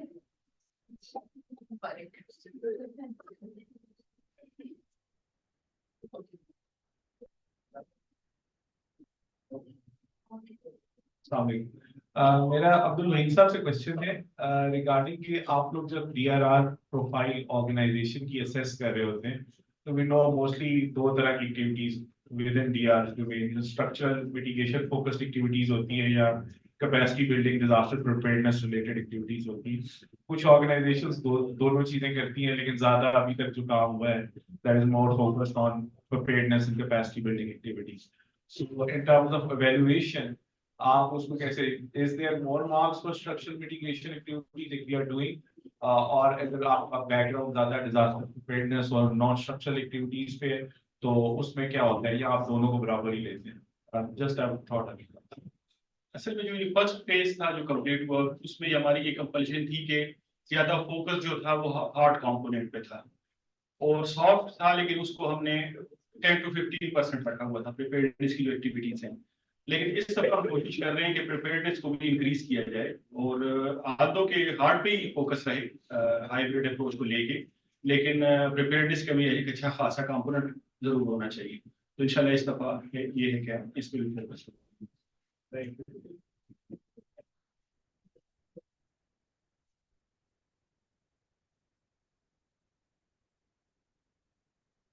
Yes, please. Yeah, if Abhisab wants to add something, please. Sorry, ये point थोड़ा सा important था, just to elaborate your question. Actually, soft और hard components जब दोनों ये इकट्ठे होंगे तो इनका impact होगा societies के ऊपर, ठीक है जी? And the soft component is just reminding the knowledge. For example, आप community awareness कर रहे हैं, तो रिस्पॉन्स के टाइम पे जो कम्युनिटीज के साथ आपकी जो नॉलेज बिल्डिंग हुई होती है, आपकी नेटवर्किंग हुई होती है, आपकी लाइन डिपार्ट DDMS NDMS, आपका ये सारा लिंकेज वहां पर फिर वो रिस्पॉन्स के टाइम पे it creates the impact. So it's not the way कि हम हार्ड को या ज्यादा वेटेज देंगे या सॉफ्ट, इट्स थोड़ा सा ये हार्ड पे जाएगा। It's more about the designing of the projects and checking out your activities and thinking of change. Thank you, officer. Yes, please. This is Bilal Ahmed from Human Appeal. मेरे actually दो तीन points हैं panel में, जिससे भी वो relevant होंगे उनसे रिक्वेस्ट है कि रिस्पॉन्स कर लें। क्लाइमेट चेंज रेजिलियंस और DRR के जो कंपोनेंट्स हैं, बेसिकली हम इनको एज एन ऑर्गेनाइजेशन अगर हम देखें तो मोस्टली हम इनको क्रॉस कटिंग ले रहे होते हैं। अपने तमाम प्रोजेक्ट्स में हम कोशिश करते हैं, चाहे वाश का प्रोजेक्ट है, फूड सिक्योरिटी से रिलेटेड एक्टिविटीज है या और कोई, तो उनको कोशिश करते हैं कि उनसे रिलेटेड जो रिक्वायरमेंट्स है, लाइक क्लाइमेट चेंज से रिलेटेड है या DRR से रिलेटेड है, तो उनको अपने प्रोजेक्ट डिजाइन में इंटरवेंशंस में इंश्योर करें। तो यहाँ पे जो आप रिक्वायरमेंट्स बता रहे थे, जिस तरह से NDRMF की रिक्वायरमेंट्स हैं, वो ऐसे लग रहा था कि जैसे वो आप उसको एज अ प्रोजेक्ट ट्रीट कर रहे हैं। लाइक क्लाइमेट चेंज में वो एज अ होल हमारे पास हमने कोई प्रोजेक्ट इम्प्लीमेंट किया हुआ हो या DRR से प्रोजेक्ट इम्प्लीमेंट किया हुआ हो, तो आप उसकी मार्किंग करेंगे या उसको एवेलुएट करेंगे, तब जाके ऑर्गेनाइजेशन कहीं पर स्टैंड करेगी। तो एक पॉइंट है, इस पे आप अपना पॉइंट अभी दीजिएगा। दूसरा जो सॉरी स्पेशली DRR से रिलेटेड है, तो उसमें अगेन में दलाल वाले क्वेश्चन को एम्फसाइज करूंगा कि एक तो प्रोएक्टिव अप्रोच है DRR के लिए, मिटिगेशन मेजर्स हैं, चाहे वो सॉफ्ट एक्टिविटीज है या हार्ड एक्टिविटीज है। दूसरी रिएक्टिव अप्रोच है, तो आया आप दोनों अप्रोचेस को गेज कर रहे होते हैं या जस्ट आपने देखना है कि उसने ऑर्गेनाइजेशन ने किसी भी अप्रोच के तहत काम किया हो। दूसरा पॉइंट। तीसरा, if you allow me to continue, अगर आप यार अगर आप थोड़ा सा बारी बारी चलने क्या ख्याल? ठीक है। एक्चुअली आपको स्पेसिफिक एक्रेडिटेशन की जरूरत नहीं है फॉर क्लाइमेट चेंज। ये डजंट मीन कि आप स्पेशली क्लाइमेट चेंज के लिए एक्रेडिटेड हो रहे हैं या आपकी एक एक्रेडिटेशन, लेकिन आप फ्यूचर में आपका प्लान है कि आप कोई क्लाइमेट चेंज का प्रोजेक्ट करना चाहते हैं, तो आप उसको शोकेस करें, अपनी एक्सपर्टीज, अपने पास ट्रैक रिकॉर्ड। हमने ये काम किया है पास्ट में, हमारा ये ट्रैक रिकॉर्ड है, we are the suitable candidate with this grant और दिस प्रोजेक्ट।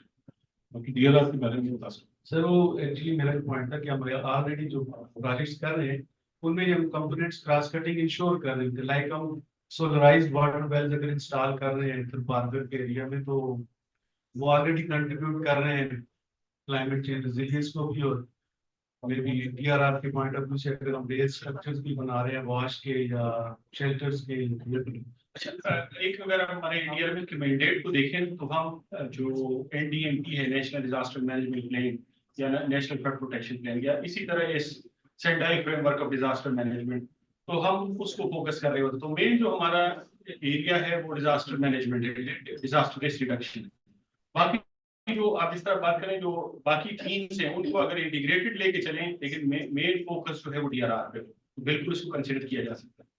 ठीक है सर, एक लास्ट पॉइंट है, जो एनवायरमेंटल इम्पैक्ट असेसमेंट जो रिपोर्ट है उसके हवाले से हम मोस्टली वो कंडक्ट कर रहे होते हैं अपने प्रोजेक्ट्स के लिए। रैपिड असेसमेंट ये है, IEE है या EIA है, तो वो आप उसके अप्रूवल के लिए आपने रिक्वायरमेंट रखी हुई है EPA से। तो जनरली अगर हम उसको एज अ जनरल क्राइटेरिया हम उसको अगर फॉलो कर रहे हैं तो उसकी मार्किंग या वैल्यूएशन कितनी वैलिड होगी अगर उसमें हम EPA से अप्रूवल नहीं लेते। लाइक जब हमारे पास में इस तरह की कोई चीज नहीं कि हमने EPA से अप्रूवल लिया हुआ हो एनवायरमेंटल इम्पैक्ट असेसमेंट की, तो उसकी क्या उसको किधर रेट करेंगे आप? Before he answers you, just after the first question, I wanted to respond to that as well. In addition to what my colleagues have already explained, initially, if you see that in the mandatory criteria, there was past experience for the 3 years project you have to submit, right? For reflecting eligibility to proceed further with accreditation, right? So the thing is that here, what we have done, that lots of organizations, those who have been working on DRR, so that doesn't mean that they are not qualified to get accredited with NDRR.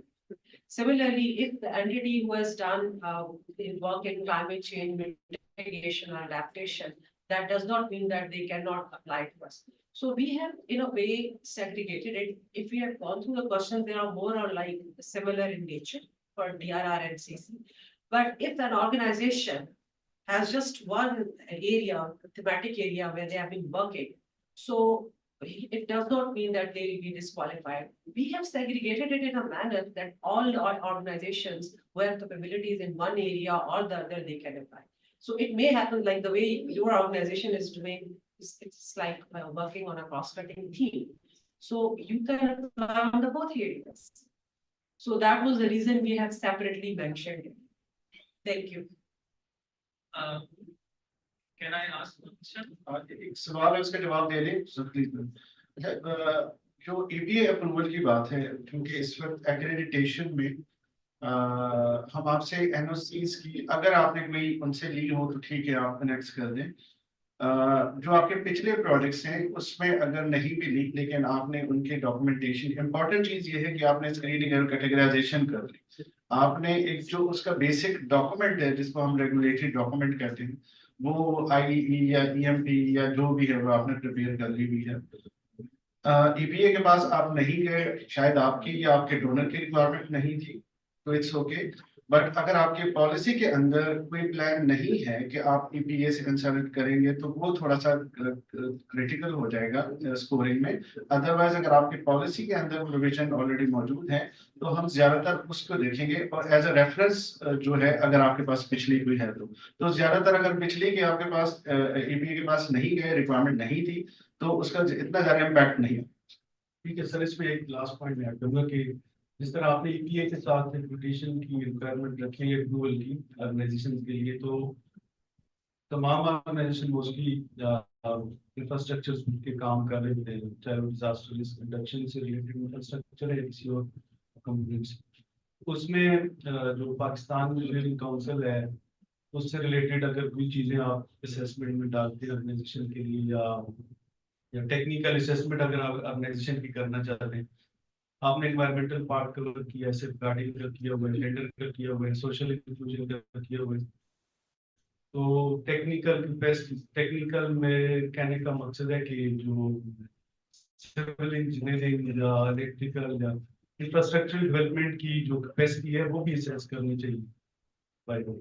Obviously आपकी सारी देखें, अगर हम organisation का profile लेते हैं और जिस तरह अभी क्लाइमेट चेंज का भी ऐड हो गया, बाकी DRR की भी बात करते हैं, तो ऑब्वियसली जो आप स्ट्रक्चर डिजाइन करेंगे, जो आपके पिछले प्रोजेक्ट इंफॉर्मेशन होगी, तो उससे हमें ये असेसमेंट हो रही होगी कि ये कहाँ से, मतलब डेफिनेटली उसमें प्रोजेक्ट के अंदर तो ये होगा ना, कहीं से उसकी डिजाइन सुपरविजन फॉर्म से आपने रिव्यू और वेट की होगी, तो वो टेक्निकल कैपेसिटी उससे भी असेस हो जाती है।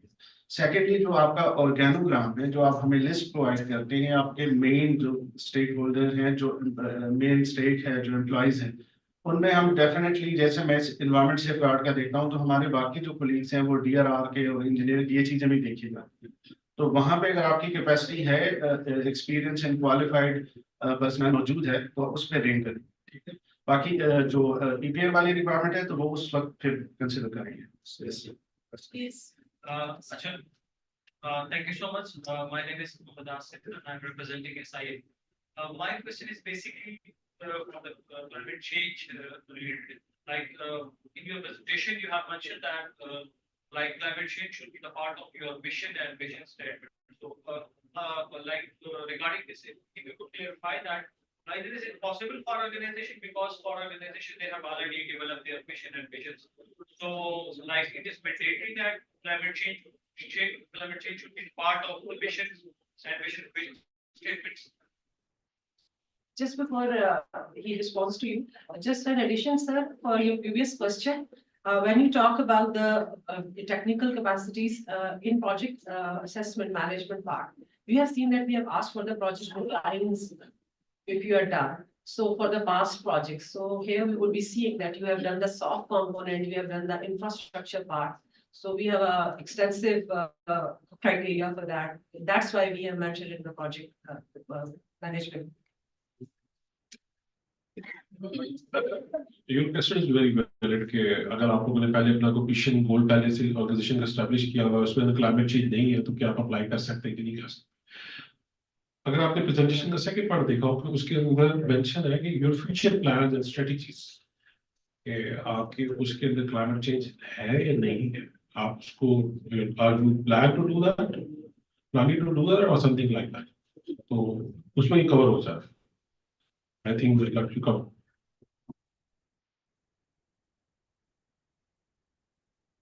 Okay, I think we are pretty much done with the question answer session. Let's move forward to the last session, which is the discussion on accreditation performer filling. I request Ms. Amna Sadaf, please come to the stage and